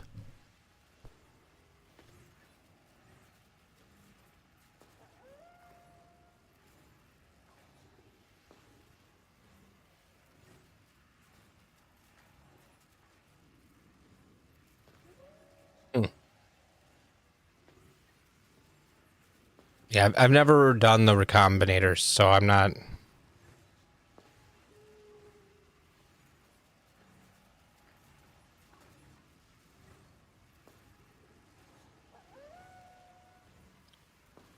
So I'll start doing that. I'm gonna hold on to, like, I need to right now I'm focusing on betrayal, and then I put strong boxes in corrupted, trying to get hoping for a 6-link.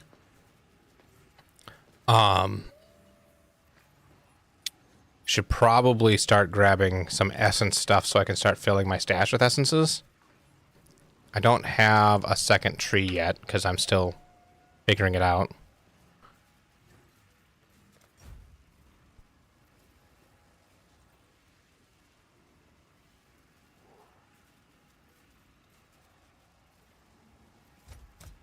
Sure, more experience.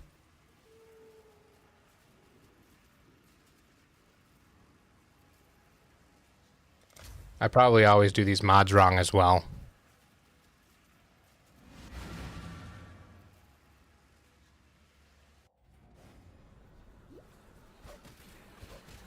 The unrighteous will be turned to ash.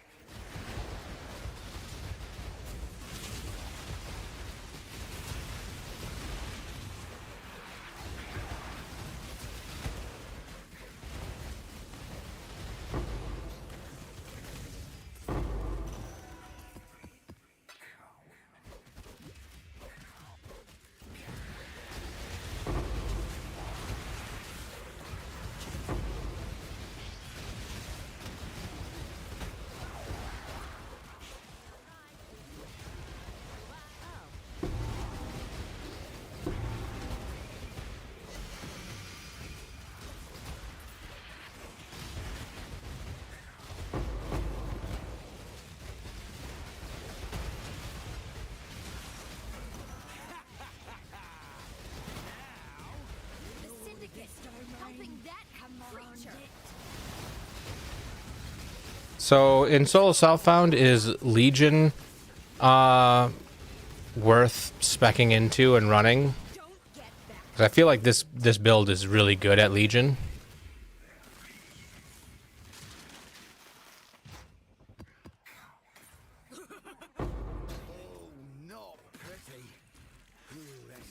I'm afraid the only.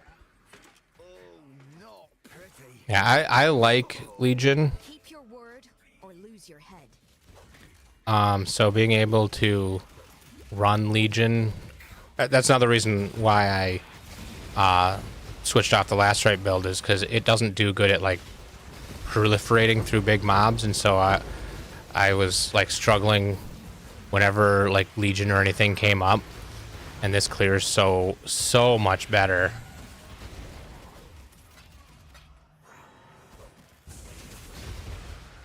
I feel like Legion also, because you can get the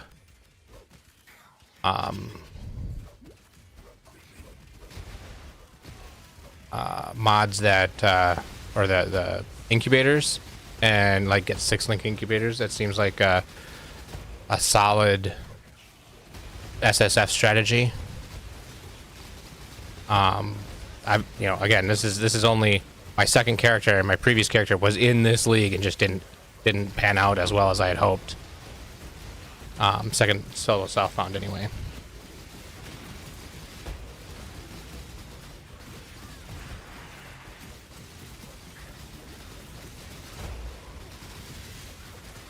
Ooh. Where are your first ones now, Ezamite? If I have a moment for last words, let's hope for some entertainment.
do not wish to.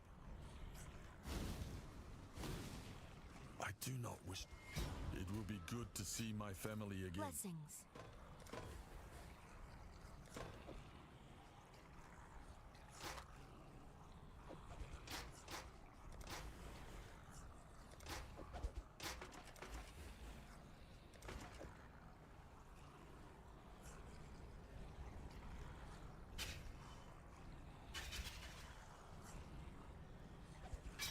Blessings.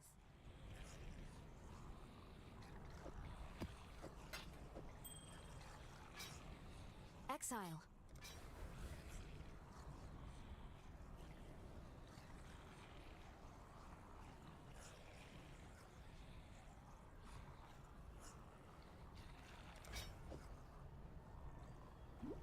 Yeah, I always forget to put things like flame wall up. Like even when you're like doing a leveling build and you're doing magma orb and flame wall, like half the time I'm not putting flame wall down at all. Even against the bosses, I forget.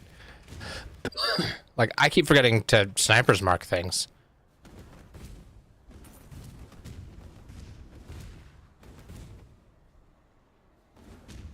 So, and I don't know.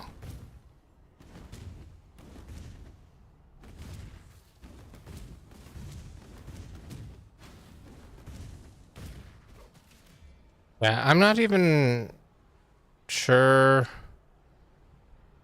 So momentum.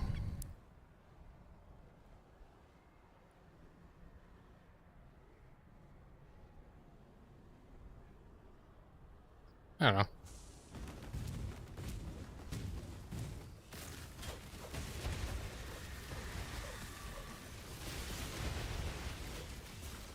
Just Arcanist brand, sniper's mark, life tap, flame wall. That seems like a good idea.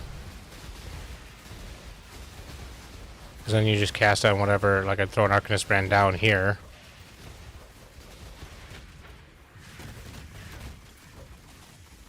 That seems like a good idea.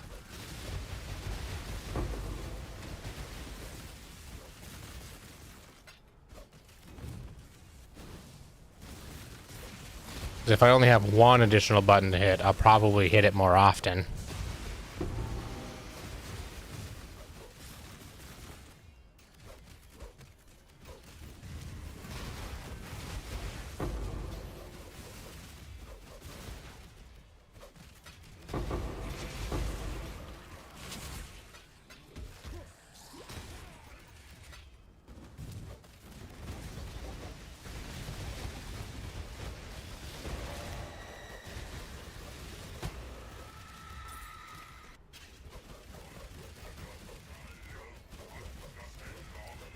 I also don't remember to use Enduring Cry. That was not the way to go.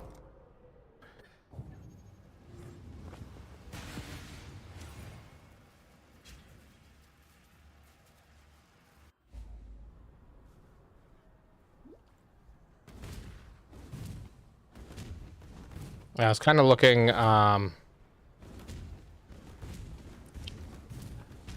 looking at, actually my belt is kind of garbage too. I should grab that heavy belt.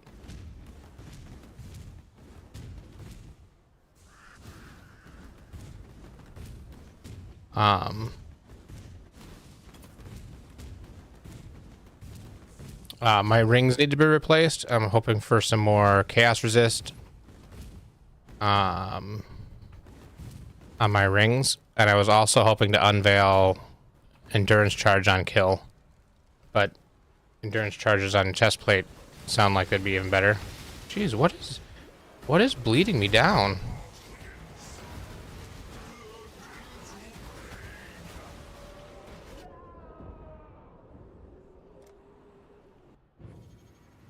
Okay, well, that is not ideal.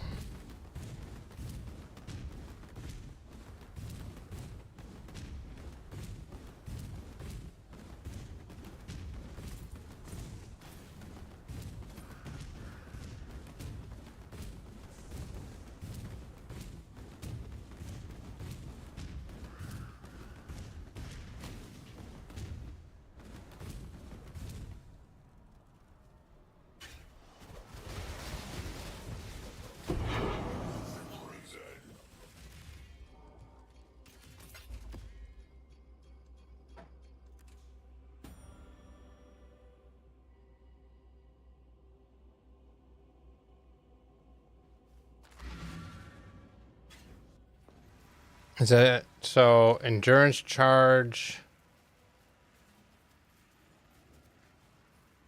on chest? Let's see here.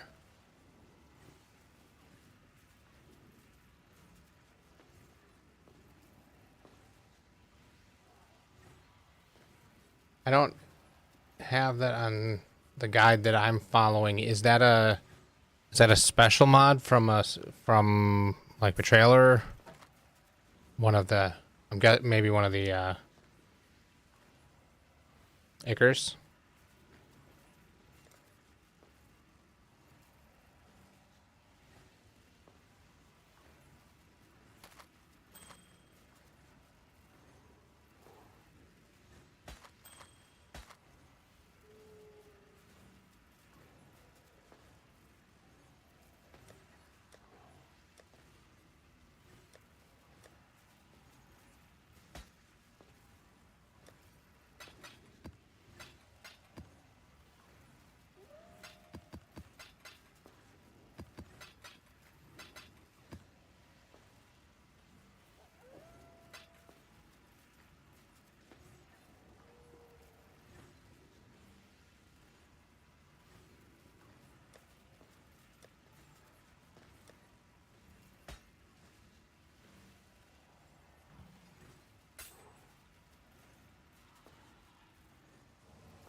Challenge begins. The champion will fall.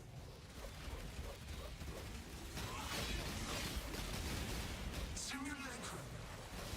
Starfare. Astral avalanche. Your champion has fallen. I didn't get behind the thing. Ah.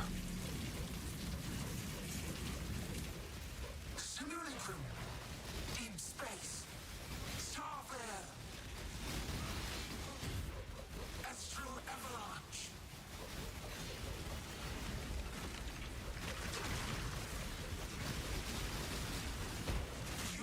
Ah. I'm bad. I'm bad at dodging.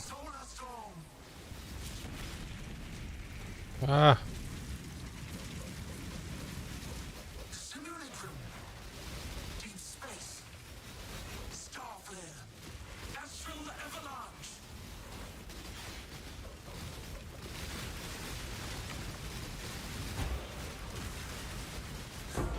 Unexpected. I died too many times there. I shouldn't have died that many times.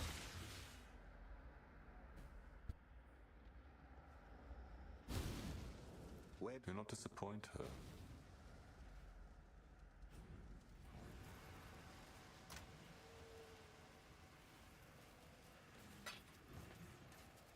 Astra?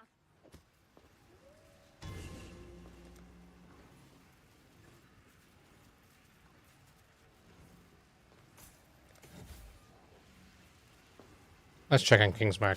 I need to. Welcome back, Demon Slayer. What can I do for you? I don't have. I need to upgrade. I'll be right. Hail. Okay. You guys need to stop turning bismuth ore into bars.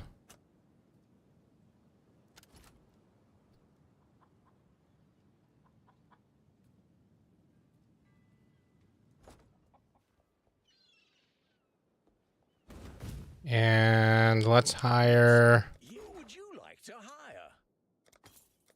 I'll handle their 2 new guys to mine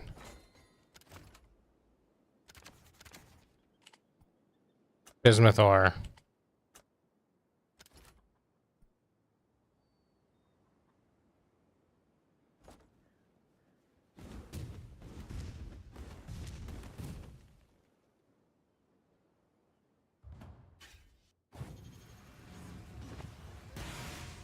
All right.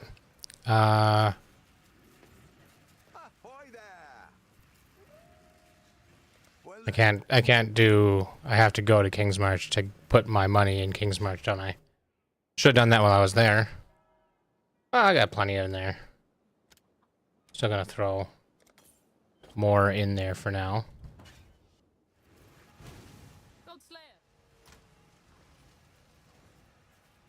Okay, so Arcanist brand, Stemstrike, like, okay. So if I took momentum out and just had faster attacks and shield charge.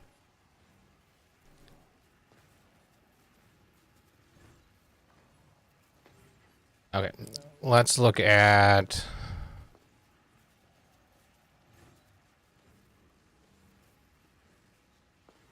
okay, so sniper's mark and life tab.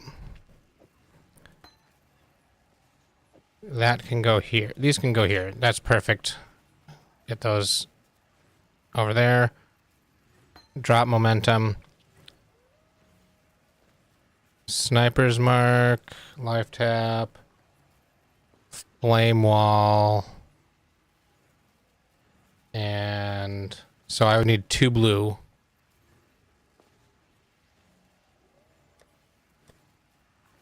Let's look if I got any.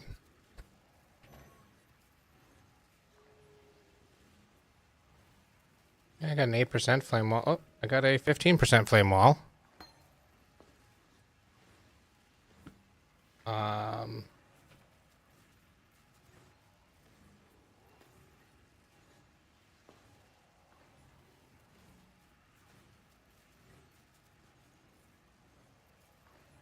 Hail, God.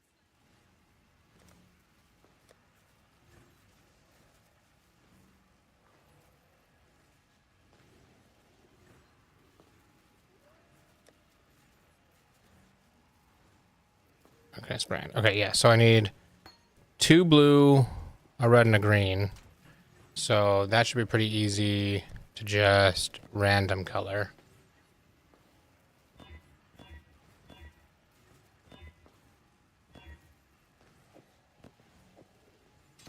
Green, red, blue, blue. And I put Arcanist brand here.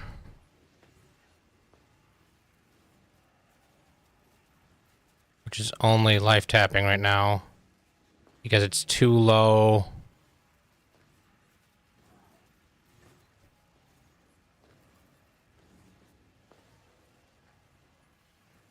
Why are these not supported?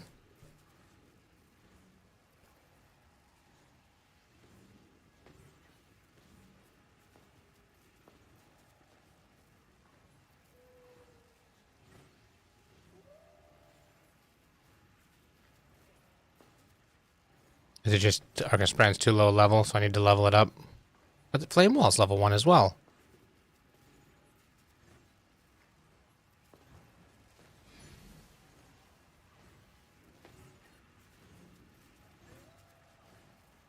Can't be cast, can't be cast. I think it just doesn't look like it's supported.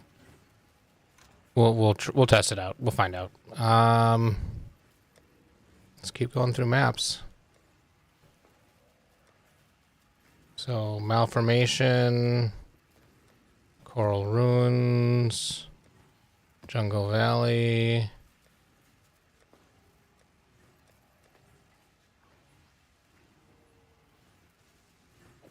So we'll run them in this order.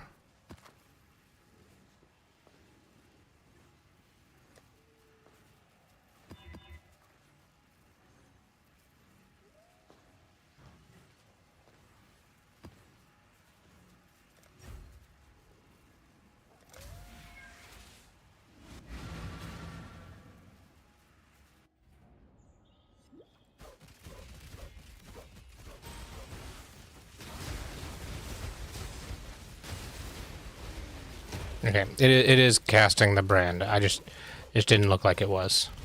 Or doesn't look like it's supported. Or casting the curse. Mark. And firewall.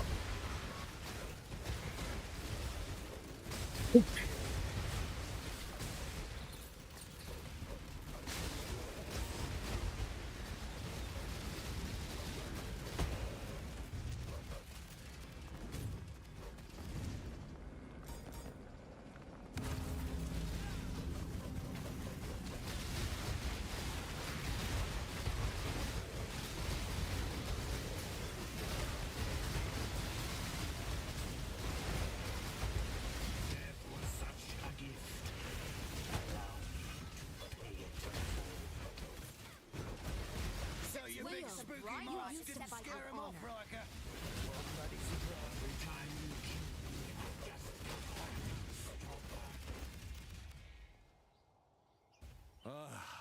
Always. Just do. I am well acquainted with death, but I must admit. Do I ever think they'll bring cluster jewels to 2? I wouldn't put it past them. If they do, it's going to be a while, I believe, and probably won't work exactly the way the cluster jewels work now. I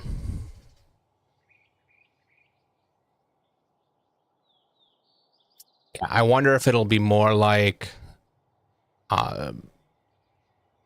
cluster. No, because they're already Be careful. the jewels that are whatever they're called.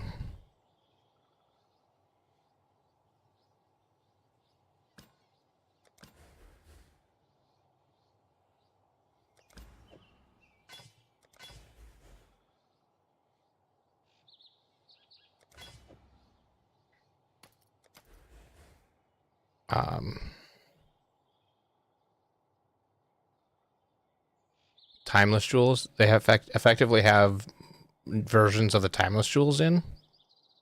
So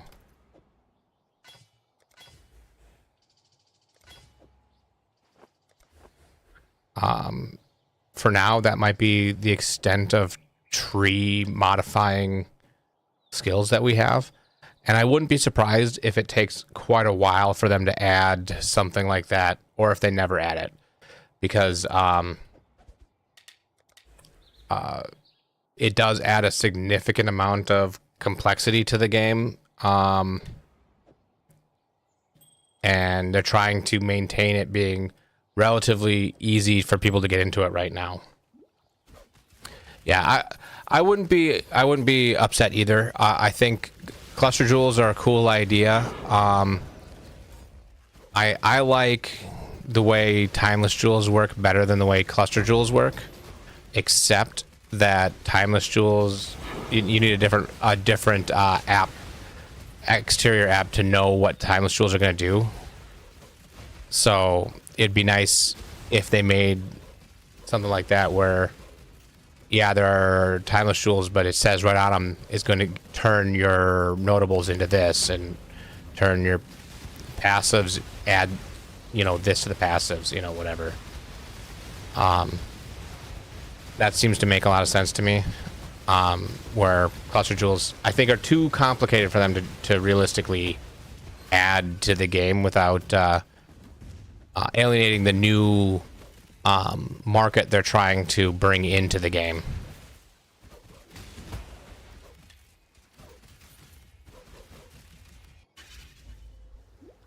But 3-4 years after release, when the client base or the base is relatively stabilized, it wouldn't surprise me if they did make a comeback, but it's not going to be anytime soon.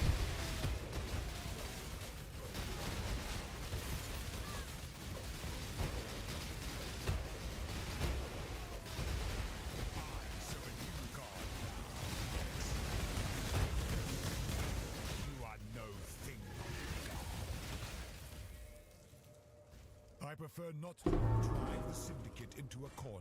Blessings.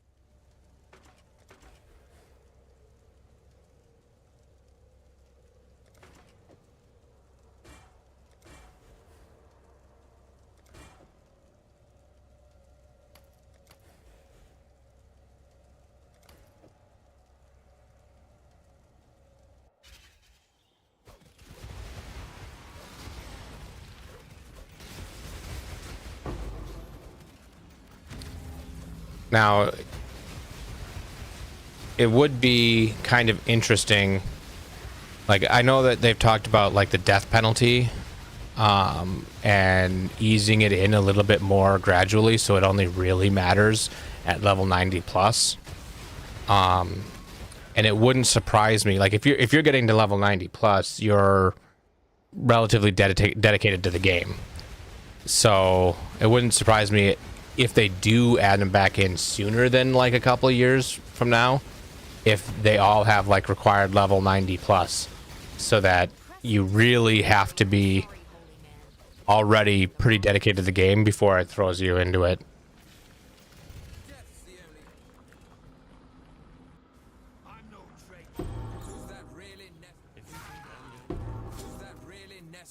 Exile? Good choice. Now listen up. Exile. I did see that some of the main gems,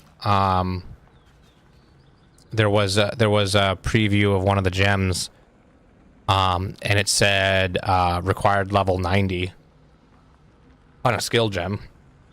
So the required level of gems are going up for some of them.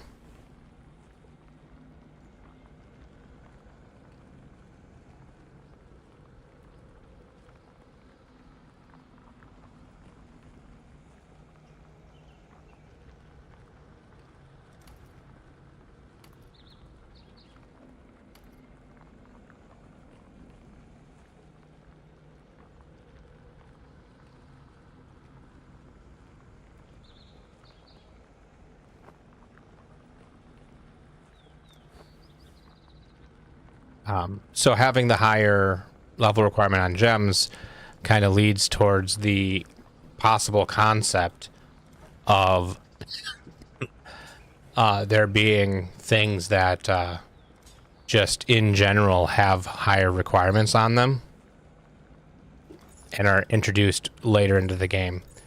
Yeah, I think like I don't mind the idea of a death penalty when you're 90 plus.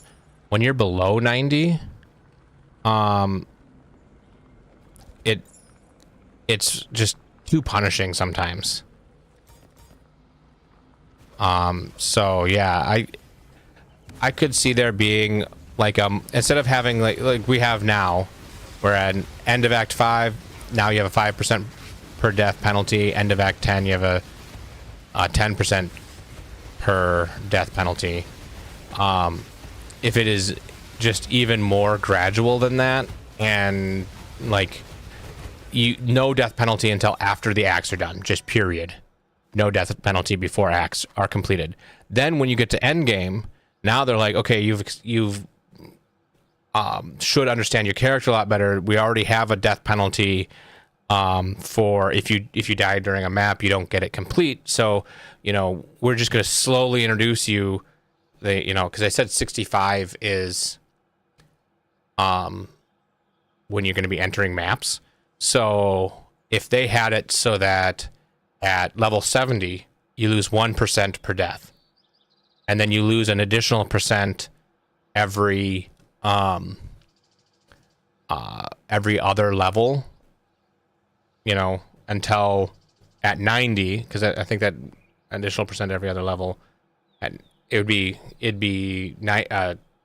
88. You'd be at 10% per level, and that's where it caps.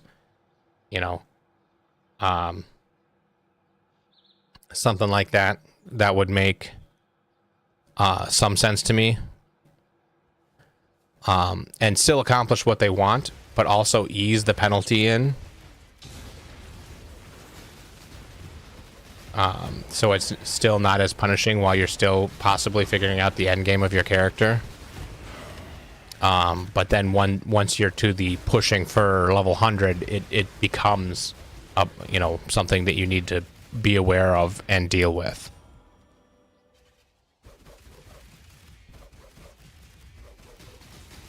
Because I also think, like, if they just said no XP penalty, and then at level 90 suddenly there's a 10% XP penalty, that also would feel unfair.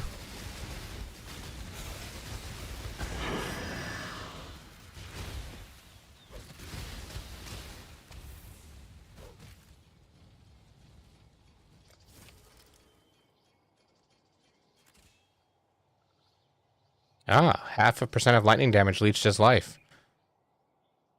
The rest of this isn't good, but...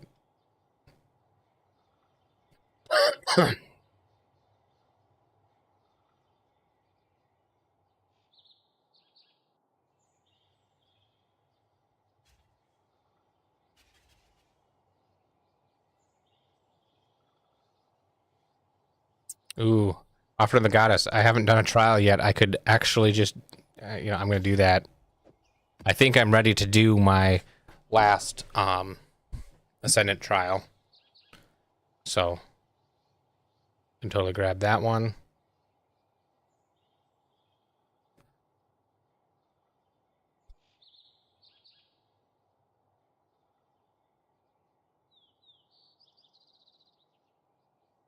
I don't really, like, I'll grab that. I still have quite a bit of resources left. I don't care about the rest of these, so I'm just going to re-roll. See if I get something really awesome. Gem cutters.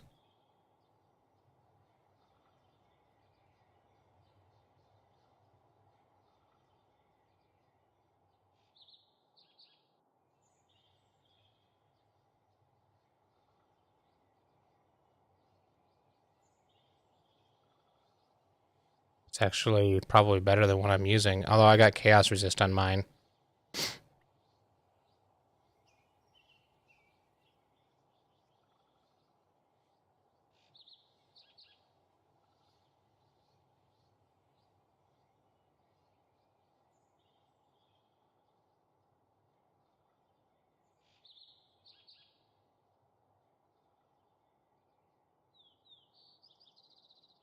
Yeah, gem cutters. Call it a day.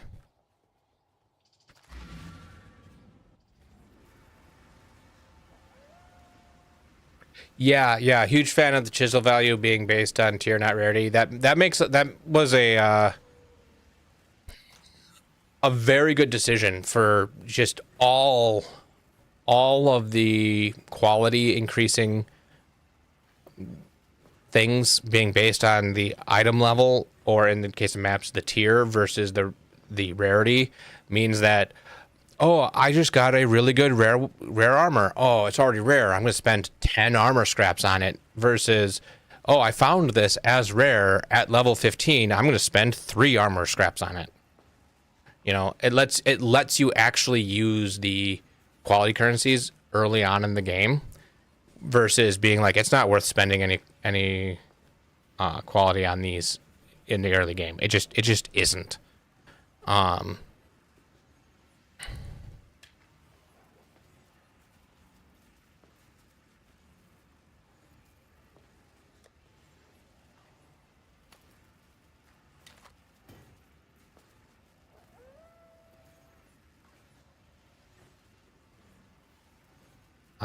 And then that means you don't have to scour things before qualitating them if they're already good, and you're like, oh, I don't want to, like, I don't have a lot of chisels. I don't want to, you know,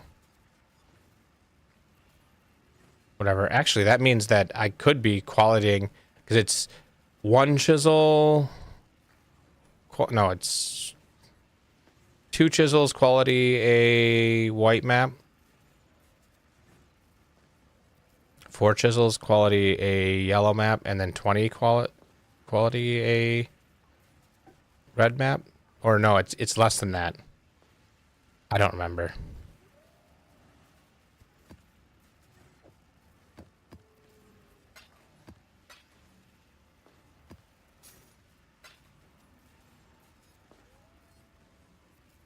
Okay, so I'm gonna rename this one Wands.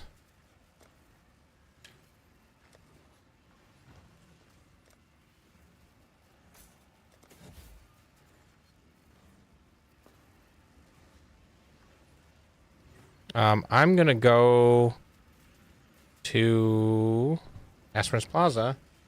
I am gonna use the PoE lab because I'm probably gonna want to get as many dark shrines as I can.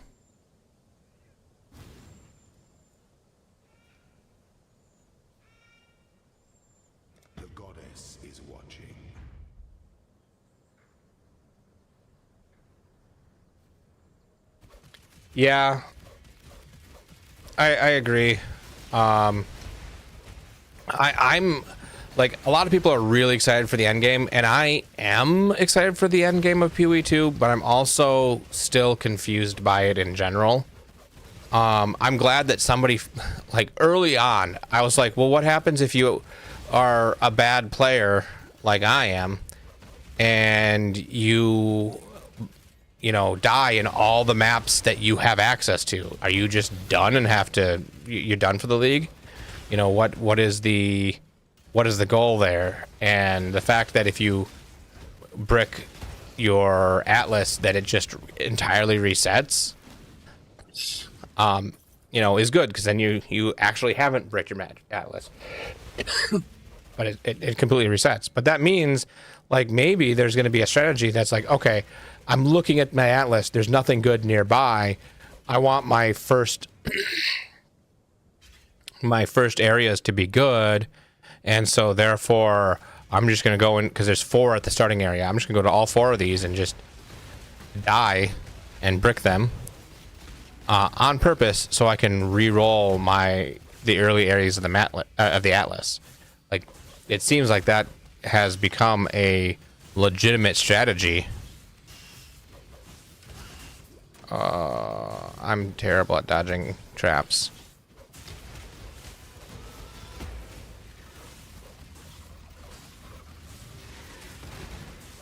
Like, for the most part, they're simplifying the game, but I feel like the Atlas system in PoE is more simple than the Atlas system in PoE 2. We'll see.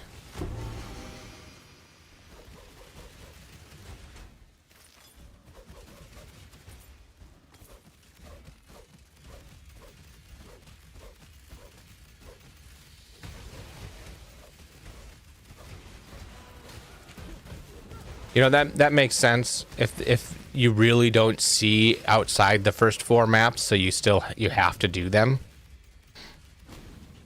That would make sense.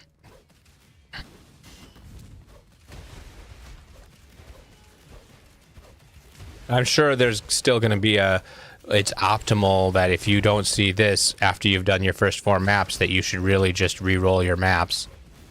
Like, I don't think you can get away from that entirely, but if your fog of war distance is, you know, extremely narrow early, then that kind of helps and counters that. There must be a golden door.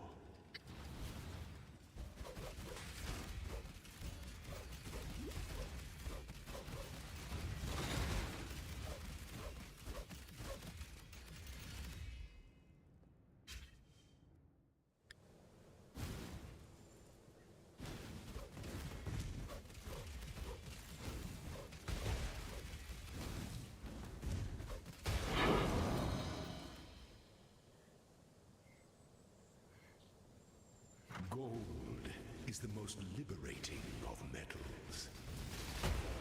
Okay, so there should be a dark shrine here somewhere.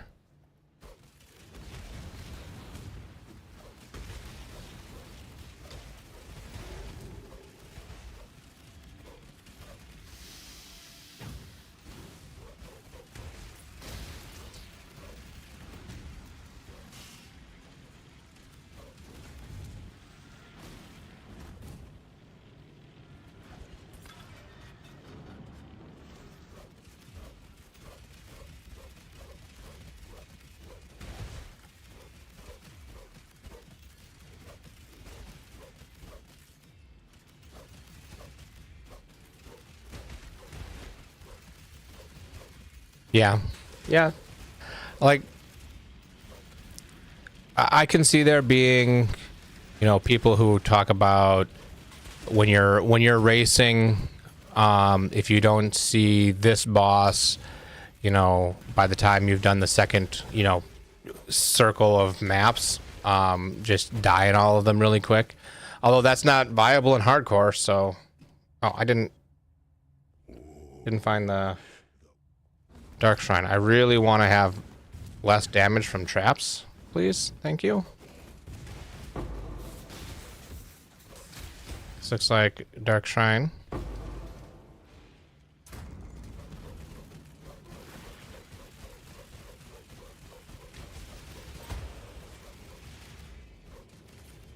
The pursuit of power can be a grotesque affair.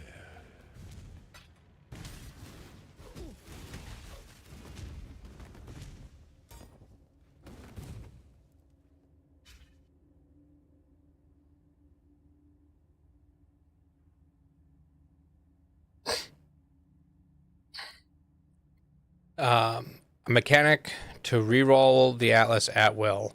I haven't.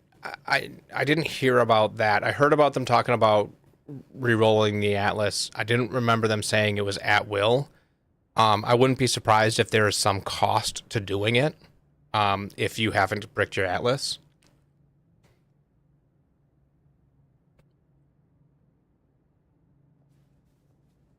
Like, it wouldn't surprise me if it's like, oh, you can reroll your Atlas at the cost of, I don't know, some currency, maybe, you know, so many chaos orbs or something.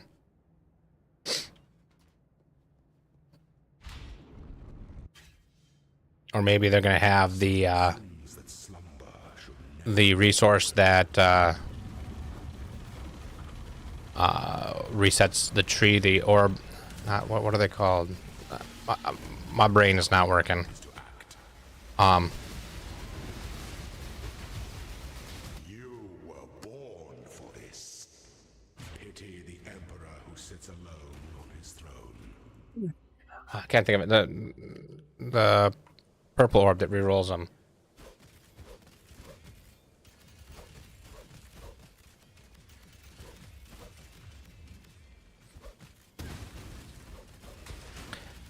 XP cost is an interesting idea.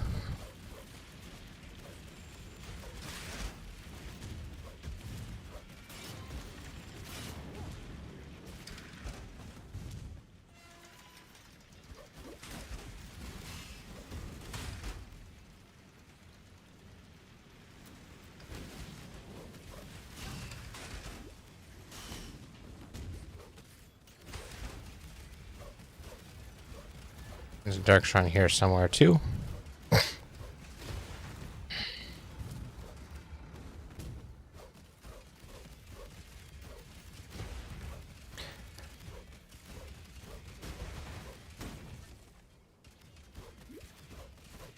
I get the concept behind using XP to reroll your Atlas, but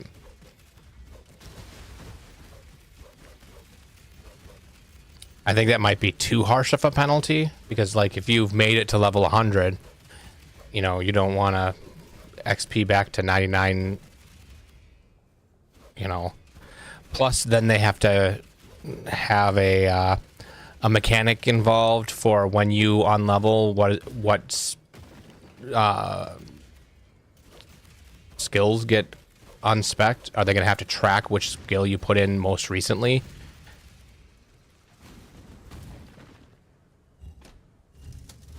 Oh, I found the secret passage. I don't need the secret passage.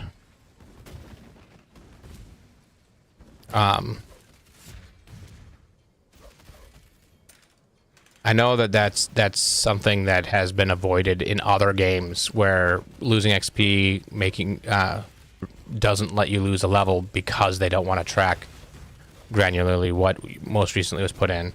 I know that another one is Last Epoch. If you change gear and you lose skill levels based on the gear, well, you lose points. And then it unspecs a random one for you.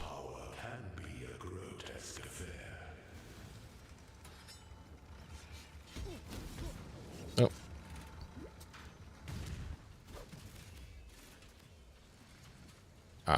I don't think I want...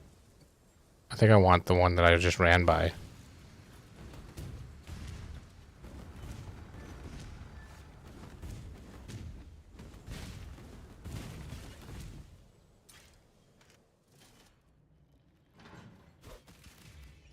Didn't look. Yeah, Dark Shrine here as well.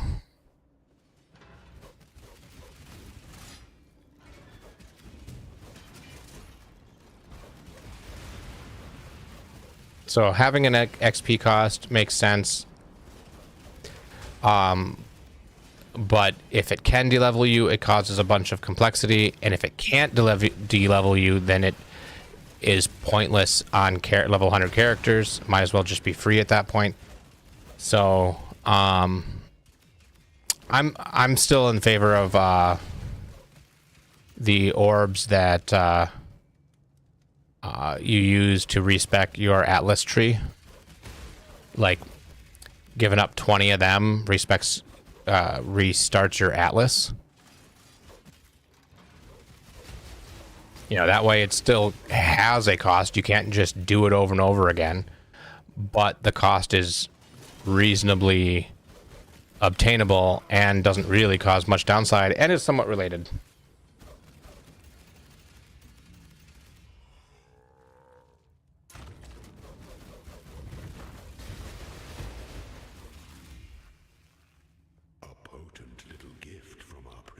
There we go. That's the one I want. Labyrinth traps are disabled. And I don't have to worry about traps in the last trial.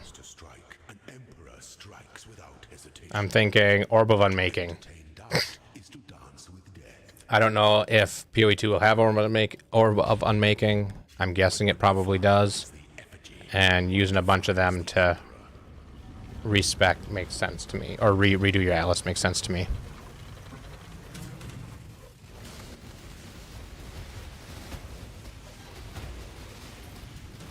Are you a martyr?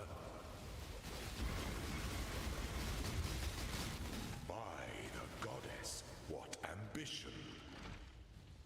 Those who stand should never outnumber those who kneel.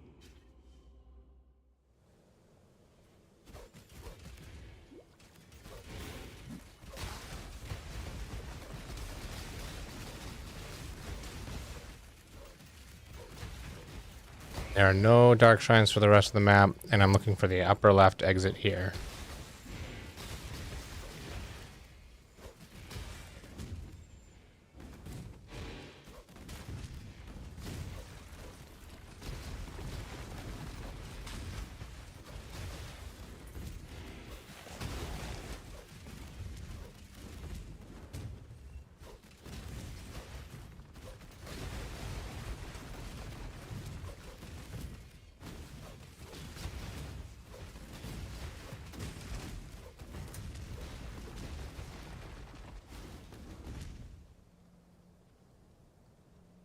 Nope, this is the wrong one, which means it was probably back behind that locked door that I didn't realize I could get to the switch before I left it.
I guess alternatively, they could let you de-level and lose stats, but don't lose skill points. And so your skill points will be based on the highest level you've reached. Not necessarily based on your current level. Then they wouldn't have to unspec anything.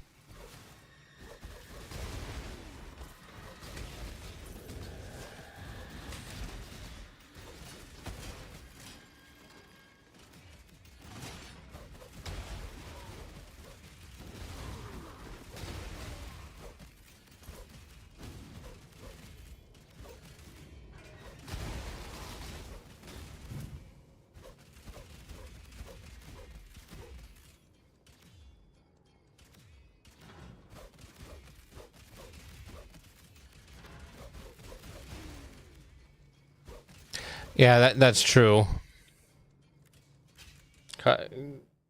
Probably, I don't see grinding your games adding minusing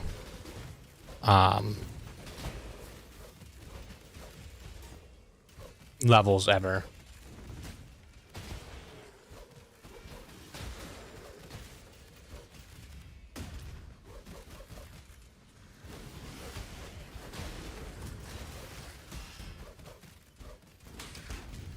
Yeah, you know what? It probably isn't going to be, but there's probably going to be those edge cases where there are reasons to brick your atlas so you can restart it. I don't know what those will be. We'll see.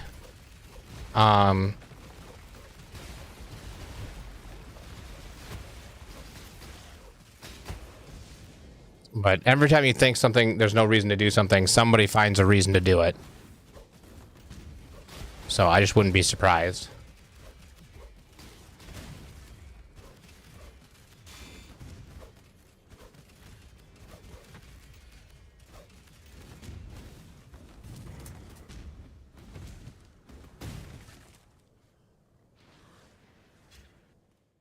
An aspirant can afford to be promising. An emperor must keep those promises. You must navigate your empire through troubled waters.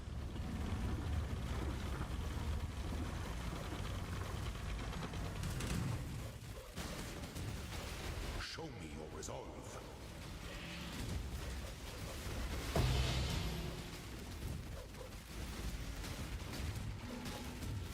I die for the empire.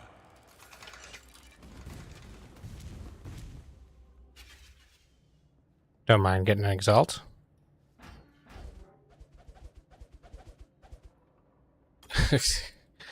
Worst treasures.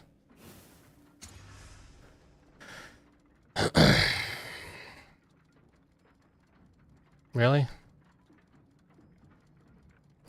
Sure. Let's add 50 million XP to Arcanist Brand.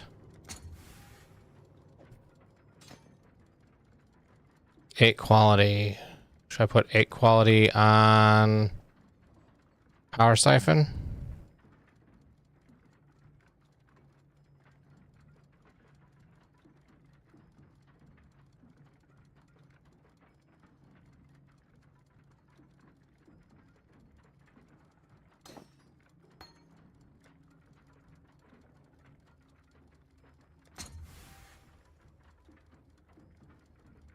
And 8 quality on Power Siphon, so it is now quality 20.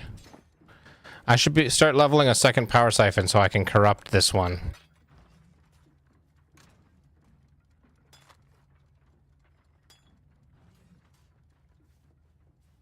Okay, and I think now that I've got all my ascendancy points, I really am supposed to take these ones out. So I put these ones in.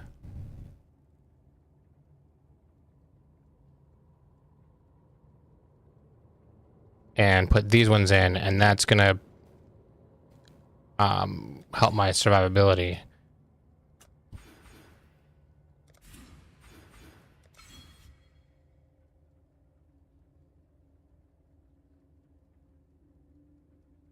Because my suppressed spell damage should be 81% already now.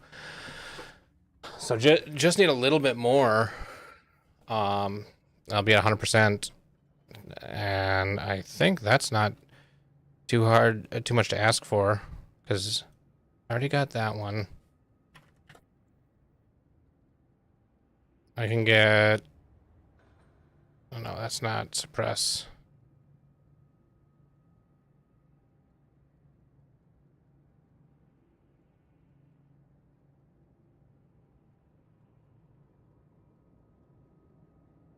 Probably grab that chance to suppress is lucky. That'd probably be really good right now.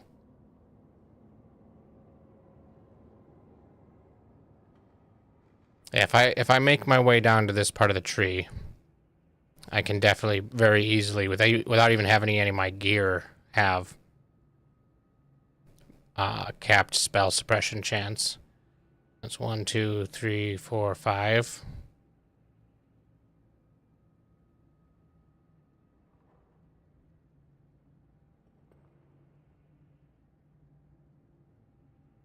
And actually, if I put 15% there, if I swap this to 15%, do all my stuff have evasion, evasion, evasion, evasion? That's enough, right? Helmet, body armor, gloves, and boots. Yeah. So I could swap this to spell suppression. Let's do that. And that brings me to 96%. So I just need one roll of spell suppression. Doesn't even have to be good.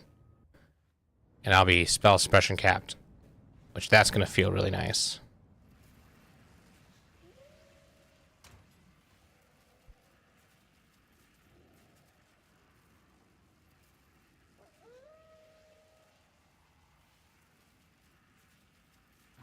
My spell suppression mastery, reservation mastery, spell suppression right here. Prevent 3 increased of suppressed spell damage. I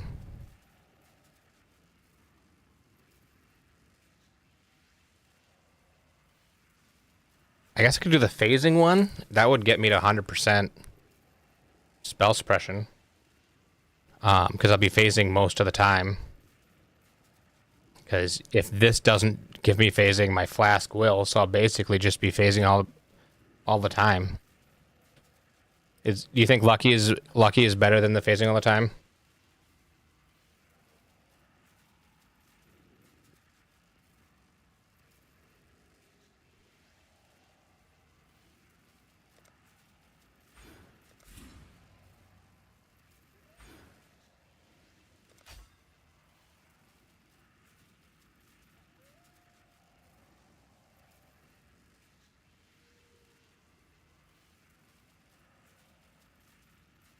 Oh, you know what? You're right. This also gives me 10%. And so with this on, I'm capped. So...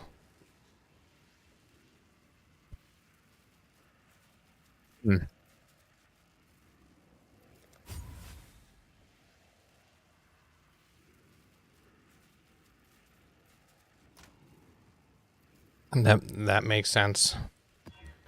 I'll do this for now. Yeah, effectively capped with flask off. I still need to get one more flask to when reached full. And I should probably re-roll a few of these. I think the flash charge and critical strike, does that work since I'm using mines? Does it count as me doing the critical strike? I'm not 100% on that. But I do know having multiple flasks with it, it always picks a flask to give the critical strike to. Why did that go to Arcanist Brand? This is supposed to be Arcanist Brand, and that is supposed to be...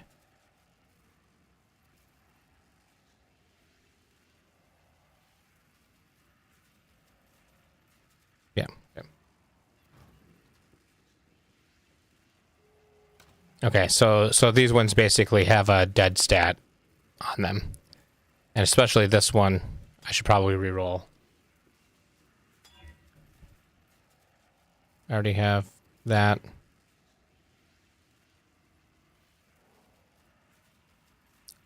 Is leeched the same thing because they're doing the damage, so it doesn't count as me doing the damage, so I don't get the leech? Also, I'm probably... It doesn't matter, probably. Oops, a critical strike chance would probably have been good.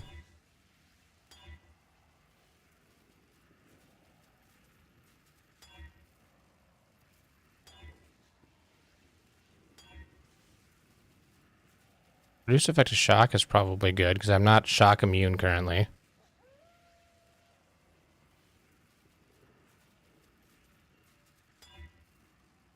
It wants me to get that flash charge on critical strike.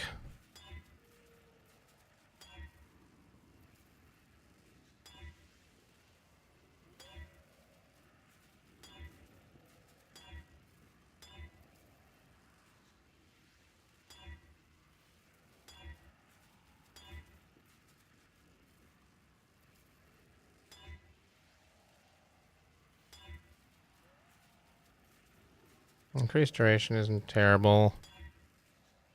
Keeps wanting to do that one.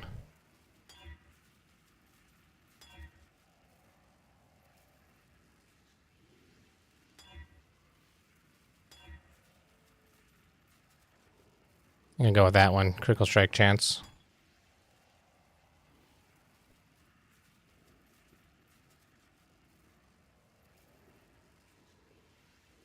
Okay. So this should feel a lot better now.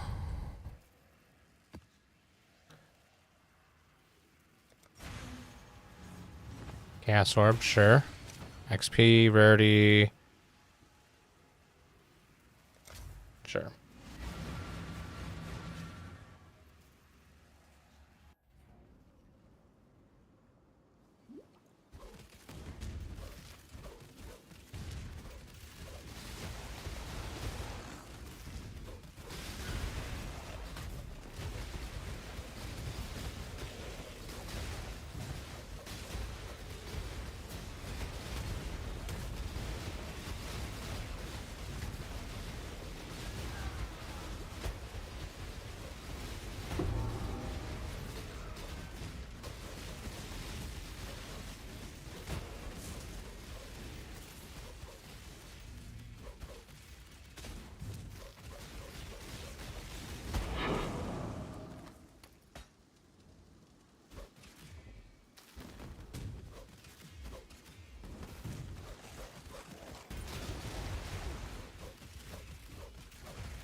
Our past partnership was a debacle.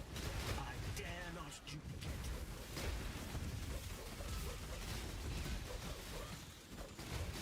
Have you no conscience, assassin? You might learn a thing or two.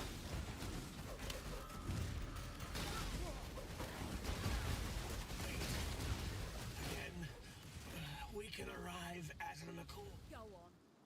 I am well acquainted with death. Savage slaying. Somehow, trusting this Riker Maloney feels like a mistake. Blessings.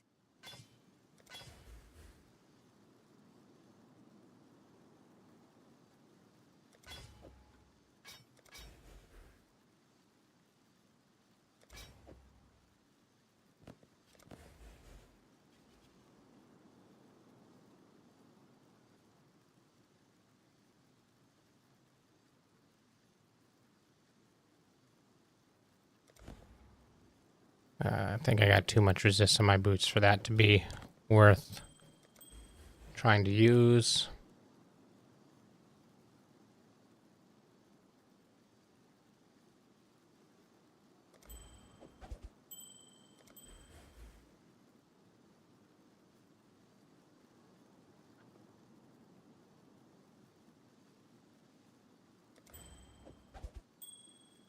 Okay.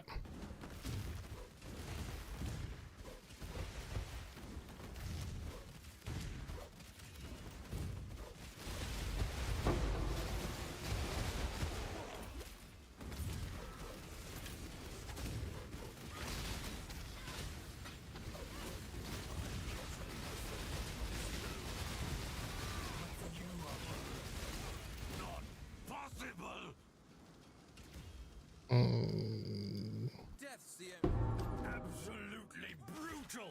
More. If it's blood, I just can't bring myself to. What's wrong, Varici? This is what. even an ignoration, simple exchange. Is that a good flask? Taste of Hate? I'm pretty sure it used to be really good. Yeah, the fire and lightning damage as cold. it's still decent because it's still one of the few ways to do elemental conversion, but it's not physical damage. It's other elements. So, yeah, I remember using Taste of Hate on builds before.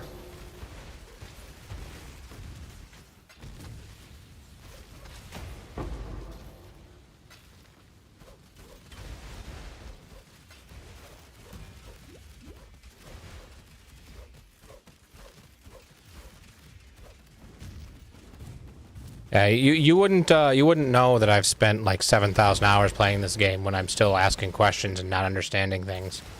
But for most of my time that I've been playing, I've been pretty blindly following build guides and not really even trying to understand them. And so trying to understand why things are good is kind of relatively new for me.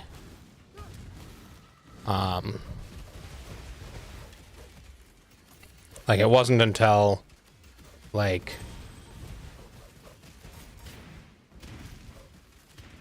a year ago that I was even, like, able to beat, Elder and Shaper.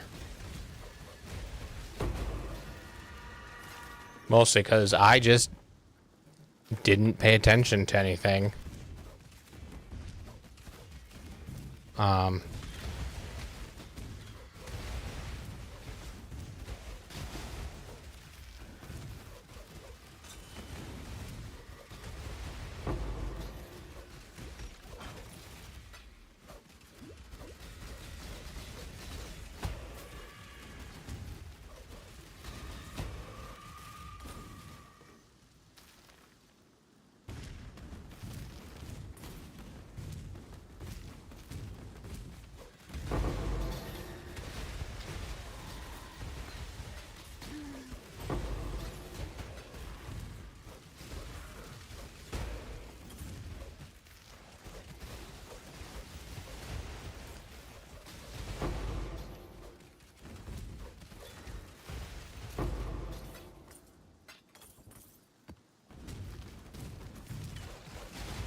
Oh, I keep just clicking on this one instead of clicking and holding.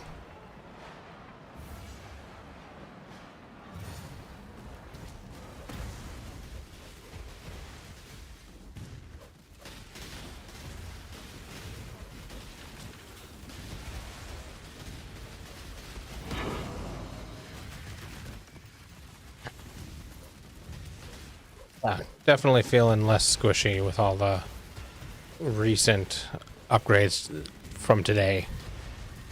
So doing okay now. And appreciate the tips when I'm doing something wrong.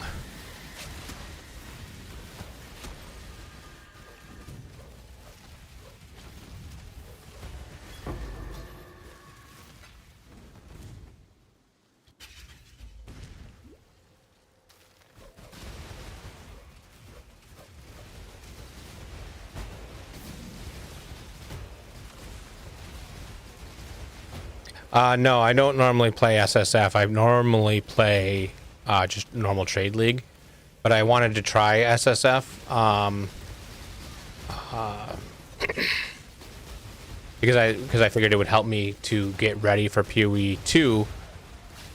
Even though they've now said for sure that they at least plan to have the trade site up and going from day one. I didn't know how much I could rely on that, and if I don't know how to make a good build, how am I going to know what to look for, because I'm not going to be following a build guide for PoE 2. So this is, while I'm still following a build guide, I'm trying to understand it better so that I have a better chance when it comes time for PoE 2 on Friday. We're getting close.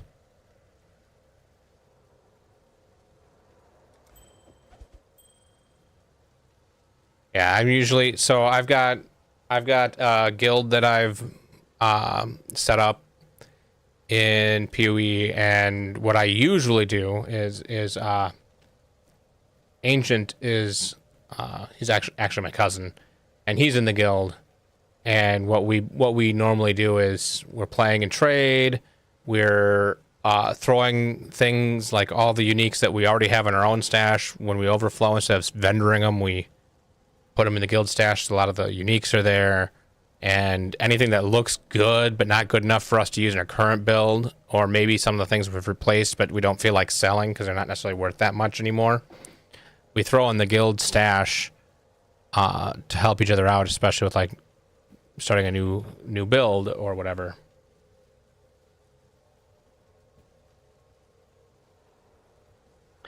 Yeah, I don't know why more games don't do it.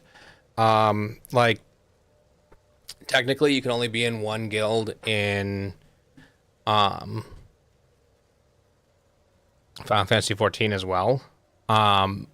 But there's link shell chats, and so your guild is more of your social guild, not necessarily your raiding guild, and you can do a link shell chat with your raiding guild, or you can do it the other way around.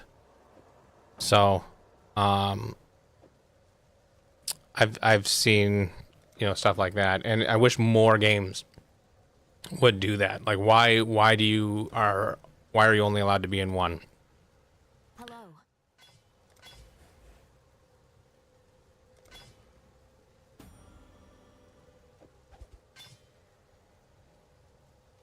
That's all of the fun bit.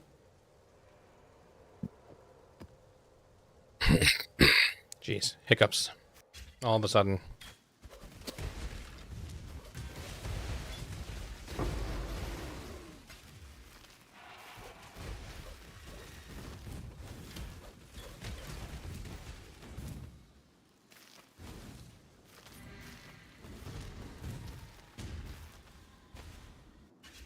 Now I know there's sometimes like legitimate technical reasons not to do it, but I think more often than not, it's just because there's not enough people who actually care that they can only be in one guild. Mostly probably because they've never experienced being in more than one.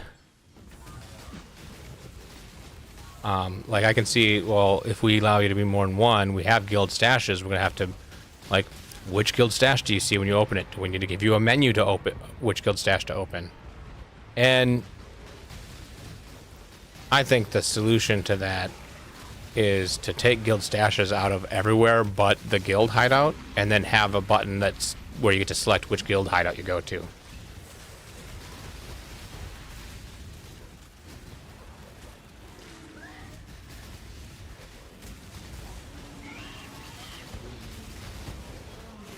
Yeah, but I mean, I'm sure there's ways for them to prevent that now. You know,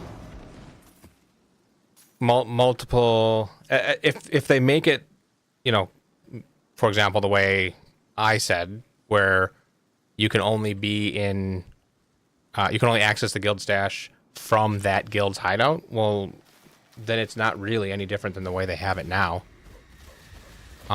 So it shouldn't be introducing anything new.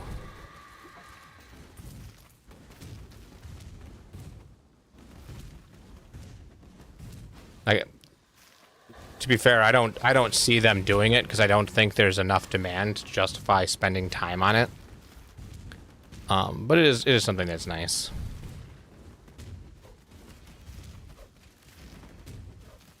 You know, or have like, I guess you can do, like, some people have, you know, kind of claimed specific general chats to be effectively an extension of the guild. Like, some streamers have done that.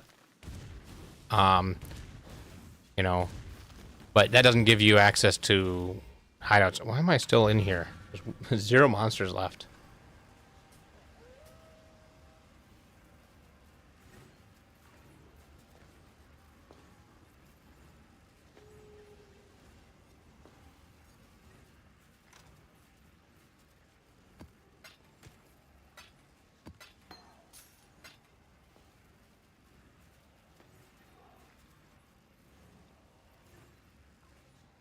items to run on the most recent region they were created on. So you're talking. So was the dupe having to do with guild stash, but being in different regions? I guess I'm not familiar with the dupe. I can run ramparts.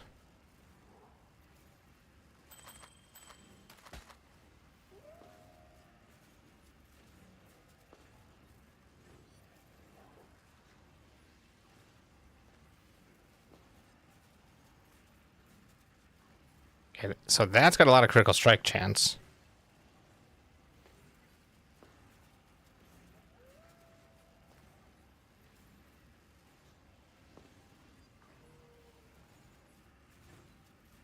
The original one had to do with inventories being saved on zone change, except for guild stash, which is saved every time an item is modified. Oh, so it'd be something along the lines of you take an item, you put it in the guild stash saves it, and then you DC, and then when you come back, since your inventory was never saved, you still have the item, and the guild stash also has it. There, yeah, okay. So, I mean, the easy solution is you save both inventories.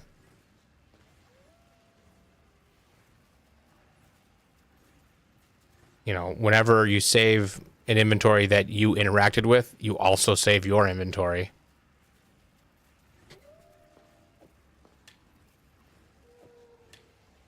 I wonder if crafting on this, because it's got lightning. I think the base spell damage. I don't know. Do I have enough crit? It says 46% here, but I don't know if I should trust that.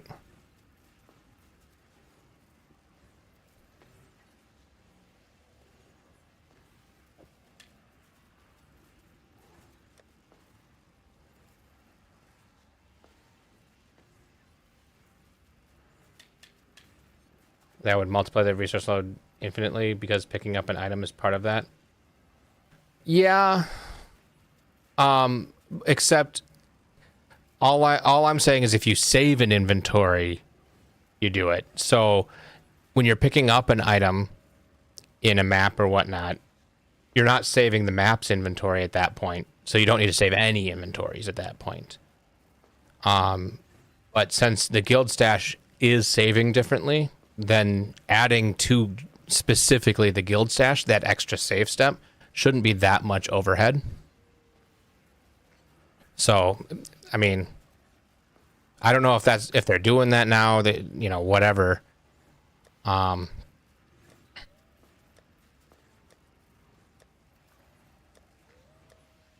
here it is.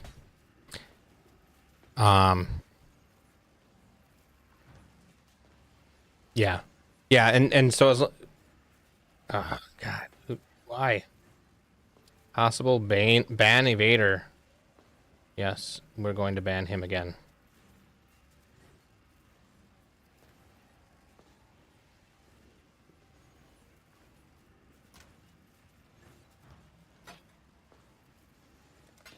Yeah, since you're already handling guild stashes specifically different, adding an extra save to that probably wouldn't be the end of the world.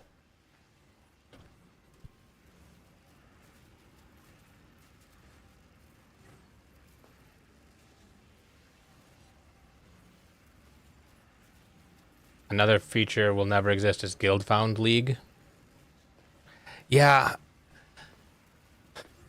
I kind of want to do something like that, but you have to just do it by either you set up your own private league, which costs money, or you just do it on the honor system. I think Zizran and Steel Mage did it once by setting up their own league that only they were in, so that it was group found. I think that'd be really cool, and doing guild found, you know, I don't see that being terribly hard for them to implement, but I don't know, like, it's one of those things, there has to be enough want for it.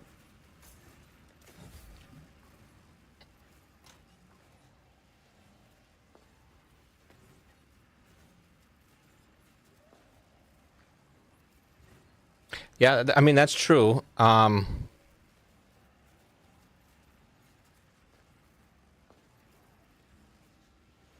guild found is just trade unless you hardlock who's in a guild. Yeah, that's true, because then you would just find somebody and invite them to the guild and trade with them.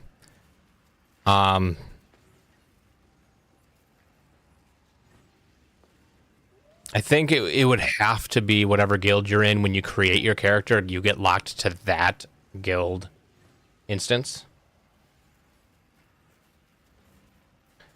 So, yeah,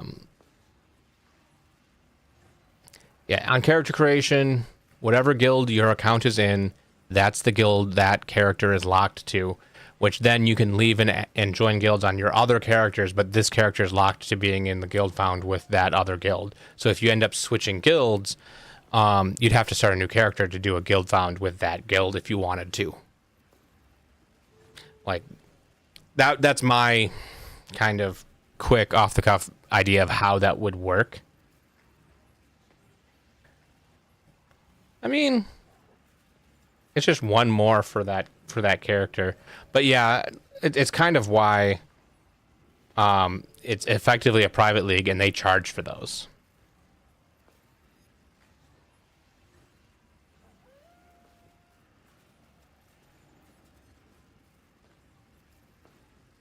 Yeah, it'd effectively be creating a bunch of private leagues with no additional modifiers on them. So, like, I wouldn't say that they would never do it, but it is probably extremely unlikely.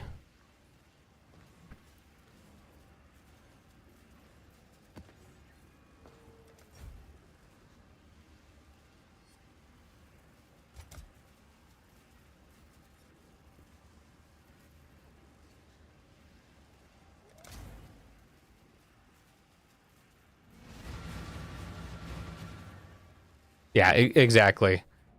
They'd have to be running really low on ideas.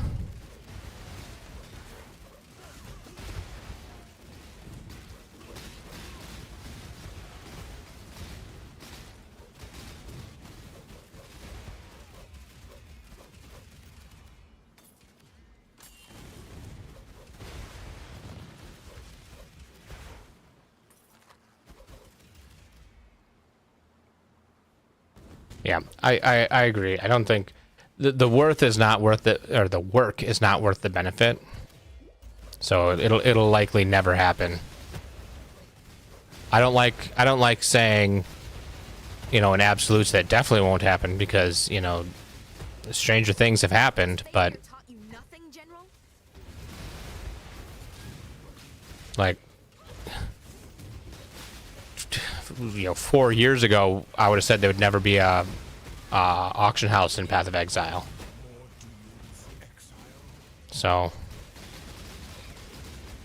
One death is as good as another. Well, you could kill me here. A dirty move, but you won't. Victory must be until next time. Blessings. okay, here's a chance. Oh, what?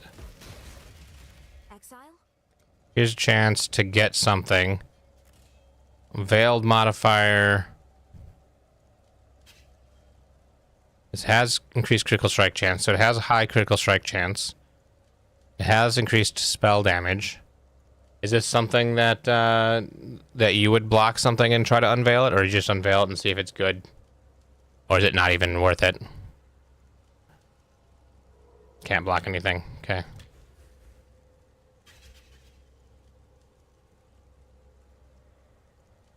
I mean, critical strike multiplier is not terrible. Oh, yeah, I get 100%. Yeah, didn't think about that. So, plus 39 critical strike multiplier with rare or unique enemies nearby, plus it already having critical strike chance. It doesn't have flat added lightning damage or a increased spell damage roll. It has 2 available prefixes. So this I could craft something on it and then use this to merge in once I have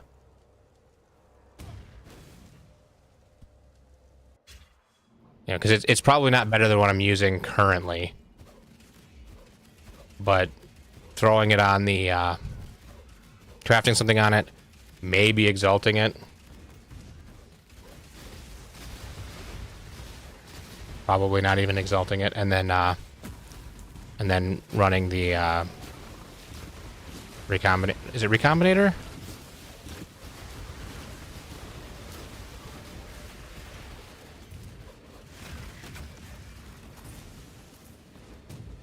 You gave my pride a bloody nose.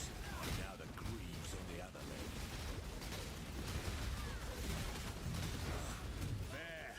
Fair fight. Not bad.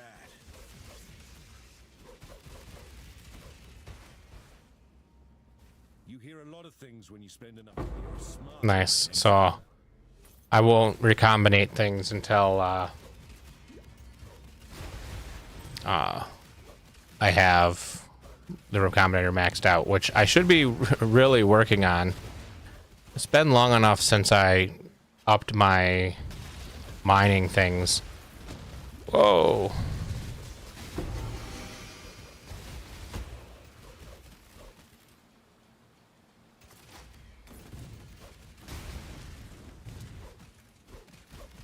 Upgrade the disenchantment first. Okay. I've been planning on upgrading mining as my first upgrade because of the level 11 one giving you extra money. Oh, breaking down uniques is a good thing. I probably should be not vendoring my uniques and waiting until I have the ability to break them down. But I'm a ways off of that. That'd probably fill up my stash.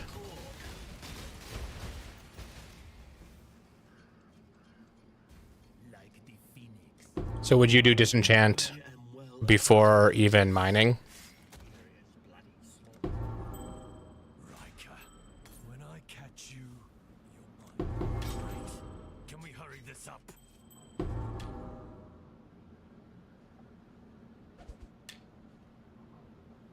Okay. Blessings.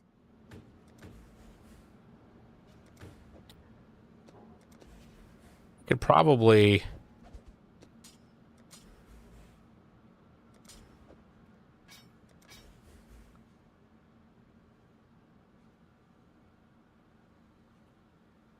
mining up to a point where a chance to find rare ores is higher. Yeah.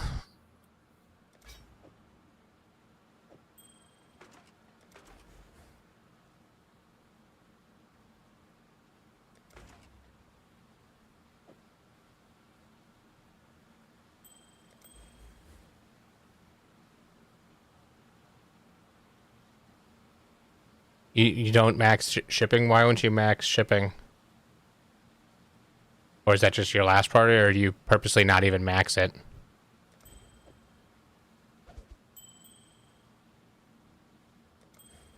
Oh. Okay. That makes sense.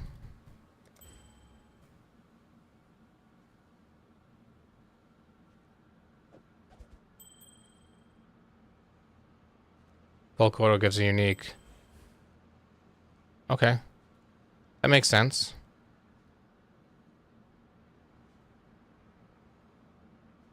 Okay, so this ring, having increased lightning damage and increased elemental damage with attack skills. Does increased elemental damage with attack skills affect Power Siphon? It says attack. Because then I could go with endurance charges and a chance to gain endurance charges on kill, and this can be my endurance charge for now until I get that chest that does the endurance charges. Oh, I don't get the kill. That, okay. So then it's probably better to go cold chaos and keep doing my chaos resist. And then, oh.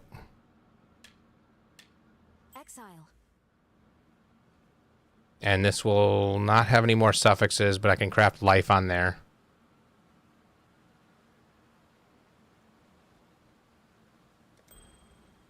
Okay, I'm gonna have to look and see if that's gonna ruin my resists. Like that is just probably better than this amethyst ring. I'd like to get more chaos resist, so I'm hoping I'll be able to replace this topaz ring. Probably not. Maybe. Oh, that has strength on it too. I think I need the strength. So.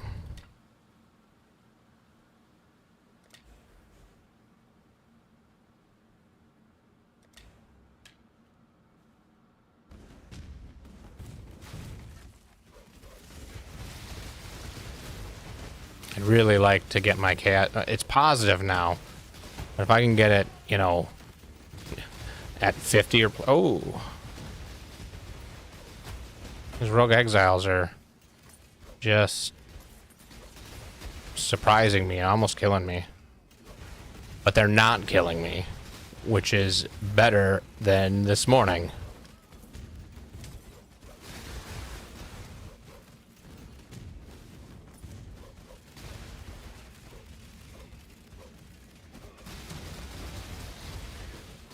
So volatility beats returning projectiles. That's I kind of thought it did, but I actually had ran out of chromatics when I was rolling the colors. And so then I stuck with this and I just haven't thought about it since.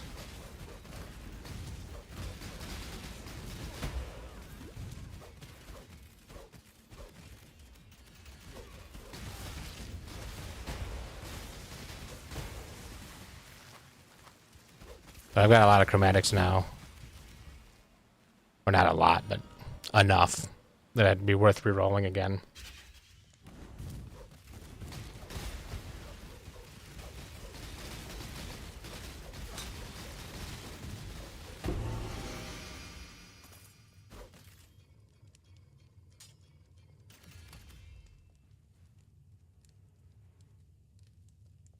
More than 50 monsters left.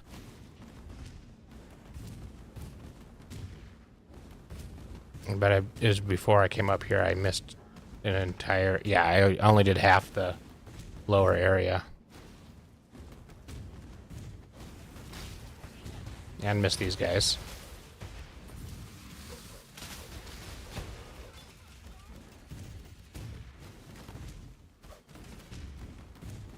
Yeah, when I get back to my hideout, I'll work on swapping that out, and you know, maybe I can get the strength belt to work out, and then I'll be able to add strength, and I don't need strength on that ring. And then I'll have more chaos resist as well. If I get enough strength, I can take the strength point out of my tree. Or maybe I just need to look at what skills are requiring strength and down level those skills, because if it's like shield charge,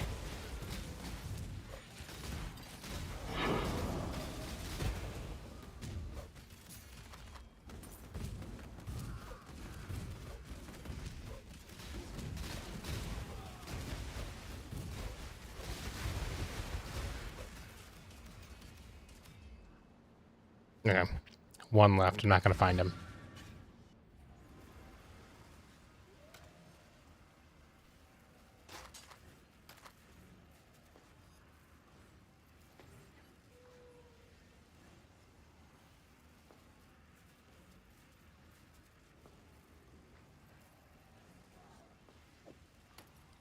Like, I like the amount of lightning resist. That reduces my reliance on lightning resist on other gear, and the amount of strength is really nice, but I don't think the rest of this matters at all. I could probably just roll it a bit.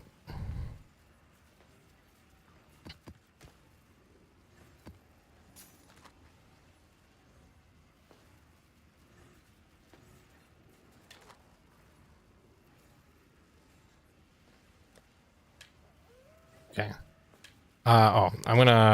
I'm just gonna craft out of this quick, so that it's ready for Recombinator, so I know. You think flat damage is better than the percent damage for the craft?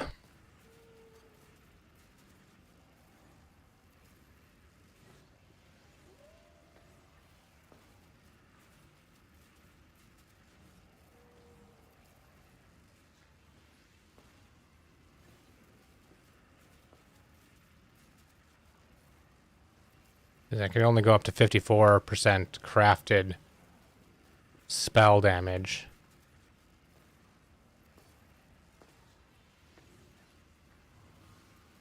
Oh, not to spells. What am I was going to do the thing again.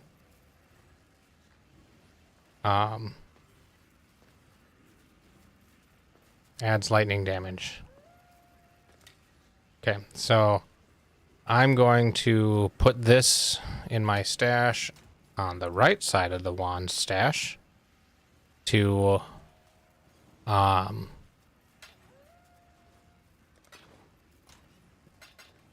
basically indicate this one's effectively ready to be recombinated with something.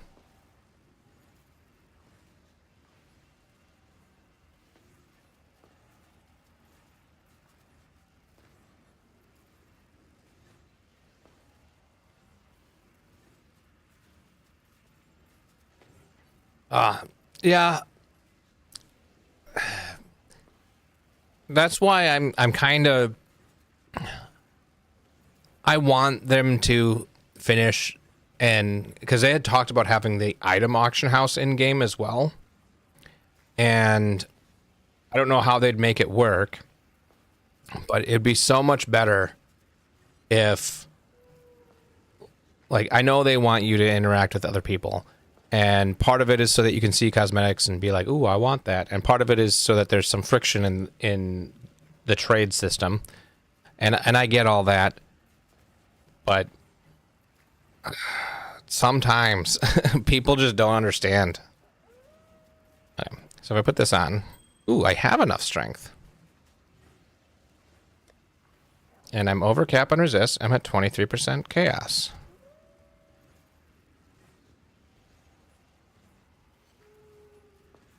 So I want to throw some life on here.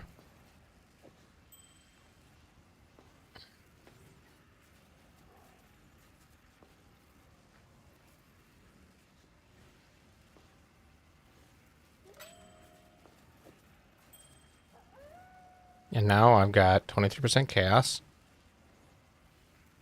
And still over 3,000 life. So I'm happy with that. Gonna hold on to that ring. And not gonna hold on to the belt.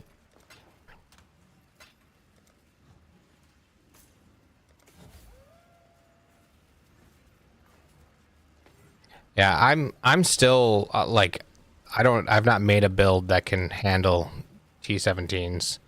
I think last league I was doing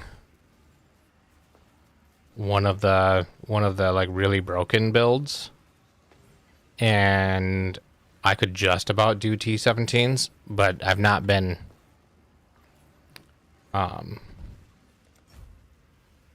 yeah, that good at it. So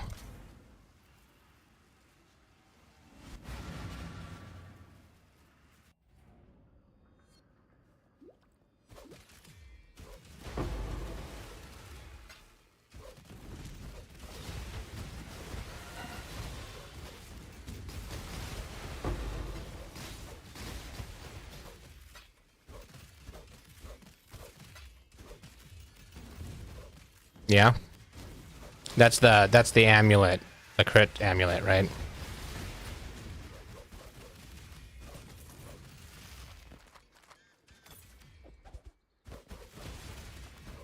Oh, I didn't change the skill out. I did one of the things and then I got distracted. Yeah, I'll change the skill out after this. Yeah, I don't think I have that amulet. I may have picked it up and not realized it. Hurry on. Have you become so blind to the light?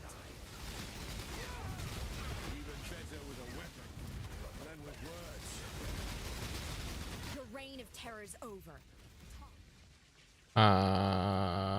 Elrond is not max level yet. Now you are. Go on. Already max rank. What will you give me? No, I don't want you to do that. Go on. Death is what separates the wolves from the pups. You should have given them the red Drop unique. and the strong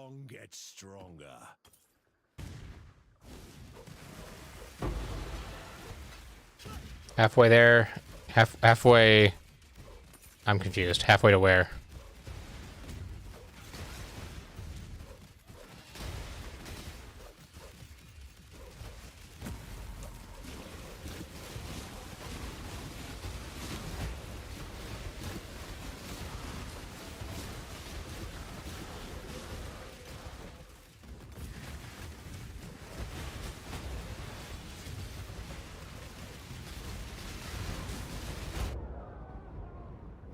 Oh, yeah. I remember to do one and then forgot the other. Yeah.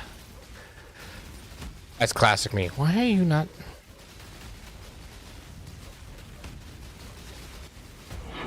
There we go.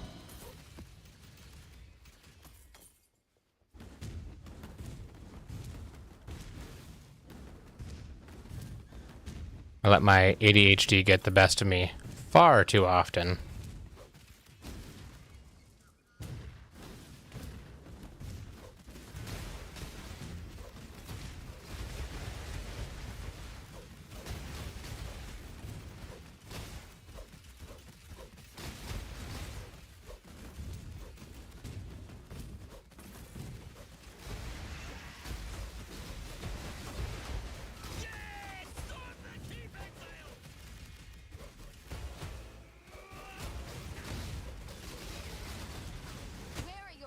Ones now, as a might. To the victor, and the strong get stronger. Exile.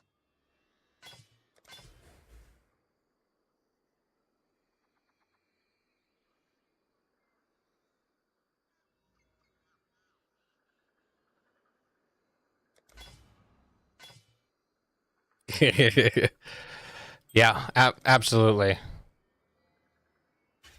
You know, key point. That van keeps driving by. Like, who notices a van just driving by multiple times out the window that's 20 feet away and then another 100 feet to the road, you know?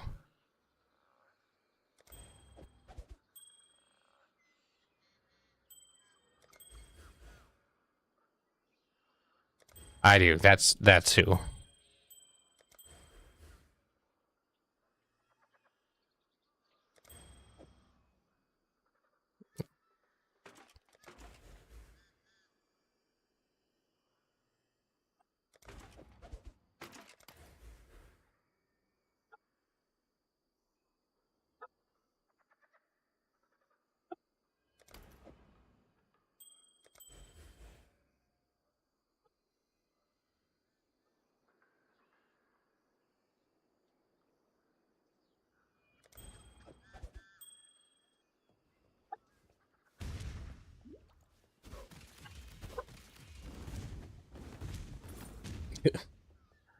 My dogs are barking at something. And my old dog is just howling. I don't know if it's coming over the mics at all, but I think I'm gonna have to let her outside here.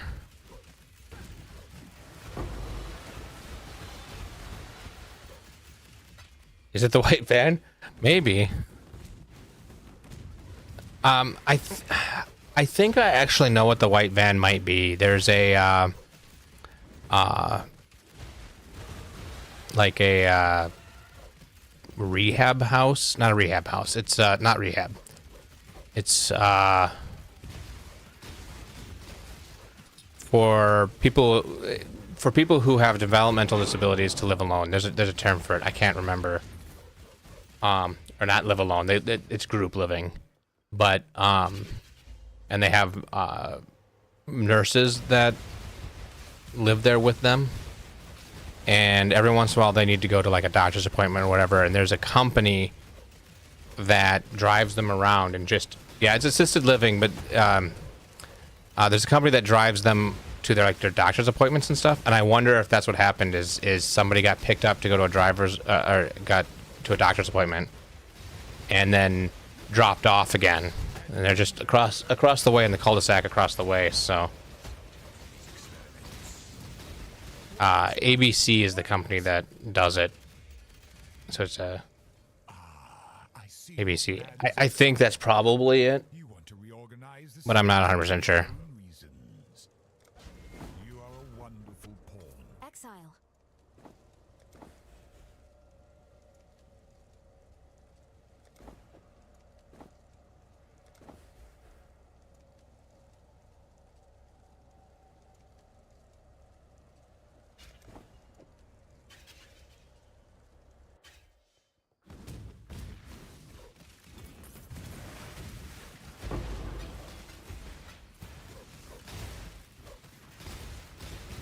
And they use a couple of different companies when they do that. And I think one of them does just have white unbranded vans. But I can't tell from where I'm at that if I could tell if it had a wheelchair ramp built into it, then that was definitely what it was. But I can't tell from where I'm at.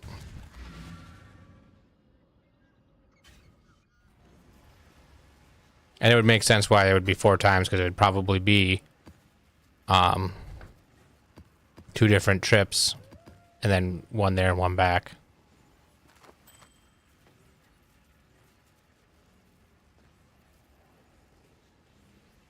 Okay, so then I'm going to create a dump tab. I already put a unique in here. This jewel comes out.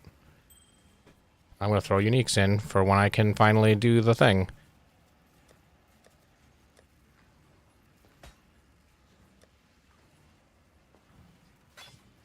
Okay, now I'm going to remember that I want to take out returning projectiles, which is this one, and re-roll this to have 1 green, 1 red. 1 green, 1 red. Here.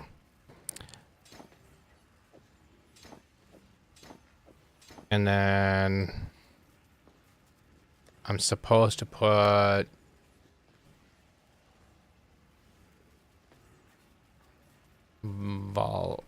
volatility. I don't already have it.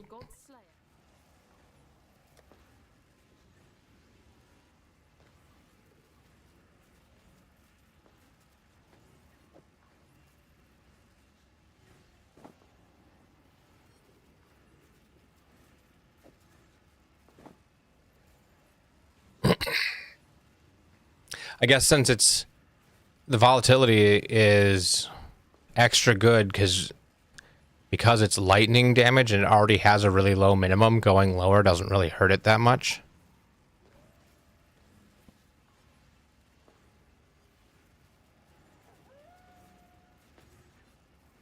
So that would make sense. And then returning projectiles will go away for now. Although, actually, I should remember, and I'm going to pick up, do I have another power siphon?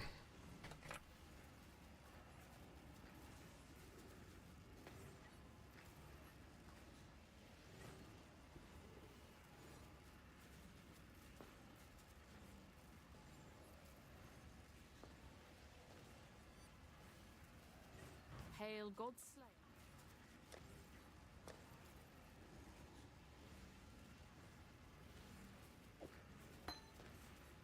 Okay, I'm gonna grab a couple of power siphons, and I'm gonna throw them in my offhand, so I'm actually leveling them.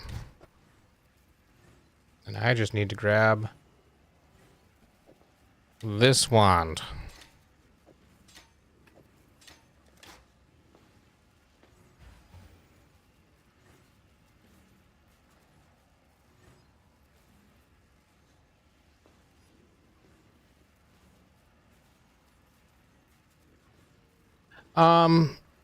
I don't know how that works with affinities. So I have Unique's affinity to this. I can test that really quick. I would imagine that it's going to go down the list and go into the first matching affinity. So I'm going to take out this ring, and in here I have these 2 rings. I'm going to, oh, I didn't mean to right click there. Do unique here. Okay, so now first I'm going to put the unique above this, and if I'm here and I control click that, it went into this unique tab because I believe because it was first. And if I were to move this over so it's after, oh, this didn't have unique affinities on anymore. Oh, you can only have unique affinity on 1. Okay, well, That answers that.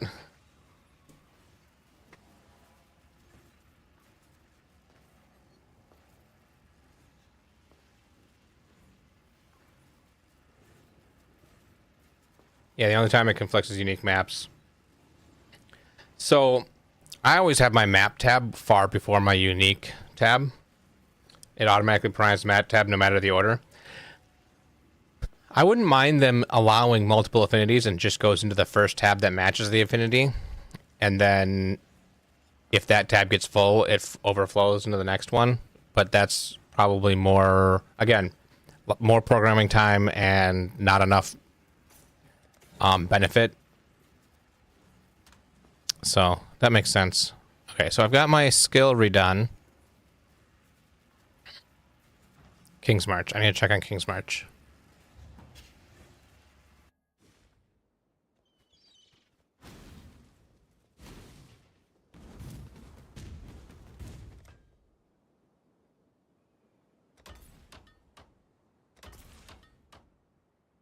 So this one, likely to be rarer varieties. Might as well do increased ore.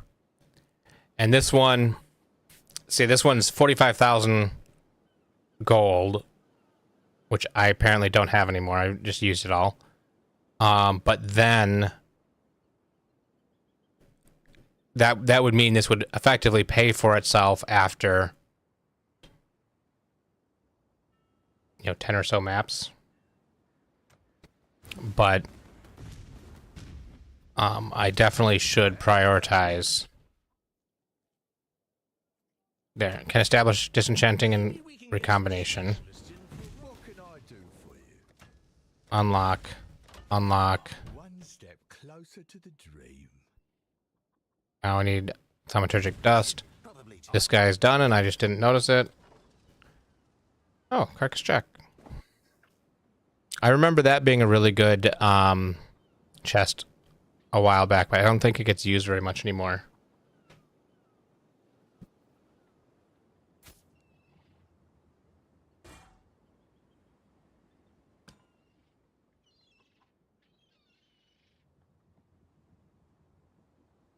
The power creep on influence monster modifiers, yeah.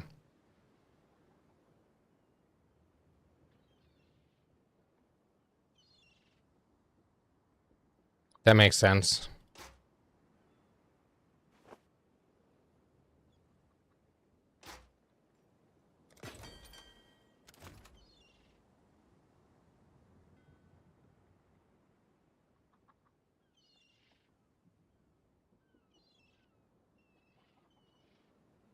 Yeah, I'm probably just gonna disenchant most of these.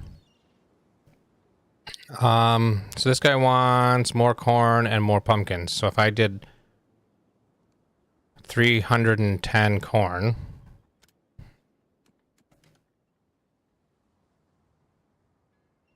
And 220 pumpkins.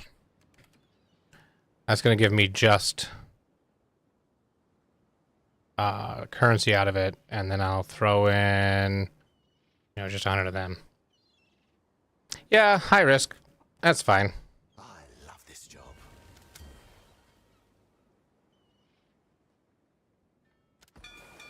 Off they go. What have you got? Oh, things are looking up. Oh, I need to get disenchanters. What have you got for me? I do have 36,000, so I still have a decent amount of treasury gold. Yes. So Who would you like to hire? I've got plenty more eager to sign up. Let me just grab the next few applications. Here's the next set.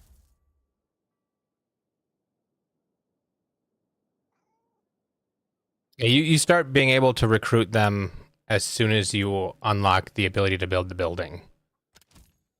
Here's the next set. I don't want a 1. There's 5. Okay.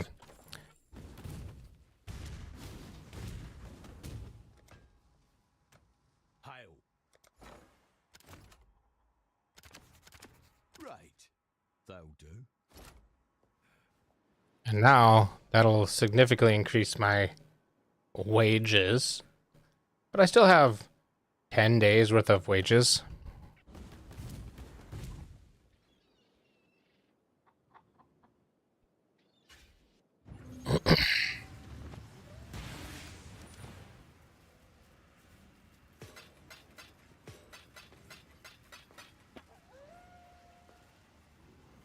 Okay.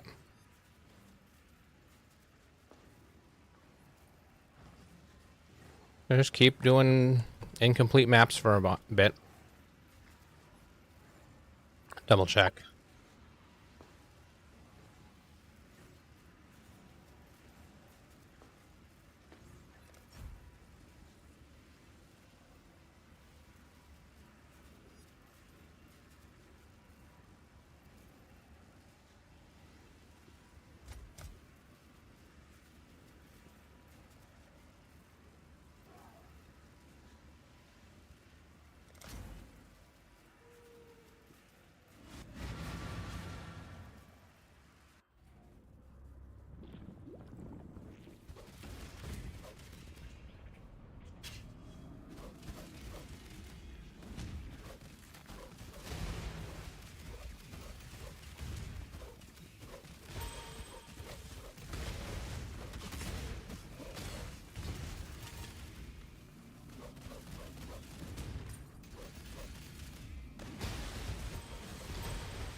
So, a while back, they took out the ability to take a level 20 gem and turn it into 20 quality gem for active gems, but you can still do that with support gems, right?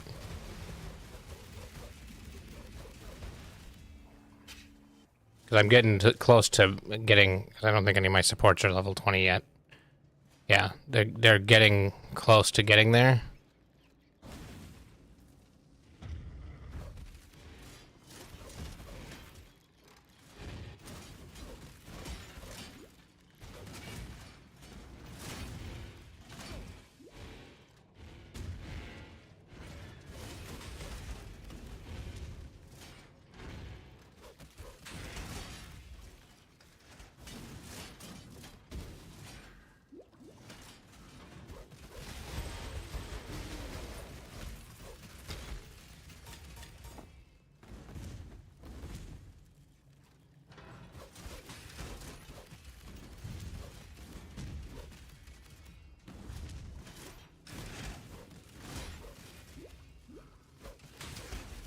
Ugh.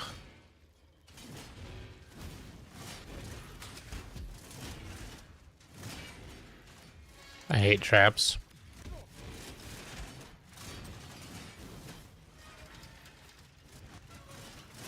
I'm too impatient. Oh, yep, there we go again.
I'm so glad that the like, I know I'm not a huge fan of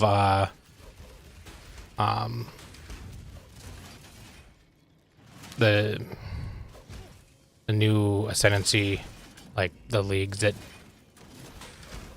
can't think of the names right now. Like Ultimatum and also Sanctum.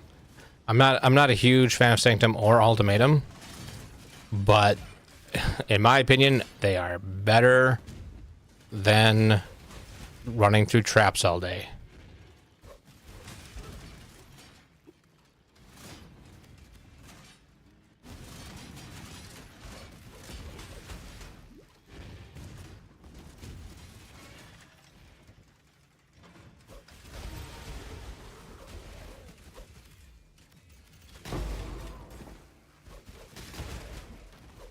Belief is the strongest metal of them all.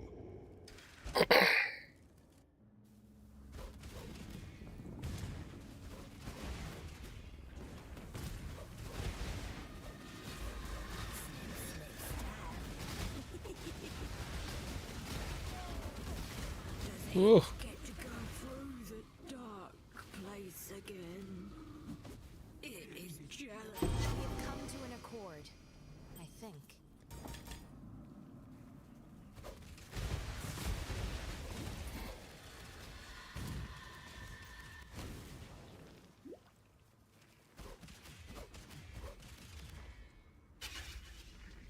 I mean, the escort part isn't a guarantee. You're not guaranteed to have to do the escort. You could just get to that one and be like, nope, and then leave it and go back into it. Although, beyond the first one, I don't believe that they're guaranteeing you're going to be able to go back into it again.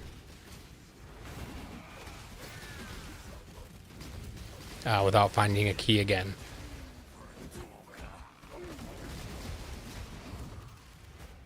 Killing and can we wrap this up?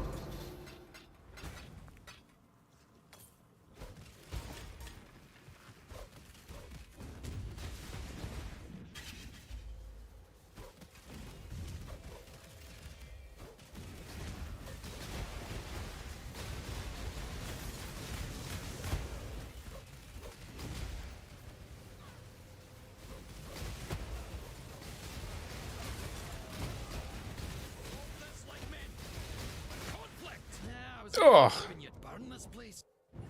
I didn't dodge very well on that one.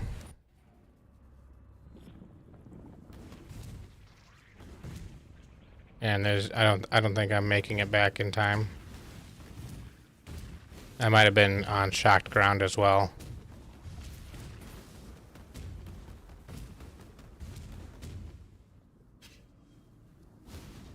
Oh.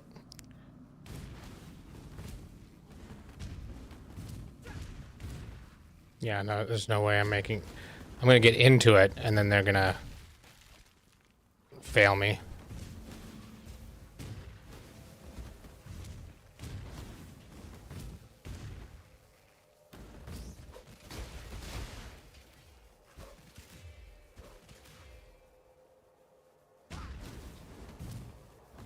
Yeah, and then I didn't even get the portal to get back out.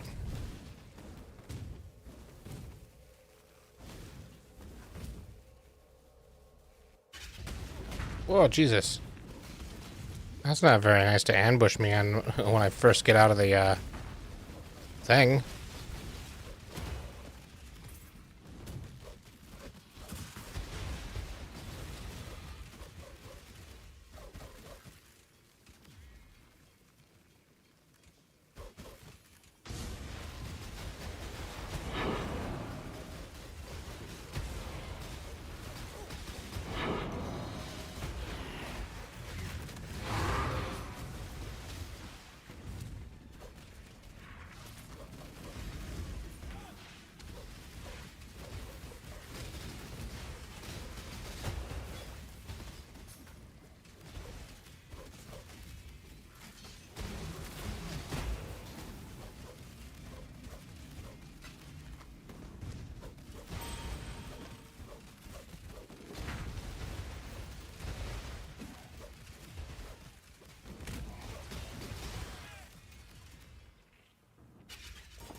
Ugh.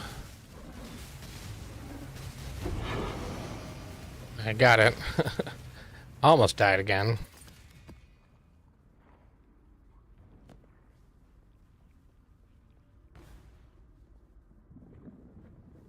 Digital Atlas skill tree unlocked. So now I can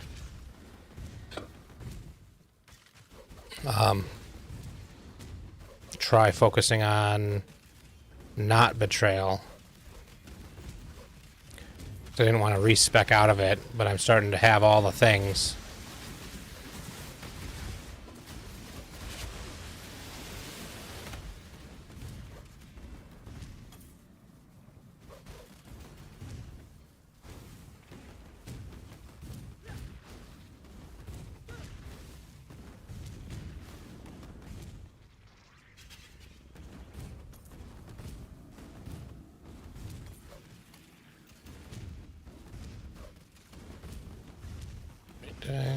I want to pick up the Omen Wand.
Hello.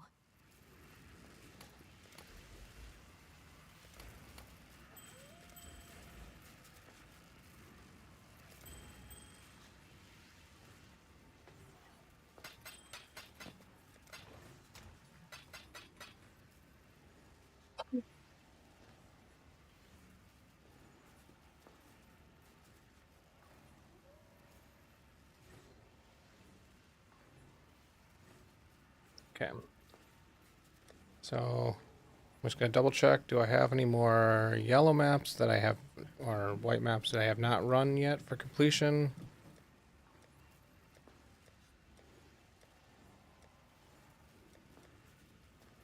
There is a burial chambers.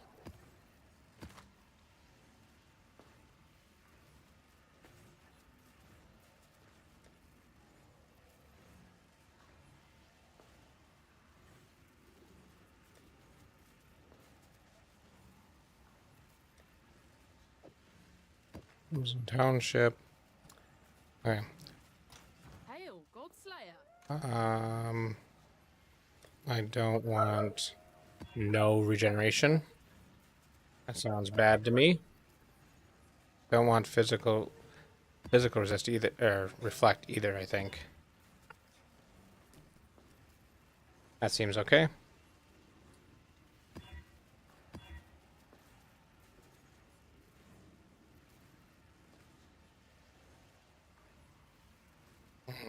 Minus 12 to all maximum resist seems scary.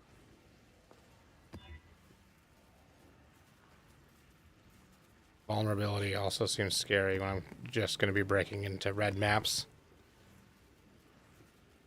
That seems good. Let's corrupt them and hope they don't brick. It's a lot of extra elemental damage. That didn't change, that's fine. I don't think they're undoable. I think they're fine, but this one's gonna be a little bit scary with all that extra elemental damage.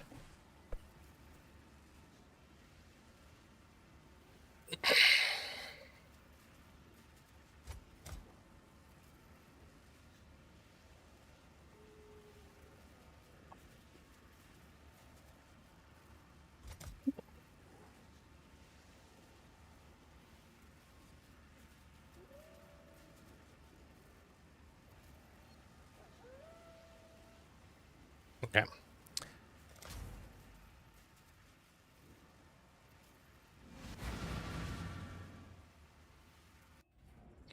So I think that what I'm going to do is I'm going to run these 3 maps that I've prepared.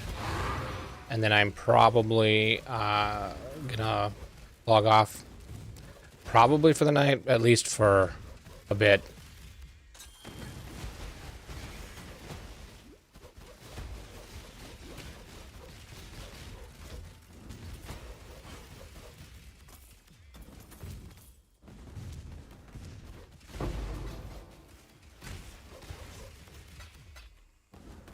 But I'll definitely be back on tomorrow.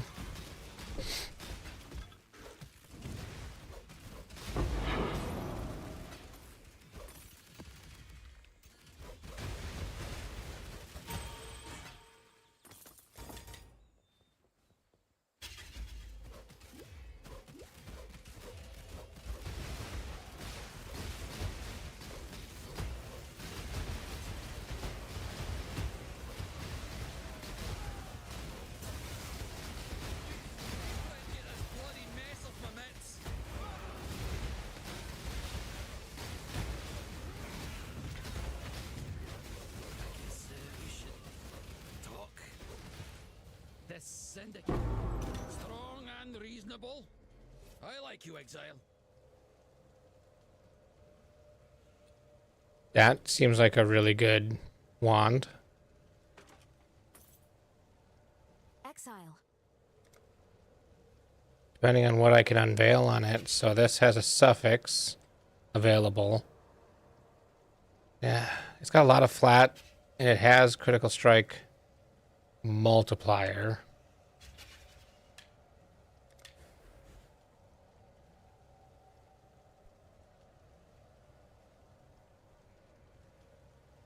But I don't think any of these help me. Because I don't kill an enemy. Attack speed doesn't help me. This is again attack speed. And fire damage over time multiplier.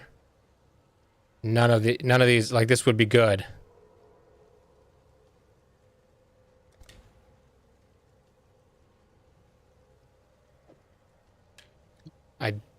That's a lot of flat lightning damage and 56% increased lightning damage, but I'd be dropping 121 increased spell damage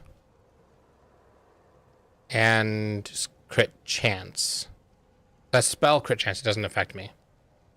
Triggering global critical strike multiplier is 28. So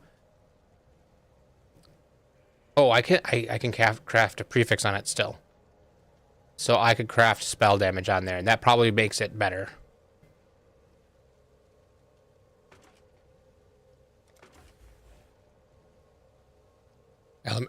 Elemental penetration is better.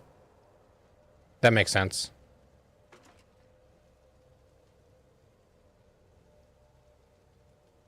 Oh, I can't craft a spell because it... Yeah, that makes sense too.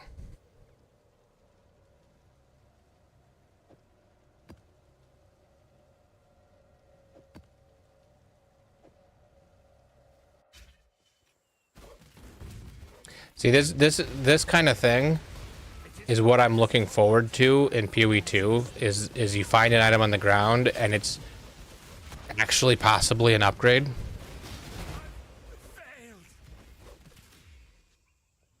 Just Elrond? Yep. How about some Better deal than having to kill you. Exile? Exile.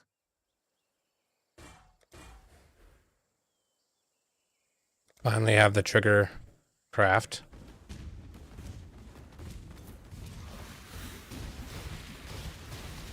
Not that this build needs it.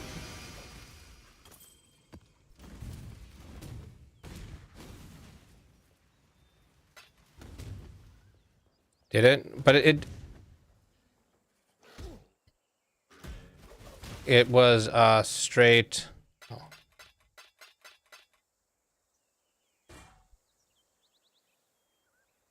It's tier 1 energy shield, but it's straight energy shield, and so since it doesn't have evasion, it breaks my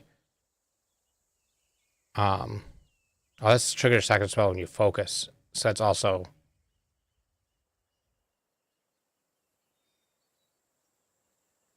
I mean, maybe I'll hold on to it for a different character, but I don't think that because it doesn't have evasion on it, that breaks my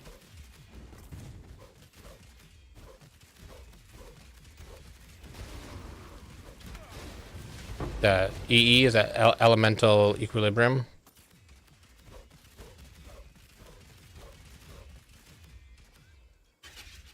I didn't know. Oh, ephemeral edge.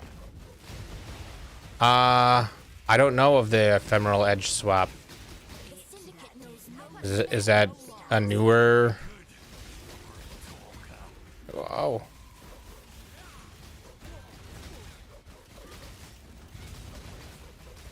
Not become known as Riker the Betrayer.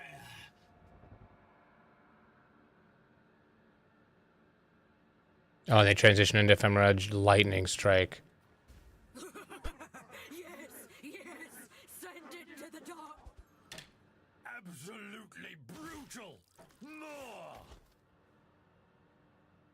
I hadn't planned on it. Probably because by the time I would I'd be ready to start making that kind of transition. I'll probably be playing PoE 2.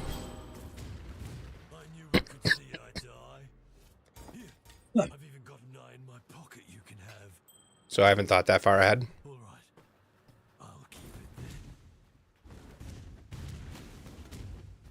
Although depending on, how the servers go, I'm hoping for good solid servers on Friday, but it might be better to play this while the servers are recovering from the, million people that are going to be playing all at once.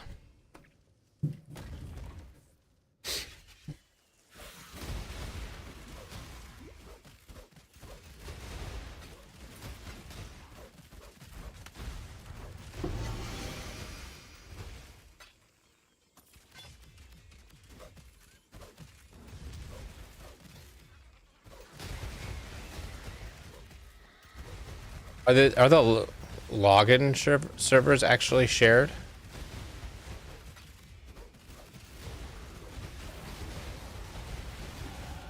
Like, I know that you,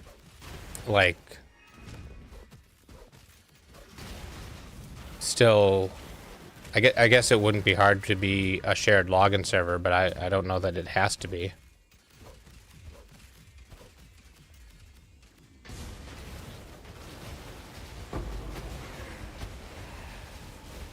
I guess it would depend on if they're planning on locking you out of PoE 2 if you're logged into PoE 1. Because then that would probably have to be a shared login server, but if they don't care if you're logged into both games, then they could do completely separate login servers. And then they wouldn't affect each other. I recognize that amulet.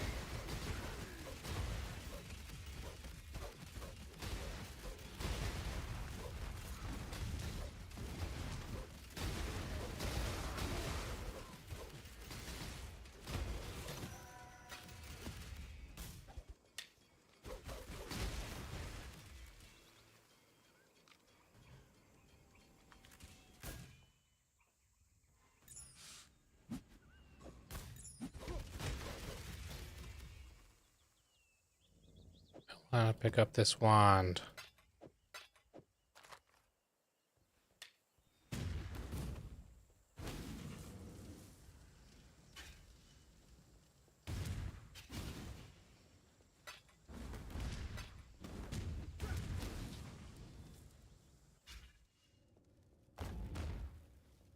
Because I don't trust myself on this map, I'm dropping a portal.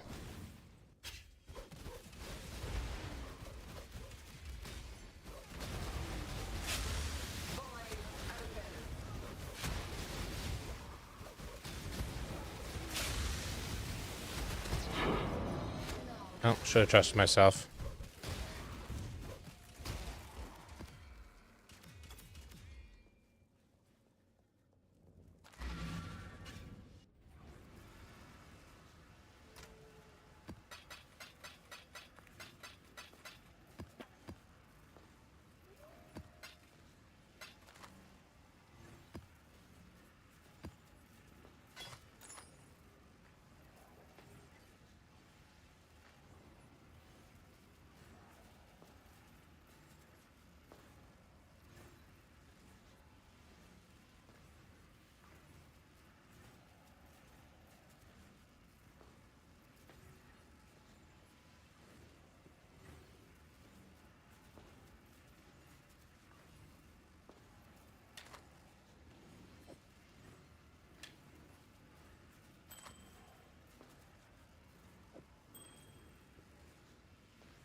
Okay, so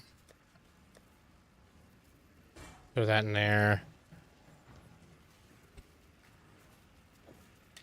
So this would be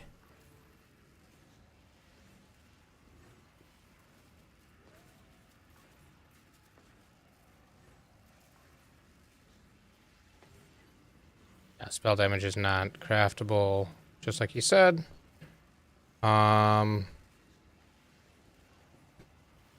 Penetrate 11 to 13% elemental resist. Might as well use the Exalt Orb to do it. Probably fine.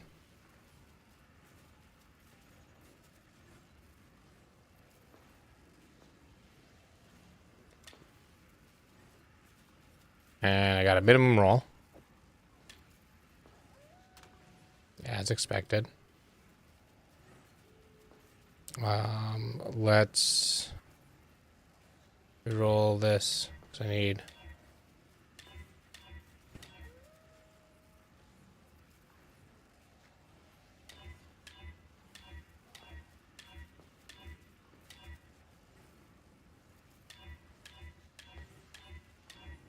There we go. And shield charge. This is perfect. Shield charge and faster attacks need to be linked. This one does not. Not that it would have cost that many fusings to do that. And this is going to go into my... Could probably smash them together wands. And this wand seems good enough where it probably makes sense. What was I doing? I think I just did these. These three.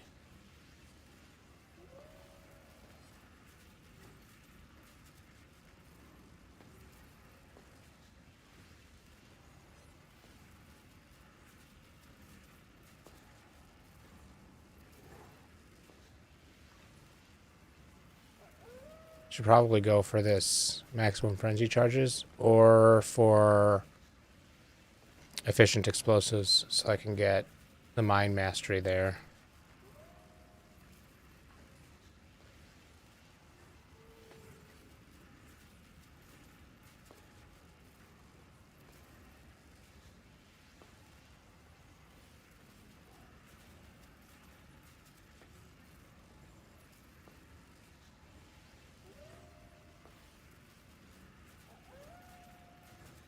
I'm gonna start going for this frenzy charge.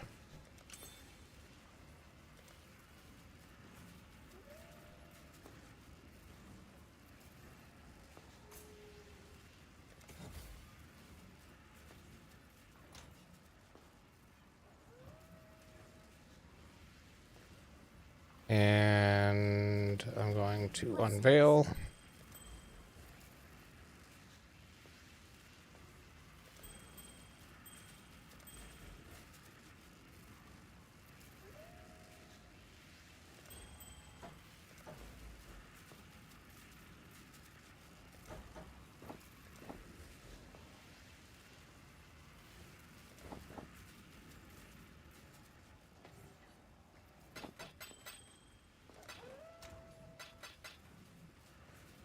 I kind of want to check out King's March to look at the runesmithing table. Is what can I throw on here? I could add another 2 to 25 to 29 lightning damage.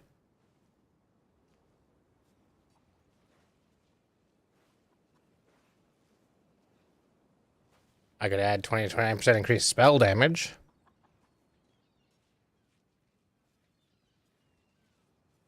I don't have enough for anything else.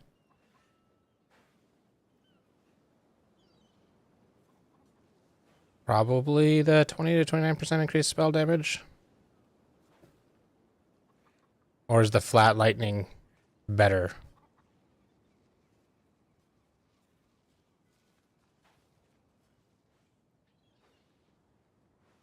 Even though it's a tier lower.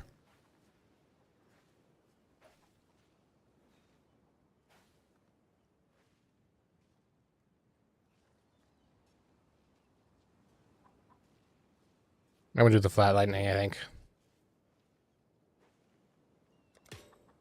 All in a day's work.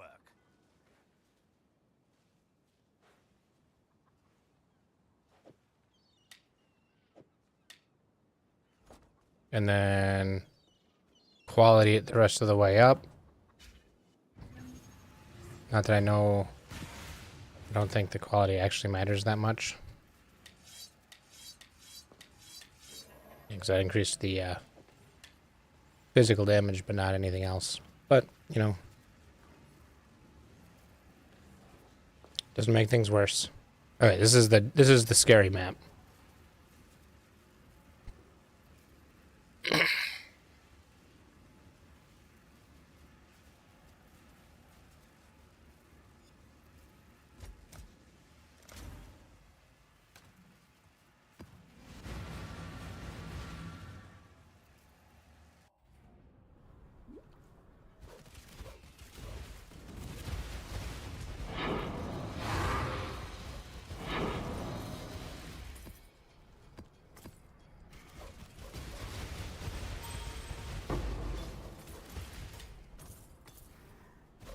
I think that was a crazy boost to damage.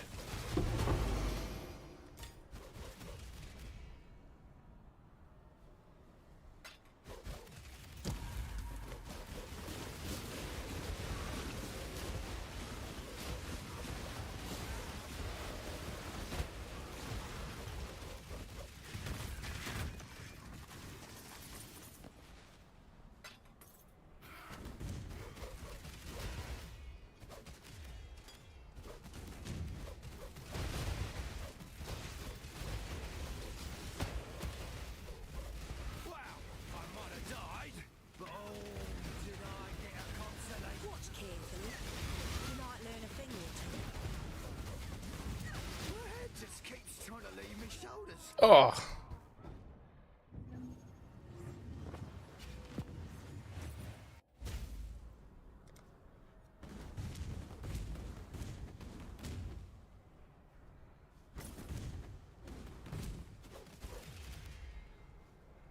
Look, I'm just no good at this. Next time you see me, I'll be a new man.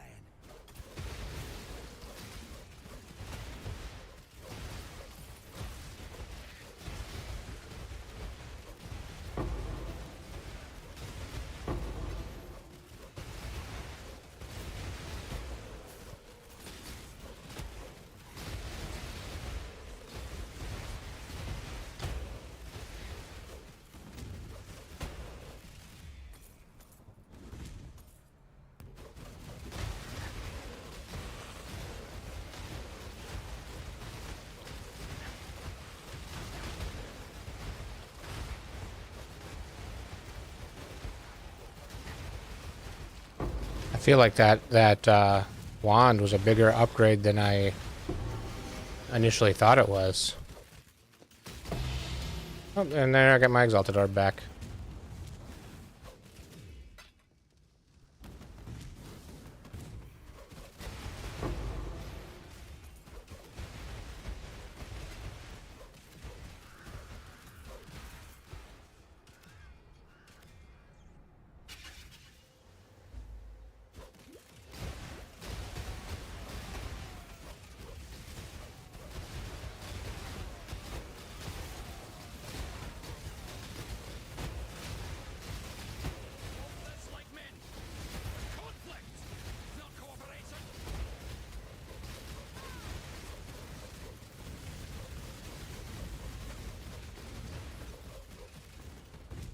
What? Did I lose? Did they kill things really quick? He was like running away from me.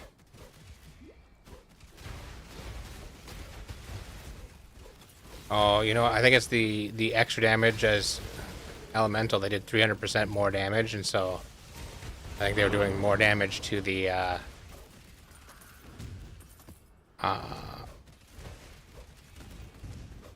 whatever boxes.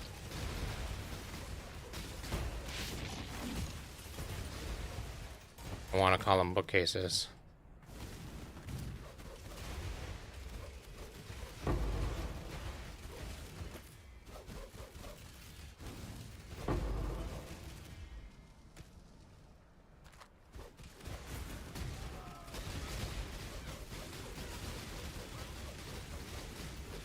An impressive display.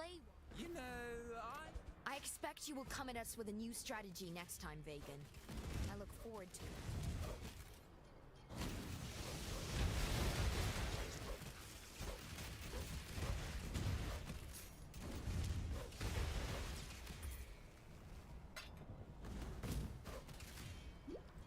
And now this is doing significantly more damage. I bet I would have a much easier time on Sanctum runs.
Okay.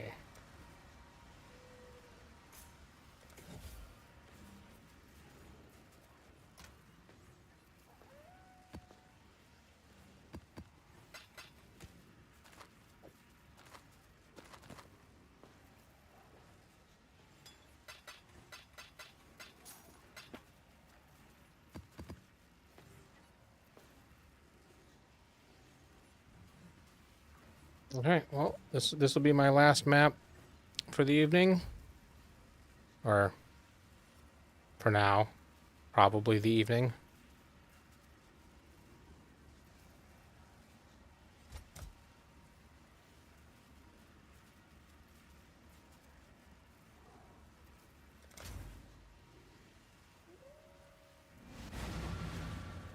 I'll probably do King's March stuff real quick and then log off after this map. You there, local, come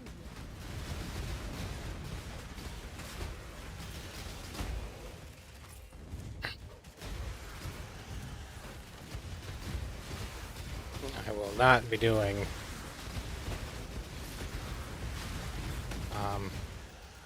the explosives. I don't like it.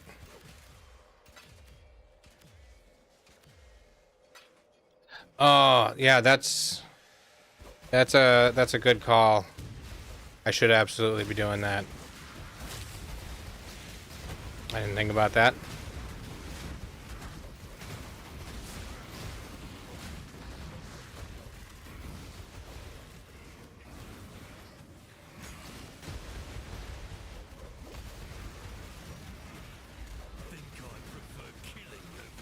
So clumsy, Camille. But I love your enthusiasm.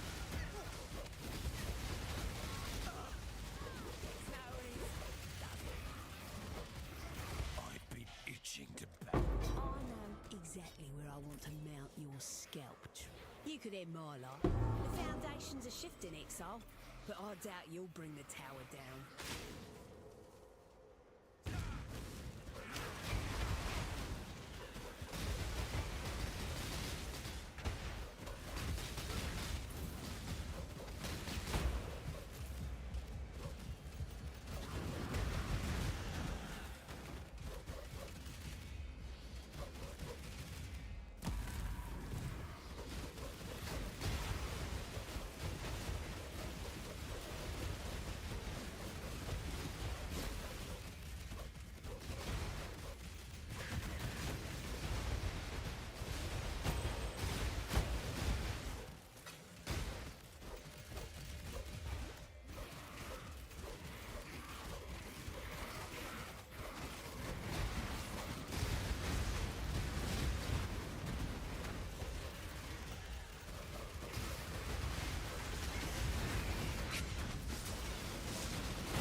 I got 2 of the ritual encounters down.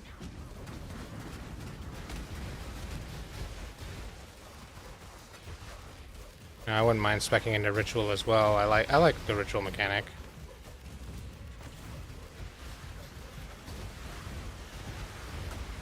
I think I like Legion better.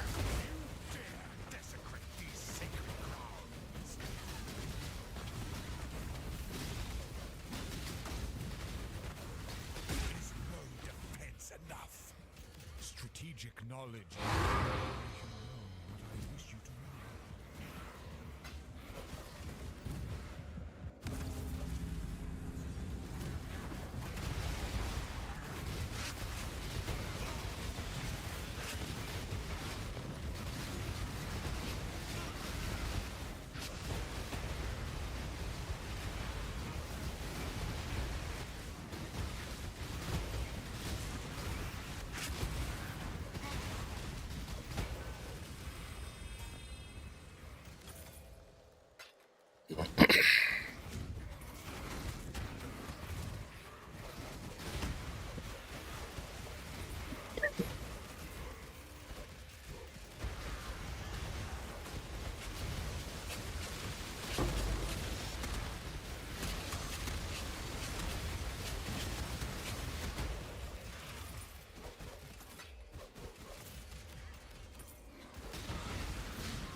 have a moment for last word.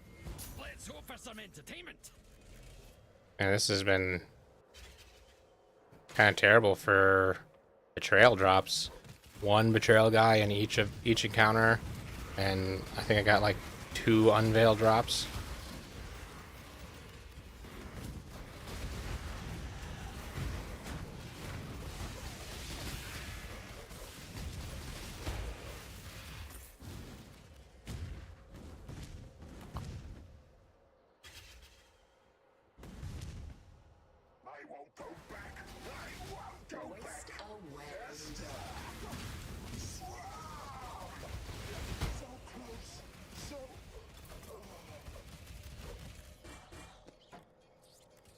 Okay. Oh, before I leave, I should look at ritual. Oh, Omen of the Jeweler is nice.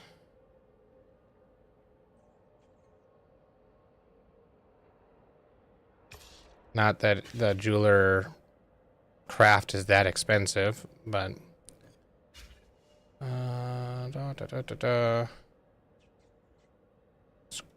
that seems like a good essence.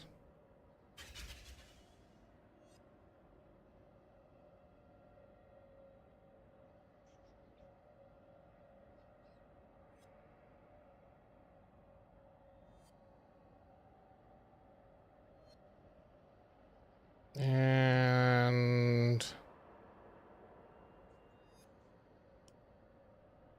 maybe that thing and that stuff, and that's good.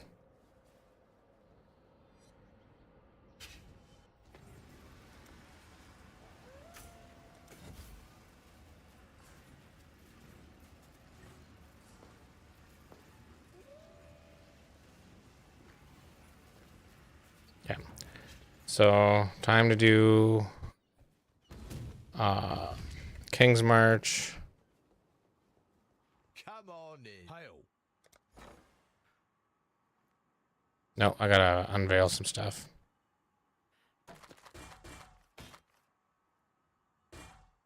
Always a pleasure. Onward and upward, as Danig might say. That'll do. You got some goods in from Ribbenfell.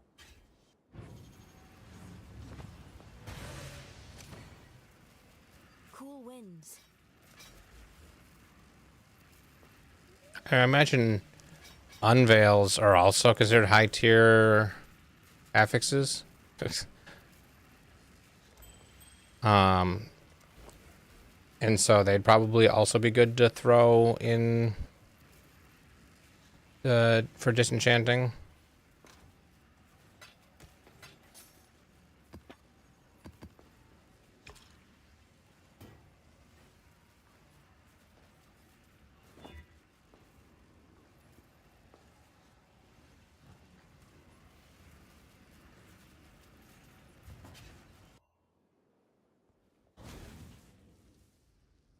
We now have the means to construct Hello. Hail. Is there a way to tell? Oh yeah, so it's gonna be 1,500 for that. Onward and upward, as Danig Yeah. might say. I'll just fill it with whatever, and then I'll start dumping things that are low value.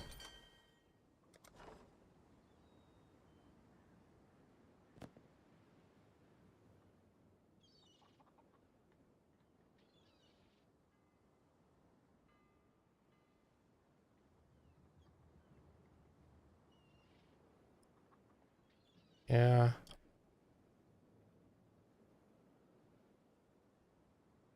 This, other than the flat evasion, this is probably actually better than what I'm using. I probably just need a new shield.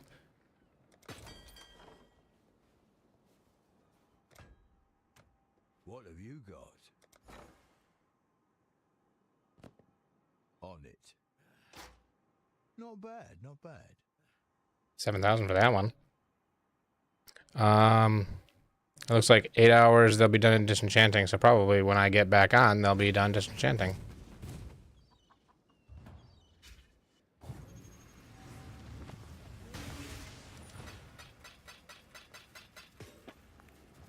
No, I should make sure...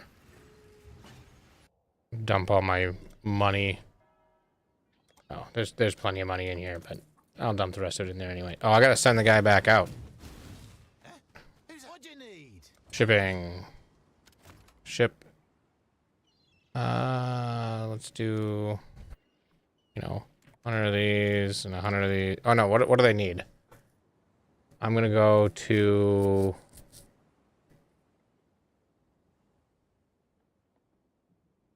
here. So he wants orichalcum, 130 orichalcum.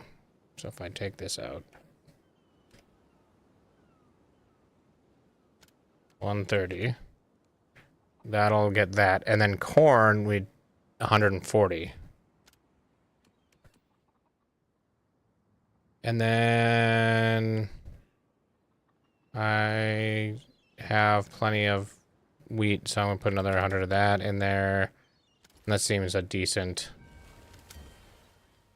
amount of risk. They're on their way.